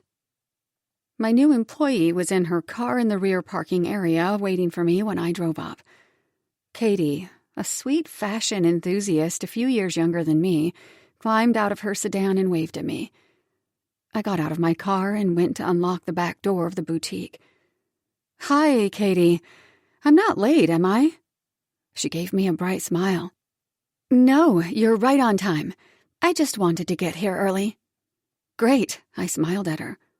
"I'm so glad you could start today." "I'm super excited to work here. I just love your designs, Felicity. I can't believe I never knew this place existed." That seems to be a common occurrence, I thought to myself. Or it was before Cooper came along. Katie continued chattering, and I was relieved I didn't have to make much small talk. She was a nice girl, but I didn't have the energy to be outgoing today. "I would have been in here all the time had I known about Moonstone. I have a feeling I'm going to be spending half my paycheck on your clothes," she laughed. I smiled, happy to have found such a sweet, cheerful employee. She was perfect. "Let me give you a quick tour, then I can train you on the cash register before we open." "Sounds good." I led her through the store, showing her the various clothing sections so she could familiarize herself with the inventory. I explained the custom-made children's clothing process, and she listened intently, even jotting down a few details. "These girls' clothes are so adorable," she gushed. "I have to get my sister in here. She'll go wild over these designs. She has 2 daughters. A lump formed in my throat as I thought of Eva and Lily. "Really? How old are they?" 5 and 7, going on about 22, Katie laughed. I chuckled, but my heart wasn't in it. All I could think about was that I might never see Cooper and his girls again after Monday. I turned away, hiding my face from my new employee. I had to remain professional, but all I wanted to do was crawl back into bed and hide from the world. I trained Katie on the computer system, explaining how I handled transactions and credit card payments. She asked good questions, and I knew she would do well in the boutique. She was a quick learner, and she had a few years' experience working in retail. I thanked my lucky stars I had found her. At least something was going right. She glanced at the front door where a handful of people were waiting for me to open the door. "Wow, you already have customers lining up to get inside."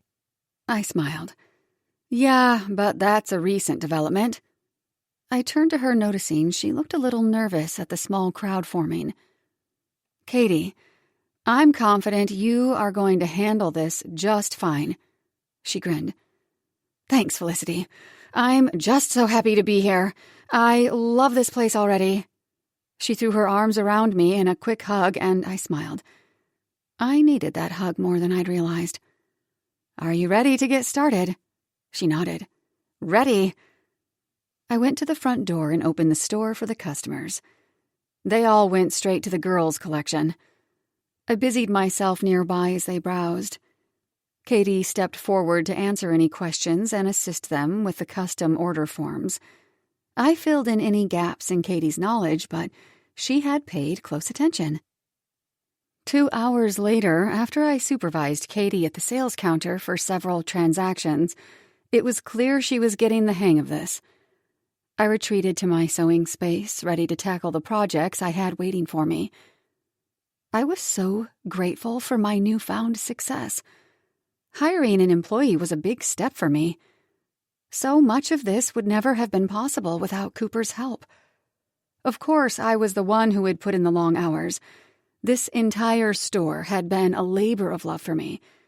But without Cooper's investment in business coaching, I never would have gotten so far. I only wished he was around to celebrate with me, that I could fill him in about the store's progress every evening over dinner, that we would be there for each other and the girls, just like we'd done for a few short weeks, until he pulled away. Somehow, the thrill of success didn't taste nearly as sweet as I expected. Without him by my side, nothing seemed as good. Now that I had experienced the joy of spending time with him and his daughters, feeling like a real family, how could my store's success compare? How would anything ever compare? Don't cry now. I could fall apart later in the privacy of my bedroom at Cooper's house when everyone was asleep. For now, I had to hide how I felt. I needed to get through the next 2 days at Cooper's house, plus the trial on Monday. I'd sit by his side and play the loving fiancé in court. And after that, I would return to my old apartment, without Cooper, Eva, or Lily. I'd have to be content with the memories of the times we'd shared. I planned to tell Cooper about the pregnancy after the trial. I had waited 2 weeks so far, what was another couple of days. He needed to focus on the hearing, and I didn't want my news to distract or upset him when he was fighting to keep his daughters. I expected him to be upset about the pregnancy, but I knew he would step up and support the baby.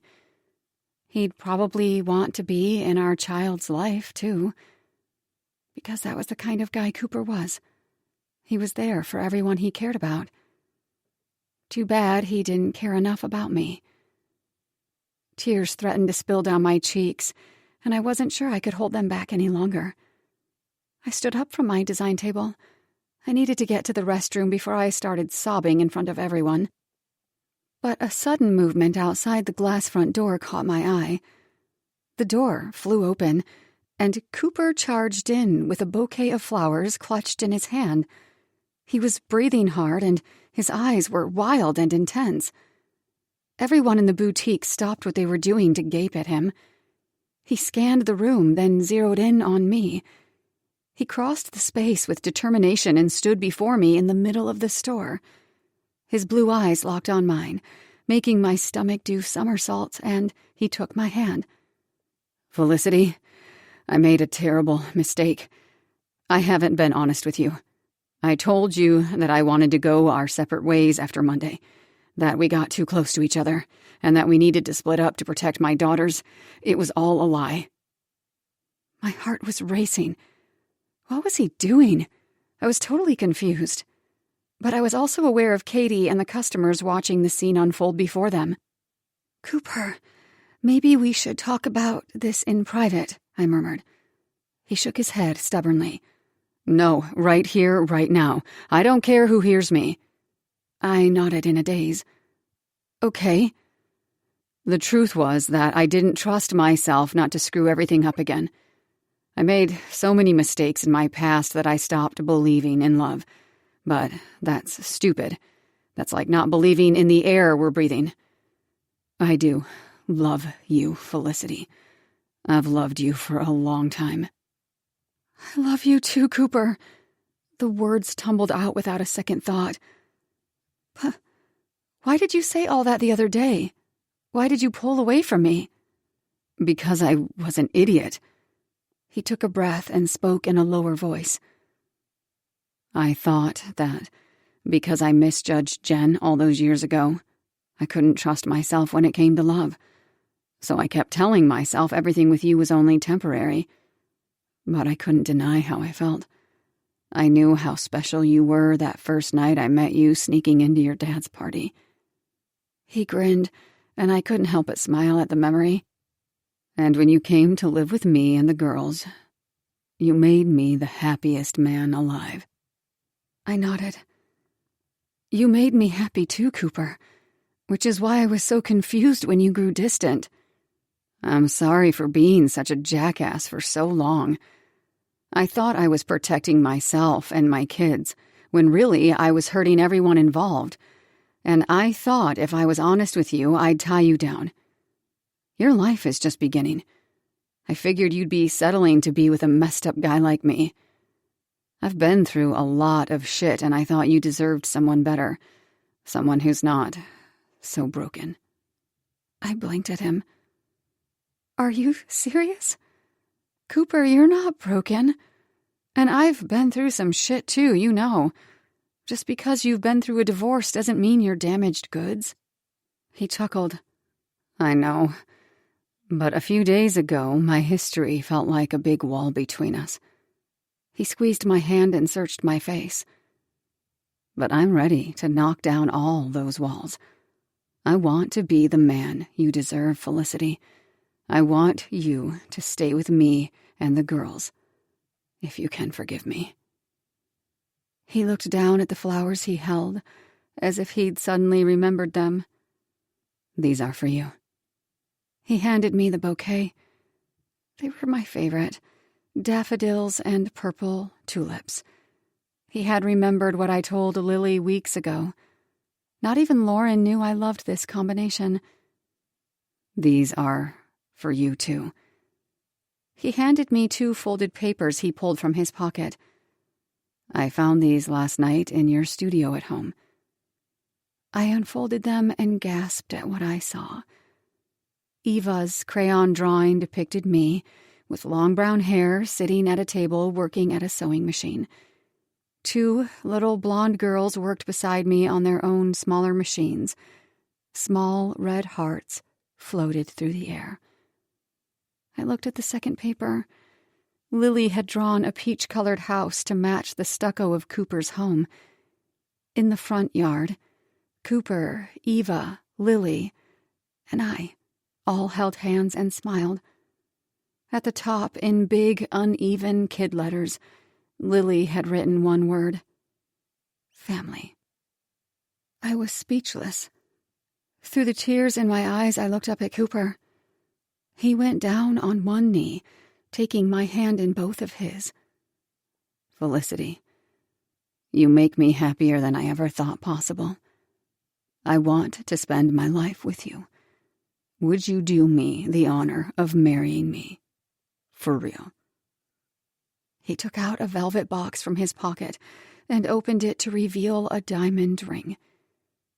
This one was nothing like the gaudy ring he'd bought me for the fake engagement. This ring was perfect, romantic, vintage-inspired, and gorgeous. I looked in his eyes, and I saw all the love there. I'd never been more certain of anything in my life. Nodding through the tears, I laughed. Yes, Cooper. Yes, I will marry you. He broke out in a grin, stood up, and wrapped me in his arms, lifting me off the floor. I laughed and shrieked as everyone in the store applauded. Katie cheered, and one of the customers wiped at her eyes. But there was one more thing to talk about. Cooper set me down, his eyes sparkling. When he looked at me, his brow furrowed. "What's wrong?" My stomach twisted. What if my news made him change his mind? I couldn't wait until after the trial. I had to tell him now. "I need to tell you something. Outside." Chapter 30. Cooper. I followed Felicity through the rear exit of the store. I was confused, unsure what else there was to talk about. Her face was tight with worry. "Felicity, whatever it is, we'll work through it." The door shut behind us, and we stood in the sunny parking area. I brought my hand to her cheek and caressed her soft skin. "Did something happen?" She nodded, looking up at me. "Yes, something happened." She drew a deep breath that filled her chest. "Cooper, I'm pregnant." It took a moment for her words to register in my brain. "Pregnant?" I repeated. "Yes. It must have happened the first time we slept together." I stared at her in shock. "But how? I thought you were on birth control this whole time." "I was, but the pill doesn't work if you puke it all up." The memory of her stomach bug returned to me. I smacked my palm against my forehead. "Of course, I didn't even think of that." She chewed her bottom lip. "I guess neither of us did." "Did you know all this time?" Her eyebrows knit together in worry. "No. I found out 2 weeks ago." I blinked at her, speechless and stunned. As the silence stretched out between us, her face fell. "This is exactly what I was afraid of," she said. "This is why I didn't tell you until now." "What do you mean?" She shook her head. "You're obviously upset. You made it clear you didn't want any more kids, and now you have another one on the way. I understand if you change your mind about getting married." A smile pulled at my mouth as I looked at her beautiful face.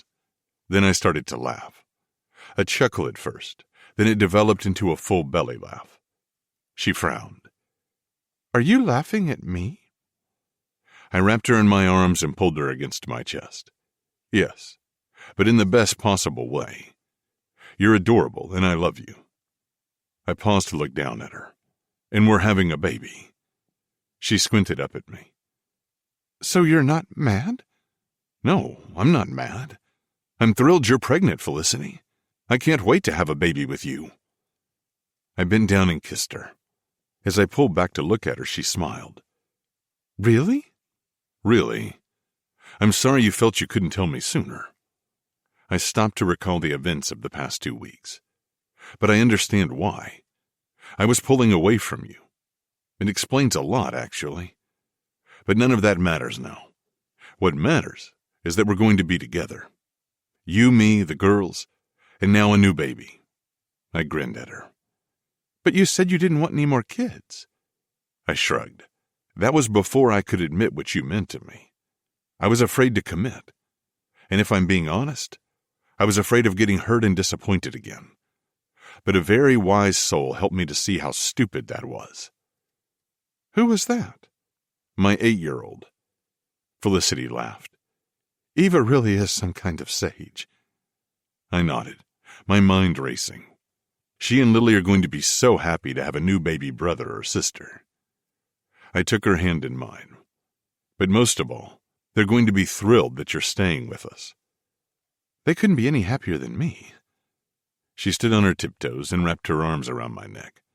I lifted her off the ground, spun her around, and kissed her once more. As I set her back on her feet, she gave me a playful smile. "Are you interested in getting out of here to celebrate?" Felicity's new employee assured her she could handle the store alone for a couple of hours. Katie waved us off as Felicity promised to check her phone in case Katie needed help. I laced my fingers through Felicity's as I drove her back home. To our home. Inside, I carried her upstairs to my bedroom. Between kisses, we undressed each other. I lay her down on the bed. Moving my hands over her soft belly and hips, I kissed her delicate skin. I had missed the touch of her body so much. I'm already starting to get a bit of a belly, she said self-consciously. I planted a line of kisses down her abdomen. You're more beautiful than ever, Felicity. She smiled and reached out for me. Come up here. I lay on top of her, careful not to crush her. She bent her knees and allowed me to settle between her soft thighs. Cradling her head in my hands, I kissed her deeply. She moaned and lifted her hips. The soft folds between her legs were already dripping wet, and she rubbed herself against the length of my erection. You have no idea how horny I've been, she said. I guess these pregnancy hormones are really kicking in now. I grinned. I'll be happy to be of service whenever you need. Lacing her fingers behind my neck, she clung to me. I need you inside me, she murmured. She was so wet that I only needed to position the head of my cock at her entrance, and with one push, I slipped inside. She closed her eyes for just a moment as I entered her. Then she held my gaze as I pushed all the way in. I paused when I was fully inside her tight heat. I love you so much, Felicity. I love you too, Cooper. She wrapped her legs around my hips as I began to move inside her.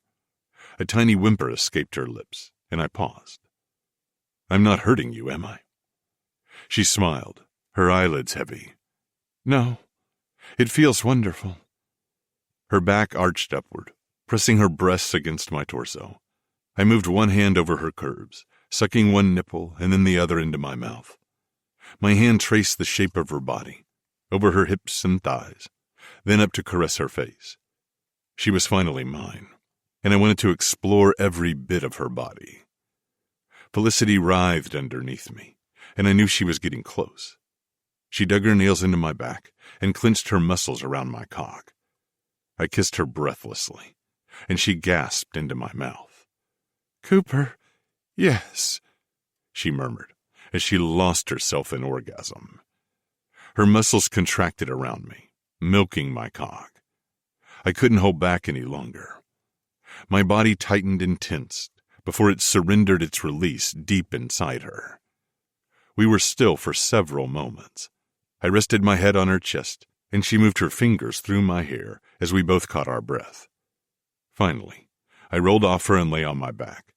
I slid my arm under her shoulders and pulled her close. We're having a baby, I said. I was still in awe. She grinned at me. Yes, we are. Slowly, though, her face fell as some new doubt entered her mind. Cooper, what about the trial? What if the judge... I pressed a finger to her lips before she could finish that question. We're going to win, Felicity. We have to. But deep down, I was just as terrified of what might happen as she was. Chapter 31, Felicity. After we cuddled in bed for a while, Cooper and I returned to the boutique. Katie had managed the place on her own just fine. I knew she was curious about why Cooper proposed when I had already been wearing an engagement ring, but she was kind enough to not shower me with questions. I had a feeling we would become friends, though, and I could fill her in later. I took the opportunity to show Cooper the changes around the store. He was excited to see the steady stream of customers, and he spent the better part of an hour going through my financial statements and bookkeeping. "Congratulations," he said as he pulled me against his chest. Katie had just left. I'd sent her home early and closed the store to celebrate the engagement. "You have a thriving business, Felicity, and it's all because of your hard work." I laughed. "That and your business coaching, plus the check you wrote me, didn't hurt." He buried his face in my neck, planting kisses along my shoulder and collarbone. "That was nothing. You did the real work." Heat flooded between my legs. "You better stop before you get me all worked up again. I told you these pregnancy hormones are out of control." "Good," he murmured as he grabbed my rear. I can't get enough of you. I pushed him away gently with my hand on his chest. Save some for tonight, I laughed.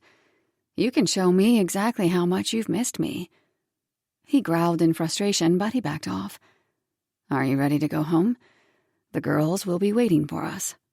I smiled. I'm ready. And I was. I was ready for anything as long as Cooper and I were together. Back home, we had dinner with Eva and Lily, and it was just like things had been before. Only better. Cooper didn't say anything to them about his proposal or my pregnancy. I knew he was waiting until after the custody trial to tell them the news. But the girls picked up on the happier atmosphere, and we felt like a family once more. We put them to bed together, and the girls requested I read them a bedtime story. Cooper and I exchanged glances as I read the book.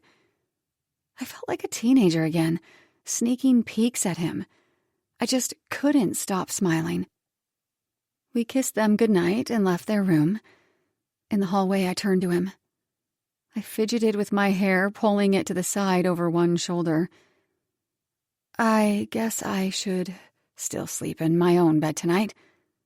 If Cooper wasn't ready to share a bedroom for his daughter's sake, I could understand. But he looked down at me with a lopsided smile. Are you crazy? We're getting married and having a baby together.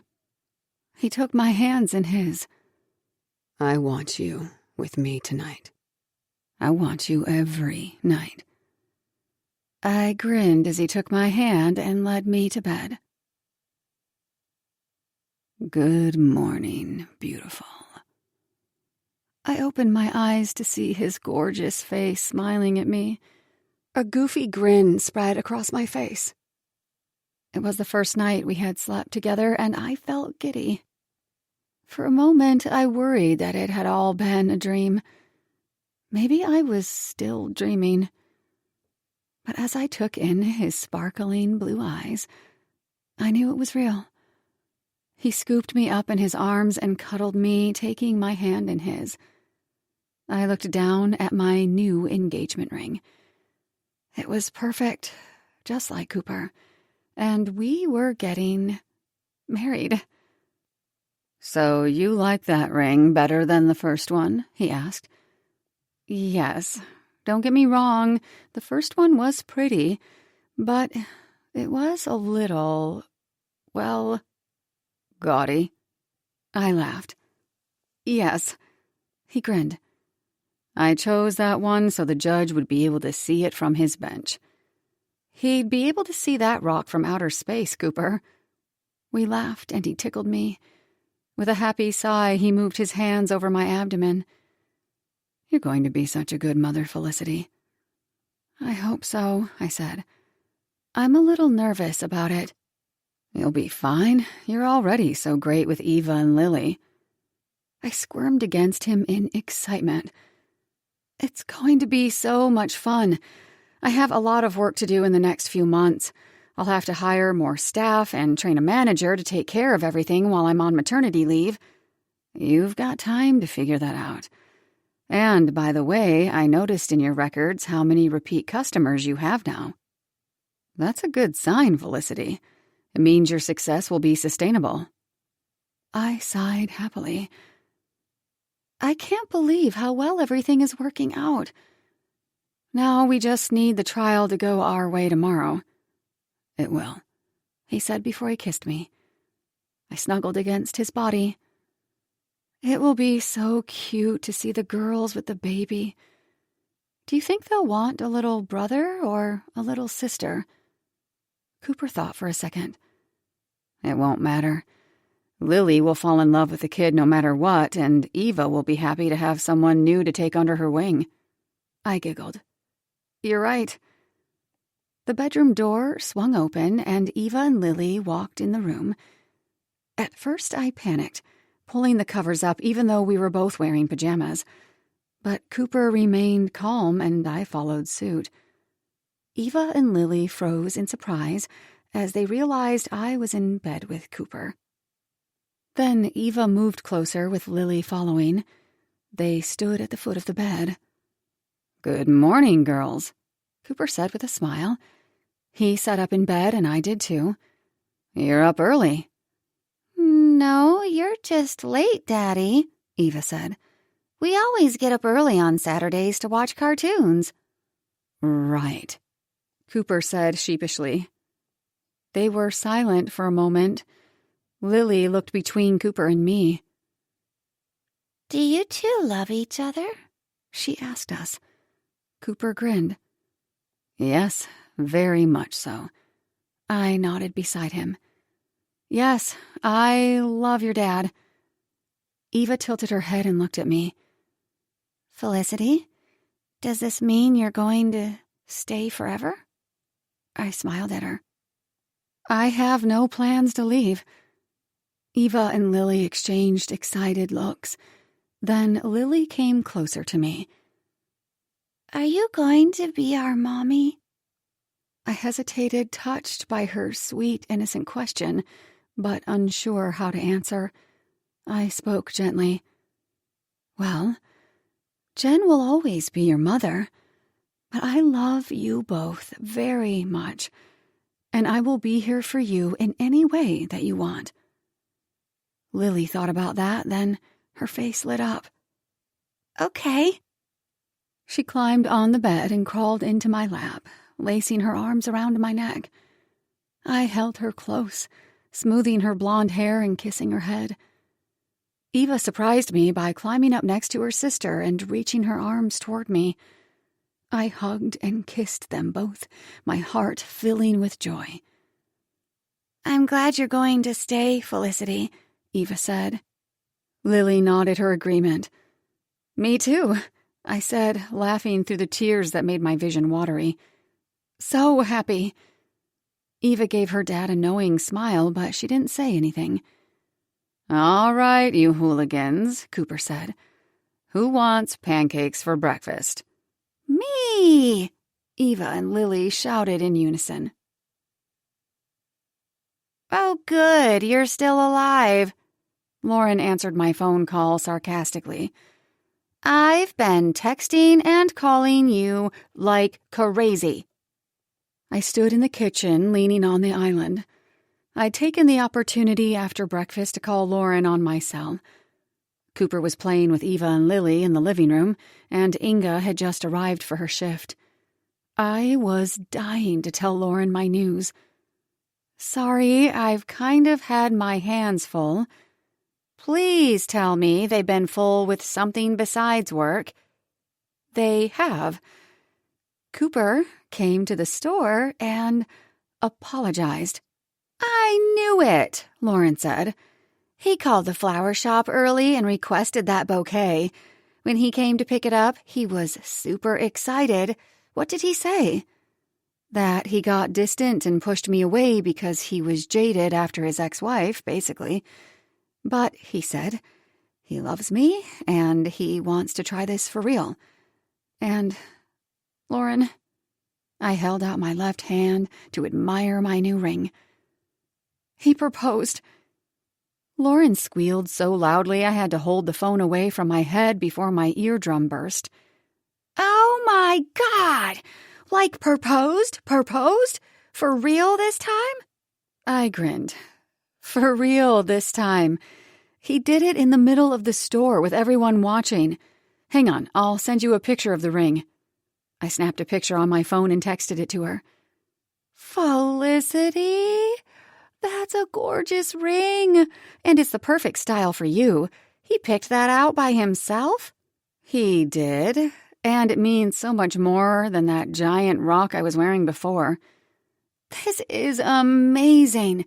I knew you guys had something special. Ever since that first night at your dad's party.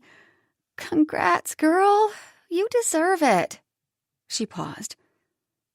But what about the pregnancy? Did you tell him? Yes. I was scared he was going to be upset or even call off the whole thing. But he was actually happy. Like, over the moon happy. Yay! I'm so glad. Me too. We haven't told the girls about the baby yet, but we will soon. They're excited I'm going to stay. I bet. Those girls love you. And I love them too, I smiled. I never would have expected things to go this way, but I couldn't be happier, Lauren. See, I told you it would all work out, I smiled. You were right. When can we get together to celebrate? Soon, and hopefully we'll have something else to celebrate after Monday. Right, Lauren said. The custody trial. Do you guys have a good feeling about it? I think so, but Cooper is pretty nervous. We both are. The doorbell rang, and I heard Cooper talking to someone at the front door. He's going to win for sure, Lauren said. I hope so. Hey, I better go. I'll talk to you soon, okay? Okay, keep me posted. And let's all go get drinks soon. Deal. Love you, Lauren. Love you, babe. I ended the call with a smile. I couldn't wait to see Lauren in person and tell her more about everything that had happened. But something about the tense voices coming from the foyer made my stomach tighten. I set the phone down on the kitchen island and walked toward the front door. Cooper was talking to an older, well-dressed man, standing with a briefcase in the doorway. Cooper looked at me as I rounded the corner. Felicity, this is my attorney handling the custody case. Nick Wooster, Felicity Hayes. I smiled and shook his hand. Nice to meet you. Nick, let's talk in my study, Cooper said. Felicity, you should come too. Inga popped her head into the hallway. Want me to take the girls to the park? Good idea, Cooper said. Thanks, Inga. She went to the living room to get the girls, who cheered at the mention of an outing. They were bouncing off the walls after breakfast. I followed Cooper into his office, and he held the door open for Nick and me. My shoulders were tense as we all sat around Cooper's desk. Was it normal for Nick to visit his clients at home the weekend before a trial? I couldn't remember my dad ever making house calls to go over last-minute details with clients, especially not on a Saturday. Cooper looked at Nick. What's the news? It's not looking good, Cooper. As you know, I have a source in Jen's attorney's office, and she told me they have proof your engagement is fake. Cooper froze. What proof? I don't have the details, Nick said.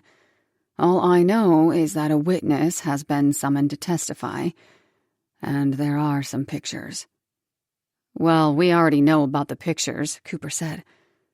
I cringed, remembering the private eye spying on me when I wasn't wearing my engagement ring.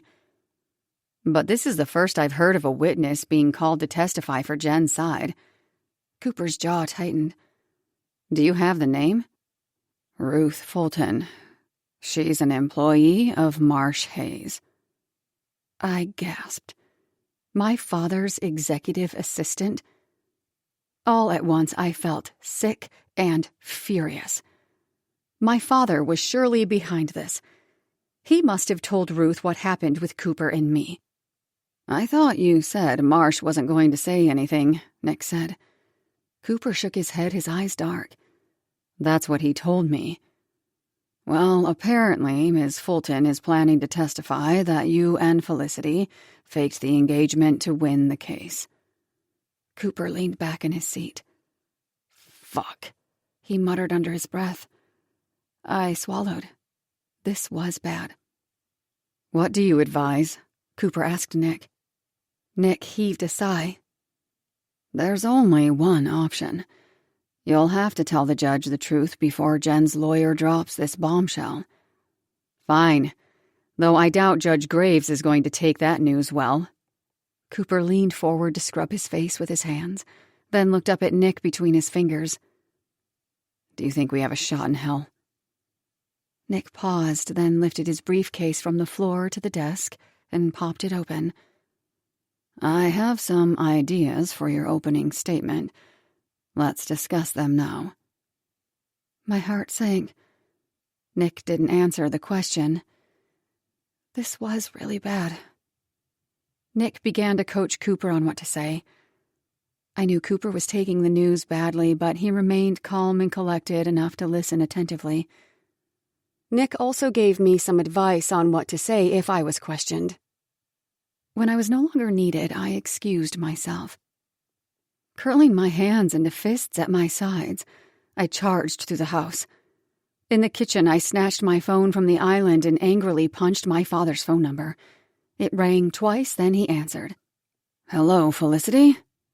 Why did you tell Ruth that Cooper and I were faking the engagement for his custody hearing?" Dad paused, then spoke in a bewildered voice. I didn't. I haven't told her anything." "Then why is she going to testify for Jen's attorney on Monday?" After a silence, he spoke. "I have no idea, Felicity, but I assure you I said nothing to her. It's news to me that she's planning to testify." I was so angry that his words barely sank in. "Did you talk to Drew, Jen's private investigator? Will you be testifying against us as well, Dad?" "No, of course not." He sounded genuine, but I wasn't sure I could trust him. Right now, I just needed some sure footing. I was confused and scared. "I'm honestly shocked that Ruth is being called to testify. I promise I didn't tell her anything." He paused again. Unless what?" "Unless she overheard me the other day," Dad said sheepishly. "When? What were you saying?" "The day I found out you're pregnant. I might have had some angry outbursts back in my office." I narrowed my eyes, my anger building. "So you told her I was pregnant too?" "No, I didn't tell her anything directly," Dad said. "But I was probably ranting about it to myself in my office after seeing you. I was so furious about the whole thing. Maybe I was a little indiscreet." "Indiscreet? Really, Dad? You were ranting in your office about our engagement being fake? It's a wonder they haven't summoned half your staff." "I'm sorry, Felicity. I was upset. I don't really remember what I said. That day was a bit of a blur, but Ruth must have overheard something." I gripped the edge of the island and squeezed my eyes shut. I can't believe this. "I'm telling the truth, Felicity. I meant it when I told Cooper I wouldn't say anything, not to the judge and not to Jen's attorney. I'm just as surprised as you are that Ruth would pull a stunt like this." I chewed on my bottom lip. I was angry, but he did sound sorry about it. I unclenched my fists and took a breath. "Okay, I believe you, Dad. But why would Ruth do this to me? I know she and I were never close, but why does she want to screw me over? And why does she want to hurt two little girls who need their dad?" "You know Ruth has always been a stickler for the rules. But honestly, she probably didn't intend for this to happen." I scoffed. "What else would her intentions be?" "She probably said something without thinking it through. You know, I saw that Drew character lurking around the parking lot at my law firm last week. He must have cornered Ruth to question her, and she probably repeated something to Drew about the engagement being a farce. By saying too much, she got herself summoned to testify." I wrapped an arm around my waist, feeling nauseous again. "She might make us lose the case, Dad." "I really am sorry, Felicity. And I truly hope it doesn't come to that. I'll be in touch with Cooper to see if there's anything I can do." He inhaled sharply. "This is why you never should have gotten mixed up in my colleague's personal life." I bristled and my stomach rolled. I knew he was trying, but he still believed that Cooper and I weren't right for each other. "Those girls belong with us, Dad. Please don't try to ruin this." "I'm not trying to break you up, Felicity. I know you believe you have something lasting with Cooper, but remember, this whole engagement thing was fake." "Not anymore." "What do you mean?" "He proposed to me today, Dad." He was silent on the other end, speechless probably. "Cooper and I love each other," I said. "You're just going to have to accept that we're together." He started to protest, but I cut him off. "I've got to go, Dad. I'll talk to you later." I ended the call and hurried to the bathroom, where I bent over the toilet to throw up. I wasn't sure if it was the morning sickness or hearing this terrible news that was making me sick, but I felt awful. Standing, I rinsed my mouth out, washed my hands, and looked at myself in the mirror. My heart was pounding. If Cooper lost this case, it would destroy him. It would destroy everything I cared about, too. And it would all be my fault. I should have stood up to my dad a long time ago. I should have told him that he couldn't control my life. Now his volatile emotions and indiscretion threatened to rip everything apart. Just when things were starting to go right, this happened. I walked out of the bathroom slowly.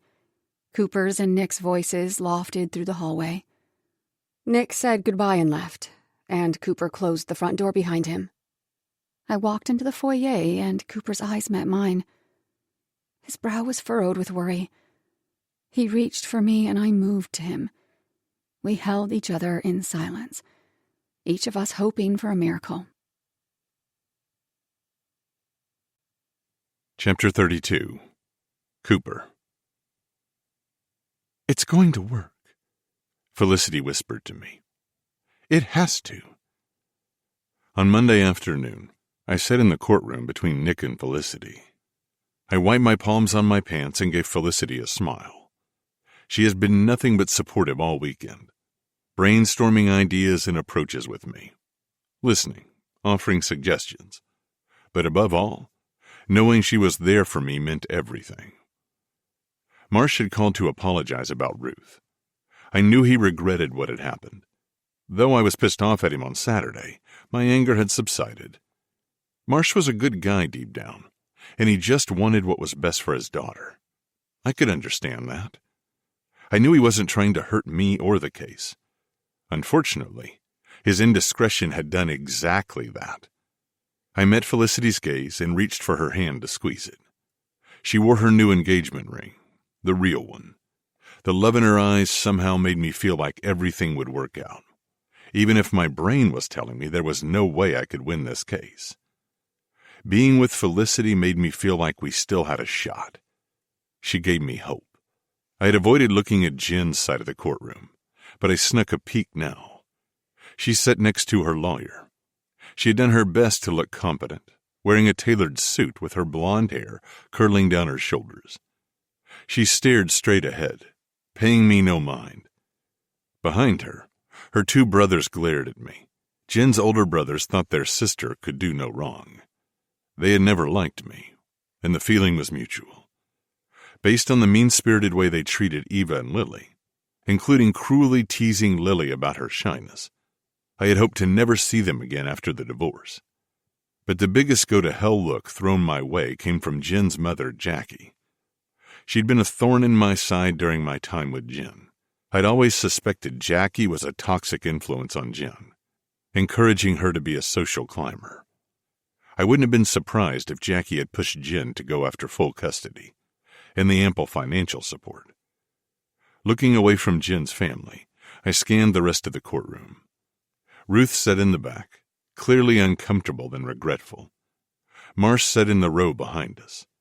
My eyes flicked back to Jen, and this time she was looking at me. She wore a smug smile on her face. Obviously, she was confident she was going to win custody. "Don't worry about her," Felicity whispered to me. "We're going to win this." I smiled and nodded, focusing on Felicity's hazel eyes. I only hoped she was right, but I couldn't deny that the cards were stacked against me. The door to the judge's chamber opened, and we all rose to our feet. Judge Graves emerged in his black robe. He was heavy-set, with thick gray hair, and he moved slowly to his seat. He looked stern, not the type of guy to be very forgiving of mistakes. After he settled in the chair behind his stand, he opened a folder and shuffled some papers. He gestured for us to sit down. In a booming voice, he read the case number, and my throat closed up. This was it. The hour I'd been dreading and anticipating for months. I made myself focus, Genevieve Barra versus Cooper Pierce, the judge announced in a monotone. Motion filed by Miss Barra. I have reviewed the history of this case. Nick stood up. Your Honor, my client would like to make a statement. The judge nodded with a bored expression on his face. Go ahead. Jen jumped to her feet. Your Honor, I would like to speak first. Judge Graves ignored her. Go ahead, Mr. Pierce. I stood up. Your Honor, I made a mistake. 3 months ago, I asked this young woman beside me, Felicity Hayes, to pose as my fiancé. I thought it would help my case if I appeared to be in a committed relationship instead of a single father.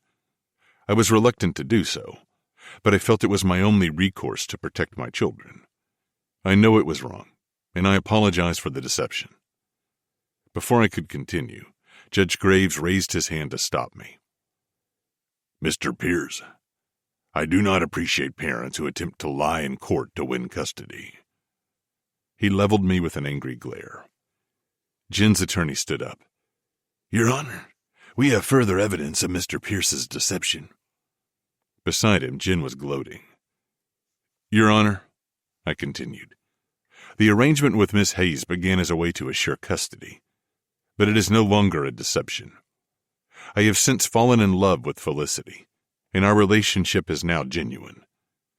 Oh, for God's sake, Jen exclaimed, rolling her eyes and crossing her arms over her chest. The judge silenced her with a wave of his hand. Miss Barra, no more outbursts from you. You'll have your chance to speak. He turned to Felicity. Miss Hayes, please stand up to address the court. Felicity stood up. I knew she was nervous, but she kept a calm exterior. She wore a white jacket and matching slacks, and she looked professional and beautiful. Miss Hayes, can you confirm what Mr. Pierce is saying? Felicity nodded. Yes, Your Honor. Cooper and I are now in a committed relationship. In fact, he proposed marriage to me. For real this time. There was some scattered laughter in the courtroom, but Judge Graves was not amused. I've been living with the Pierce family for 3 months, Felicity continued. I've gotten close to his daughters, Eva and Lily, and I love them. The 4 of us have become a family. The judge looked between Felicity and me, unmoved by her words. How convenient, he said sarcastically. Mr. Pierce, how can you expect me to believe you or your alleged fiancé when you've already admitted to deceiving the court? My heart sank. I was going to lose the case. Your Honor, Cooper and I are going to have a baby together, Felicity said. Beside me, Nick looked up sharply. We hadn't practiced this. Felicity opened the folder in front of her and held up an ultrasound image.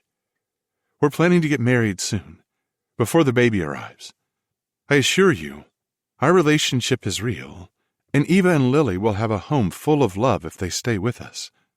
Judge Graves's eyes lingered on the ultrasound image, then flicked between me and Felicity once more before he turned to Jen's attorney. The next several minutes passed in a blur. Jen and her attorney made their statements. Ruth was summoned to speak, and she repeated what she had heard Marsh ranting about. Her testimony made us look bad, and I listened to all the arguments with my pulse hammering in my head. After everyone had gotten a chance to speak, the judge looked over the paperwork on his desk. Nick had gathered statements from several of my business associates, friends, and employees, including Marsh. Everyone had sworn that I was a good father to Eva and Lily. The judge looked at us. I braced myself for the worst. In light of the news of Mr. Pierce's and Miss Hayes's statements, I've decided to issue a continuance. The children will stay in their current arrangement for the time being. We'll postpone the hearing to see if you indeed get married, Mr. Pierce. But I'm warning you, he said to Felicity and me, do not enter into your vows lightly, and do not take further action to influence me. You are dismissed. With that, He collected his paperwork and stood to move slowly toward his chambers. Felicity and I blinked at each other, both of us in shock. We had been expecting a decision today.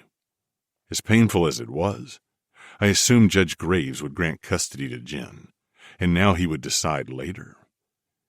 Nick slapped me on the back. "This is good news, Cooper," he said under his breath. "This is bullshit," Jen exclaimed, causing the entire courtroom to go silent as everyone looked at her. She charged over toward Felicity, pointing a finger at her. "You little floozy. You think because you spread your legs for him, you have a right to raise my kids?"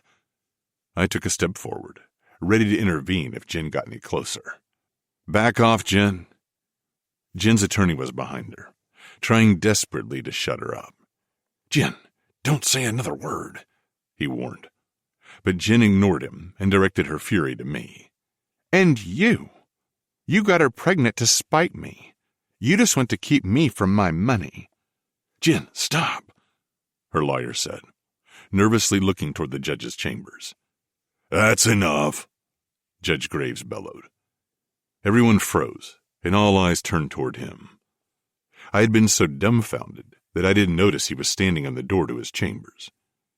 Jen apparently hadn't noticed him standing there either. He had heard everything. He ambled back to his seat and motioned for everyone to return to theirs. Jen's face fell as she slunk back to the table beside her attorney. "This court is back in session," Judge Graves announced, his eyes fiery. "There will be no continuance on this case. I'm ready to make my judgment now." Felicity glanced at me nervously. I swallowed. "My primary concern is always the well-being of the children." His eyes moved between Jen and me. "It's true I often favor families with two parents, but when both households are single-parent, I'm inclined to think the children belong with the mother. Mothers are usually more nurturing and attuned to their children's needs." I blinked. What was happening? Was he going to grant custody to Jen after all? However, that's not always the case. After reading the statements made by associates of Mr. Pierce and Miss Barra, it was clear that these children belonged with their father, and I had planned to make that judgment today, until Mr. Pierce admitted to engaging in activities intended to deceive my courtroom. He looked at me. "There was no need to resort to such deception, Mr. Pierce. It's clear you're the more fit parent." I held my breath. "And now, thanks to Miss Barra's outburst, she has revealed her true intentions. She's interested only in money, instead of providing a loving environment for her daughters. Miss Barra, I advise you to re-examine the priorities in your life." I could feel the fury radiating from Jen, but she remained silent as the judge continued. "Judgment is for full custody to Cooper Pierce.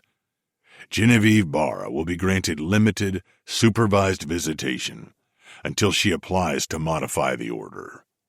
Miss Barra, you'll have to prove you want to be a mother to these girls before I'll consider any changes." It took me a moment for his words to sink in, but when they did, I felt I could breathe again.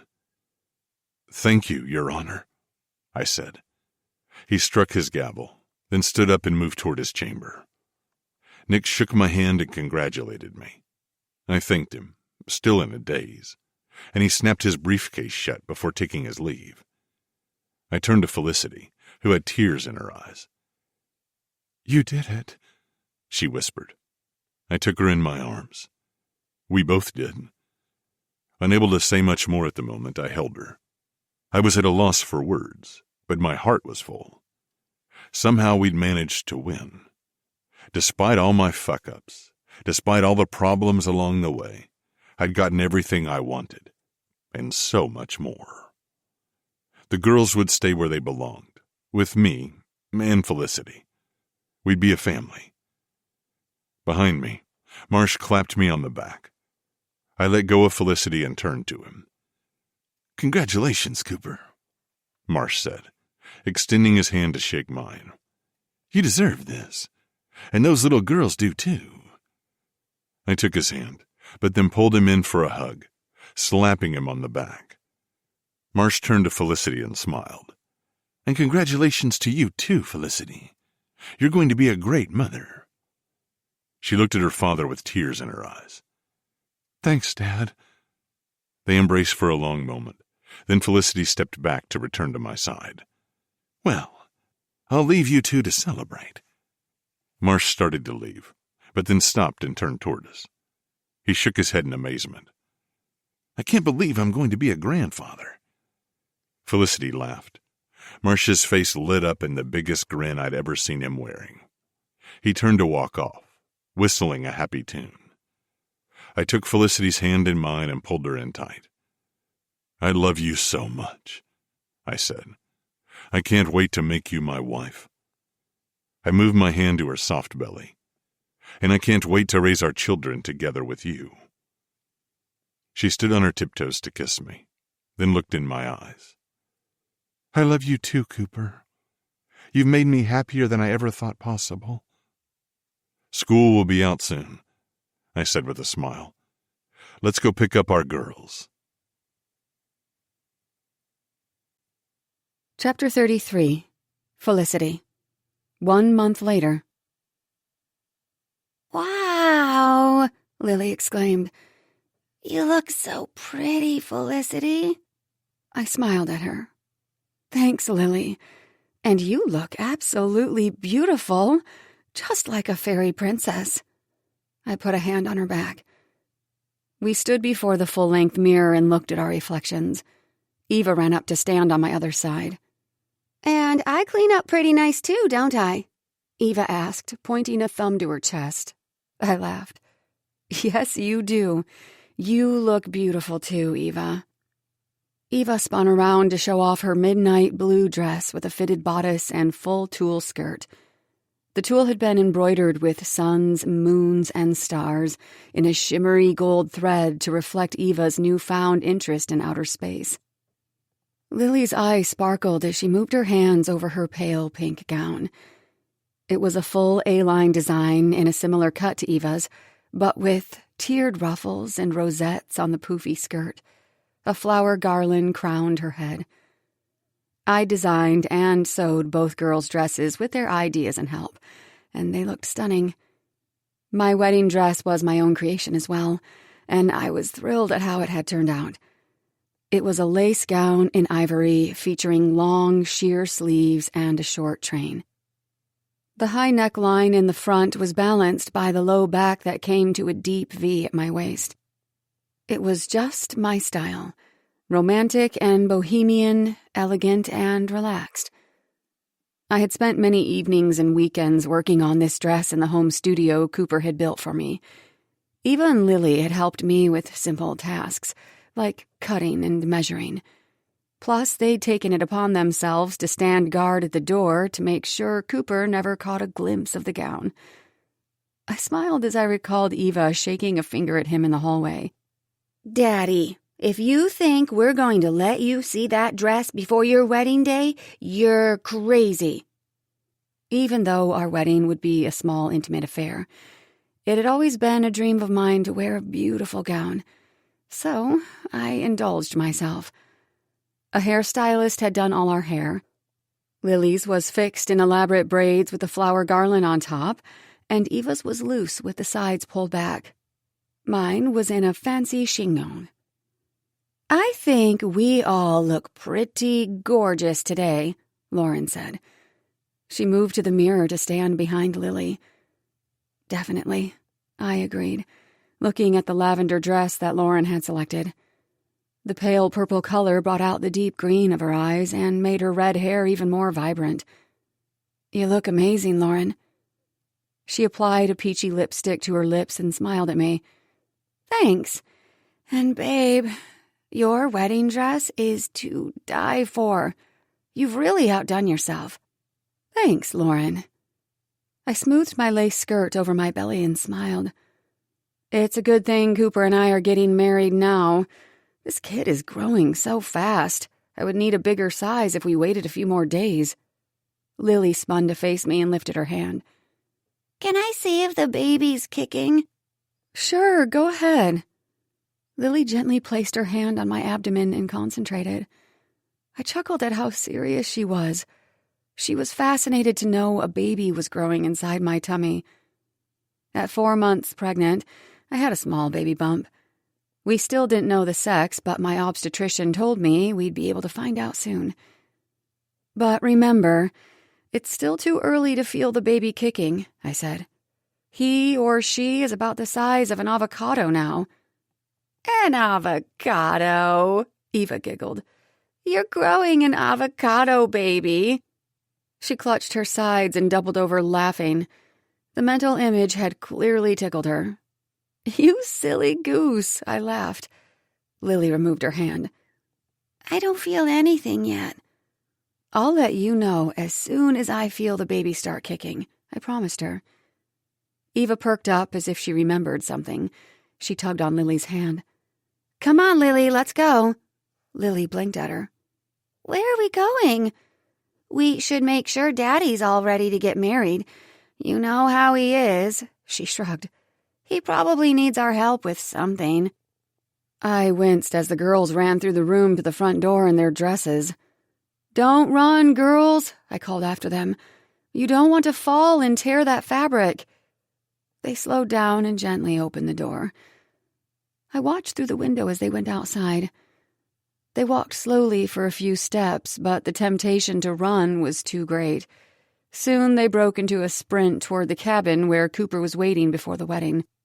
Those kids are hilarious, Lauren said, shaking her head. Don't I know it? I can see why you love them so much. I smiled. The Pierces are very lovable, especially their dad. Lauren zipped up her makeup bag and peered out the window. Just look at that view. She gazed at the mountain ridge in the distance. Oh, this place is perfect. I nodded in agreement. The venue was perfect. Cooper had found a beautiful ranch just outside of Los Angeles that was rented out for weddings. It was gorgeous and scenic, with lots of tall cottonwood trees growing along a creek and sweeping views of the mountains to the north. The ceremony would take place in a small, historic chapel that the ranch owners had restored to its full glory. Cozy, handsome cabins were dotted around the property for guests to spend the night if they chose. Cooper and I had rented the honeymoon lodge, set off at a distance from the other buildings. From the pictures online, we'd be staying in high style while surrounded by nature for the next week. Plus, there would be plenty of opportunities for horseback riding, which delighted my inner child as much as it did Eva and Lily. Inga would be staying with the girls in a nearby cabin while Cooper and I had some time alone.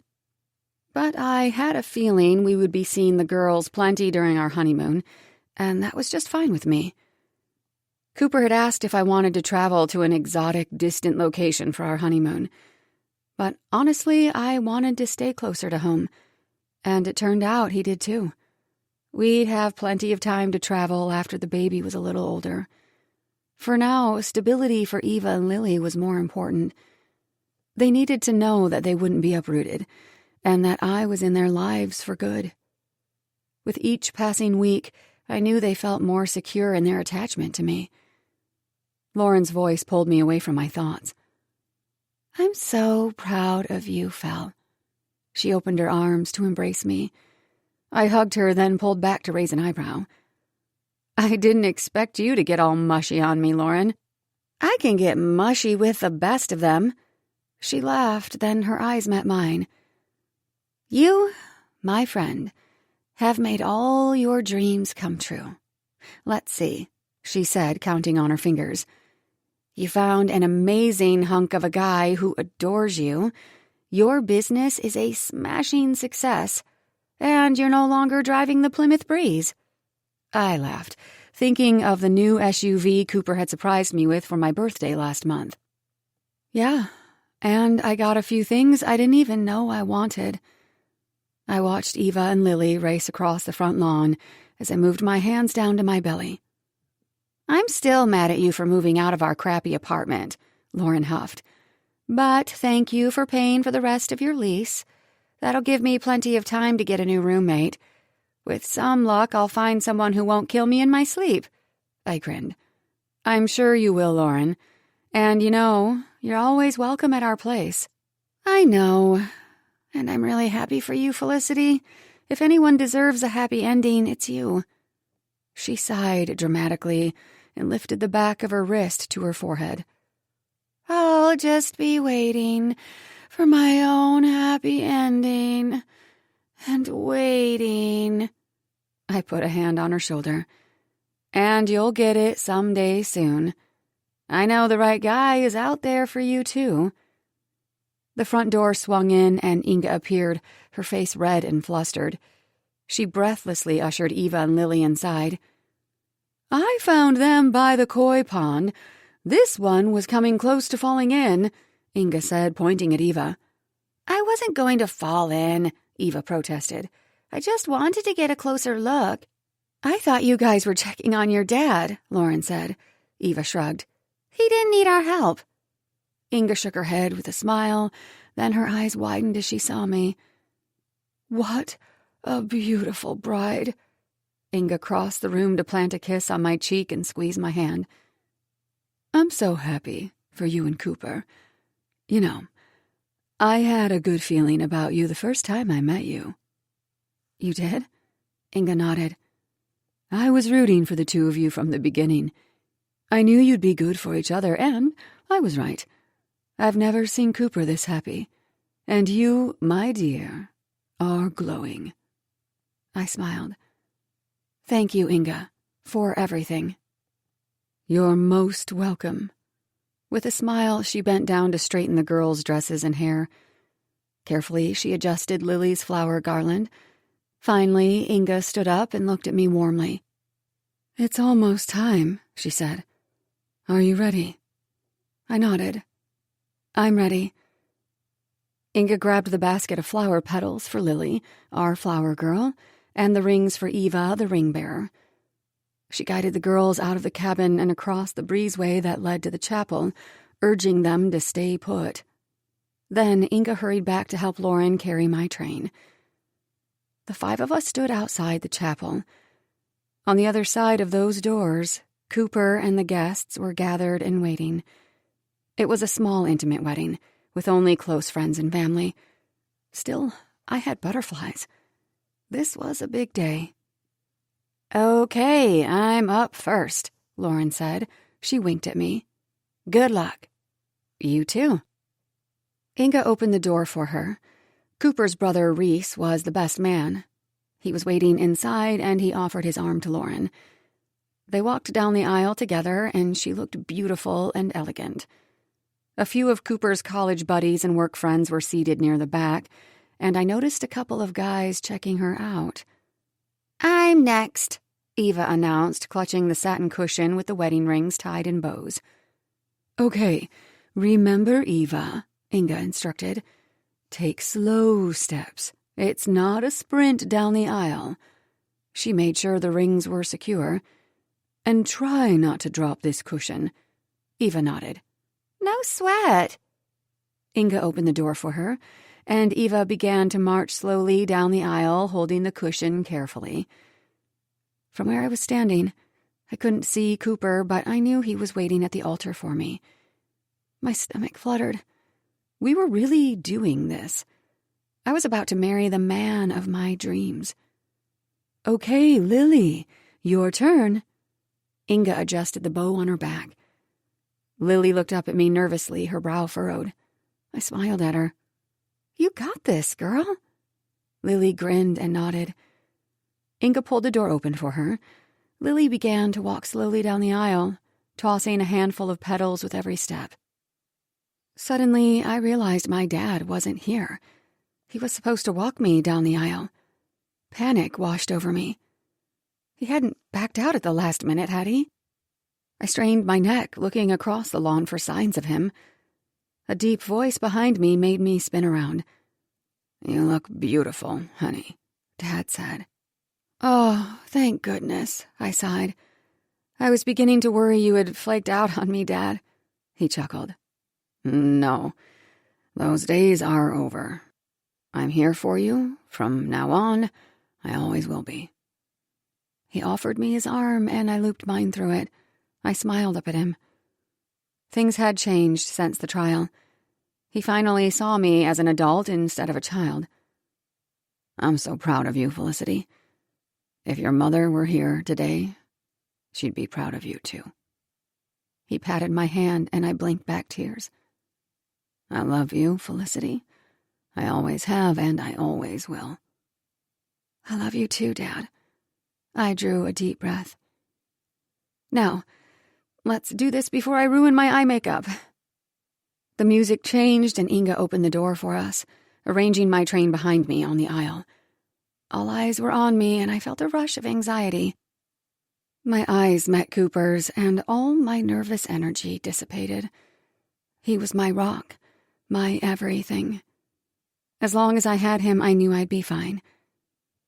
Dad walked me down the aisle and winked at me before leaving me with Cooper. You look stunning, Cooper said under his breath with a lopsided grin. I smiled at him, taking in how handsome he looked in his gray suit. His intense eyes were bluer than ever, and they remained steady on me. The minister, an older man with a kind face, began to speak. I didn't hear much of what he said.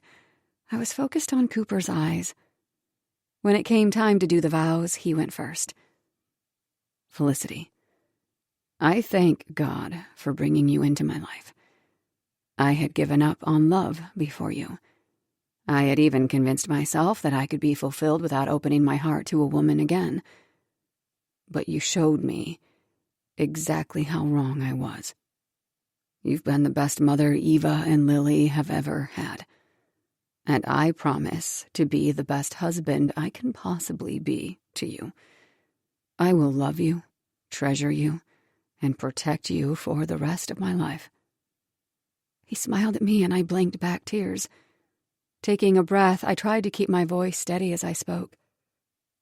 Cooper, thank you for coming into my life and teaching me what's most important.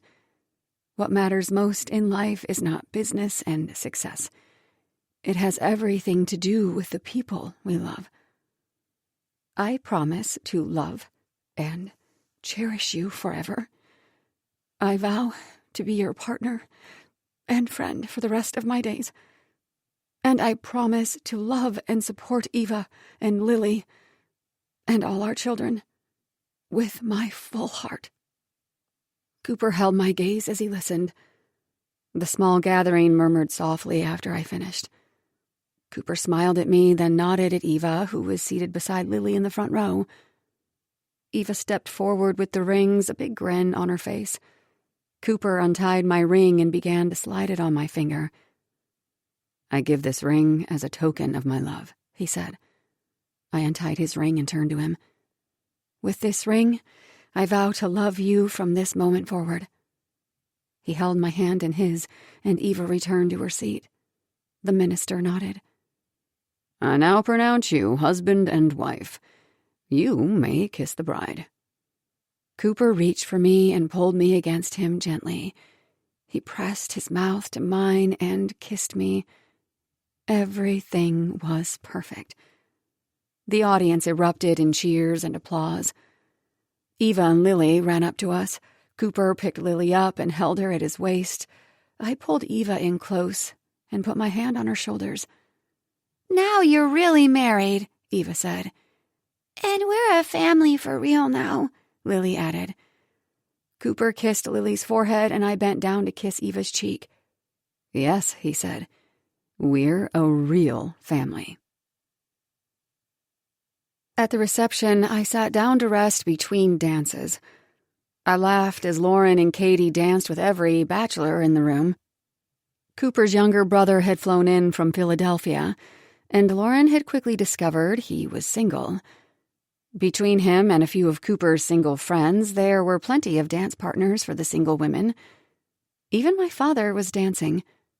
After the father-daughter dance, he danced a couple of songs with Vera, a sweet older lady from Cooper's office. I'd never seen him smile so much. Dad had come a long way in the past few weeks. He finally seemed to realize Cooper and I were perfect together. Also, I suspected the knowledge that he'd be a granddad soon had slowly melted his heart. Whatever it was, he was now totally supportive of Cooper and me. Katie smiled and waved at me as she slow danced with Reese, Cooper's brother. I waved back, once again grateful to have found her. Katie was Moonstone's biggest fan and supporter. I never would have been able to survive the demands of my growing customer base without her. After 2 weeks, I'd promoted her to store manager. With her help, I hired 2 skilled seamstresses and 2 more employees who handled customer service and sales. In the span of a few short months, Moonstone Boutique had gone from near bankruptcy to a thriving business with 6 employees. Best of all, it continued to grow. Word of mouth had spread like wildfire. I had a backlog of orders for custom-made girls' clothes for months. Katie and I were already talking about moving to a new, bigger location so we could keep up with demand. There were so many more changes I wanted to make. Boys' clothes, new designs and fabrics. The sky was the limit, and I loved Moonstone more than ever. And I no longer had to work around the clock, which gave me plenty of time to spend with Cooper and the girls.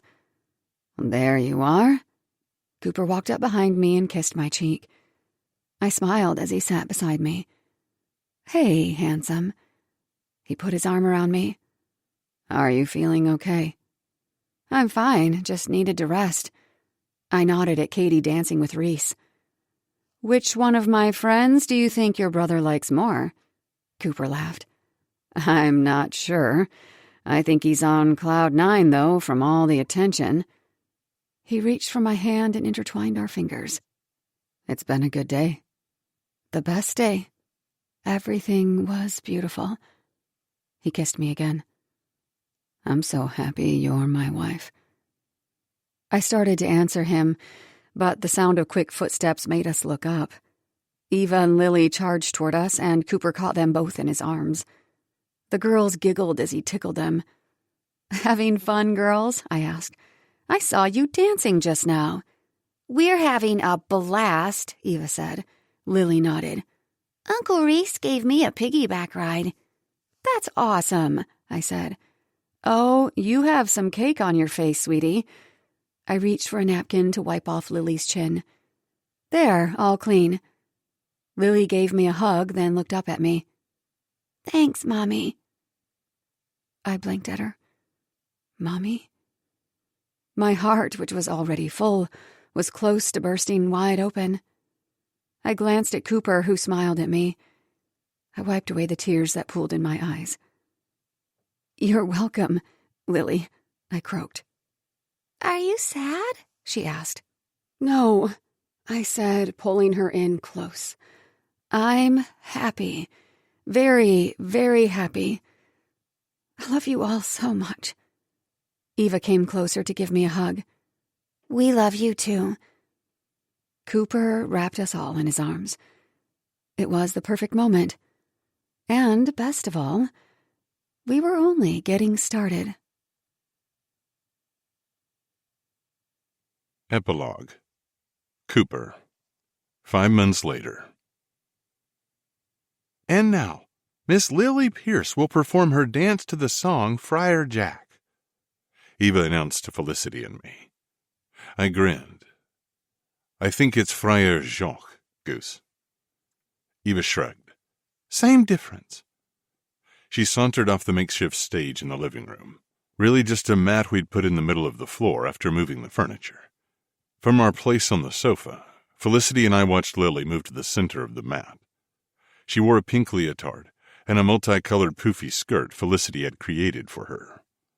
Eva tapped a button on the tablet I'd connected to the stereo, and the piano music filtered through the room. Lily had been focused on her ballet classes lately, and she was eager to show us what she'd learned. She'd be in a dance recital for her class soon, and this was her favorite piece. I watched with glee as my daughter, now 7 years old, moved gracefully through the living room. Her upcoming performance in the recital was a major step. Lily would never have performed in public before Felicity entered her life. Having a loving maternal presence in the house had been a game changer for both the girls. They were happier and more secure. Their therapist had noticed their progress and told me that they no longer needed therapy unless they wanted to continue. Felicity and I applauded as Lily's dance came to an end and she bowed. Eva, who had just performed her hip-hop routine, joined Lily on the stage, and both girls joined hands for a final dramatic bow. Felicity grinned. "Bravo! Beautiful dancing, girls!" she cheered. "Excellent work, both of you," I agreed. "I can tell you've been practicing a lot." The girls grinned, basking in the praise, and the doorbell rang. "That's Inga," Eva exclaimed. She ran off to open the front door. "Can I have a snack?" Lily asked. "I'm hungry." "So am I," Felicity said. "Let's go see what's in the fridge." With considerable effort and a little help from me, she rose to her feet, her hands supporting her lower back. At 1 week overdue, her belly was big and round. I put a hand on her back and squeezed her shoulder. "How are you holding up?" She smiled. "I'm ready to have this baby." I chuckled. "I'm sure you are. Need any help right now?" She waved me off. "I'm fine. I'm just going to grab a snack for the girls and me." I was ready for our new son, too. Dr. Temple said that if the baby didn't come this week, she would have to induce labor.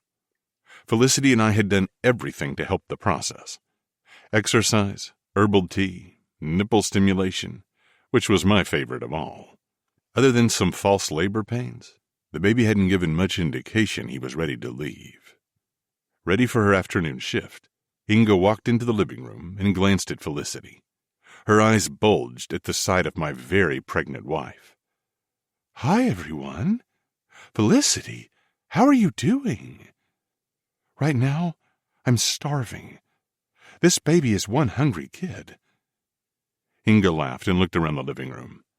"I see the girls had a dance recital." I nodded as I began to push the furniture back to its original place. "We've got a couple of budding dancers in the house." Inga helped me move the furniture as Felicity went to the kitchen. The girls followed her, debating about what kind of juice was better, apple or orange. "Uh-oh." I froze. "Daddy?" Eva called. I took off before she could say another word, my heart pounding. "What is it?" I asked as I rounded the corner. Felicity stood in the kitchen holding a carton of juice. She looked down to see a stream of water running between her legs. I think Mommy had an accident," Lily said gently. "I didn't wet myself," Felicity said. "My water broke." She looked up at me with wide eyes. This was it. Go time. Behind me, Inga took one look and gave me a nod. "I'll be here with the girls. Keep me posted." The girls picked up on the tension. "What's that mean? Her water broke?" Lily asked, concerned. "It means she's going to have the baby soon," I said, trying to keep the panic out of my voice. As the girls cheered, I ushered Felicity toward the garage door. We had a bag packed and ready to go, and I hoisted the strap over my shoulder. "Girls, we're going to the hospital now," I announced. "We can't go with you?" Lily asked. "No," I shook my head. "It could take a long time. Inga will drive you to the hospital when the baby is born." As I tried to steer Felicity out the door, she raised her hand to stop me. "We don't need to rush to the hospital right away. I'm not even having contractions yet." I shook my head. "I'm not taking any chances." "But I haven't even had my snack," Felicity protested. "I don't want to do this on an empty stomach." I grabbed the carton of juice she still held. Moving swiftly, I backtracked to the refrigerator. I grabbed a half-gallon of milk, a few pieces of fruit, a package of lunch meat, cheese, and a loaf of bread. I packed it all in an insulated cooler bag with ice packs. Finally, I tossed in silverware, napkins, and plastic cups. Everyone watched me silently as I rushed around. Quickly, I returned to her side and opened the garage door, anxious to get on the road. "You can eat on the way," I said. Plus there are more snacks in the hospital bag. Let's go. The girls reached up to give her a quick hug. Good luck, Mommy, Lily said, her arms wrapped around Felicity's neck. Don't worry, Mom, Eva said, using the name she'd started to call Felicity a few weeks ago. You got this. Felicity smiled. Thanks, girls. We'll see you soon. And then you can meet your new brother. Amid cheers and well wishes, I led her out to the car. Halfway to the hospital, Felicity's contractions began. They seemed to come on strong, with short intervals in between them. I cursed under my breath at the traffic, wishing I could part the sea of vehicles so we could get to the hospital faster. Finally, though, we made it. We had already texted the obstetrician on the drive over. 10 minutes later, Felicity was checked in and settled in a bed in the delivery room. I stood at Felicity's side as Dr. Temple checked her dilation. I was a nervous wreck, fidgeting and shifting my weight from foot to foot, even while panting through contractions. Felicity was handling this better than I was. I just wanted her and the baby to be safe and healthy. Dr. Temple stood and removed her latex gloves. I have good news and bad news. Felicity groaned as another contraction hit her. I brushed her hair off her forehead. Then her face relaxed as the pain subsided. What's the good news? Felicity asked. The labor is progressing very quickly. We don't usually see it go this fast for a first-time mother. What's the bad news? I asked tightly. There's no time for an epidural. Felicity grimaced and moaned. I wasn't sure if she was reacting to the doctor's words or another contraction. I bent down so she could focus on my eyes. Hey, I said to her, and she looked up. I'm right here. I'll be here with you the whole time. She nodded and bit her lip. Another contraction came on quickly. As Felicity's labor progressed, Dr. Temple and the nurses were great. They did everything possible to make her comfortable. I never left her side, helping her to breathe through the pain and holding her hand. A nurse asked if Felicity wanted to stand and move around, and Felicity gratefully took the opportunity to walk around the room. I watched as she shut her eyes with each wave of pain, wishing I could do more to help her. The nurse showed me how to apply pressure to Felicity's hips and lower back, and it seemed to help a little. When it came time to push, she climbed back into bed. I gripped her hand, pushing my own anxiety aside. I had to be steady and calm for her. You can do this, Felicity, I said. She looked at me, her eyes focused on mine. Then she shut her eyes to concentrate. The doctor was saying something, but I could hardly hear her as Felicity pushed. Finally, a high-pitched cry filled the room, bringing me back to my senses. Congratulations, Dr. Temple announced, lifting a little squirmy baby up for us to see. You have a healthy baby boy. The nurse took the baby to clean and weigh him. Breathless, Felicity looked at me with wonder in her eyes. I kissed her forehead and squeezed her hand. You did it, I whispered. She beamed, all of her previous pain already forgotten. A moment later, the nurse handed the baby to Felicity, who took him in her arms. I peered over her shoulder at our son's face. He's beautiful and perfect, I whispered, just like his mother. Hello, little baby, Felicity murmured. She moved her hands over his face and tiny fingers. She looked up at me with tears in her eyes. I kissed her again, so proud of my wife, and so proud of our son. Benjamin, Felicity whispered, using the name we'd picked previously. Welcome. I'm so glad you're here. After Felicity and I spent some time alone with the baby, I called Inga and told her to bring the girls. 20 minutes later, Inga knocked on the door of our room. I let them in. The girls were curious, but realizing they couldn't charge in like they normally did, they cautiously entered the room. When they saw Felicity holding the baby, their eyes grew large. Inga helped the girls wash their hands at the sink in the room. Then they moved close to the bed. There he is, Lily breathed. Felicity smiled. Girls, meet your new baby brother Benjamin. She passed the baby to me, and I held him securely. He'd just had his first meal of breast milk and looked peaceful and serene. Standing at my side, they looked at their new brother. "He's asleep," Lily said. Eva nodded. "He must be tired after being born." I smiled. "Do you want to hold him?" Eva blinked. "Can we?" "Sure."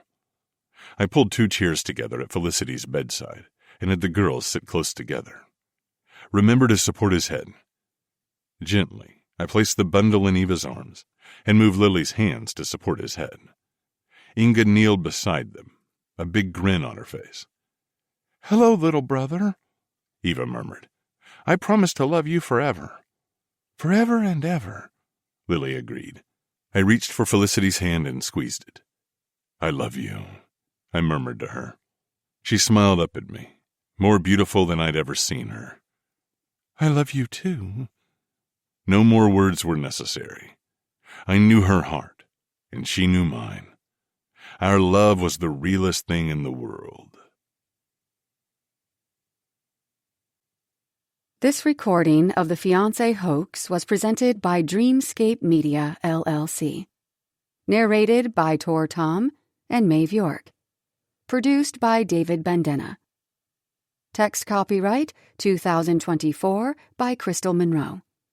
Sound recording copyright 2024 by Dreamscape Media, LLC. This recording was produced by arrangement with Crystal Monroe. Thank you for listening. Please check dreamscapepublishing.com for Dreamscape's latest releases.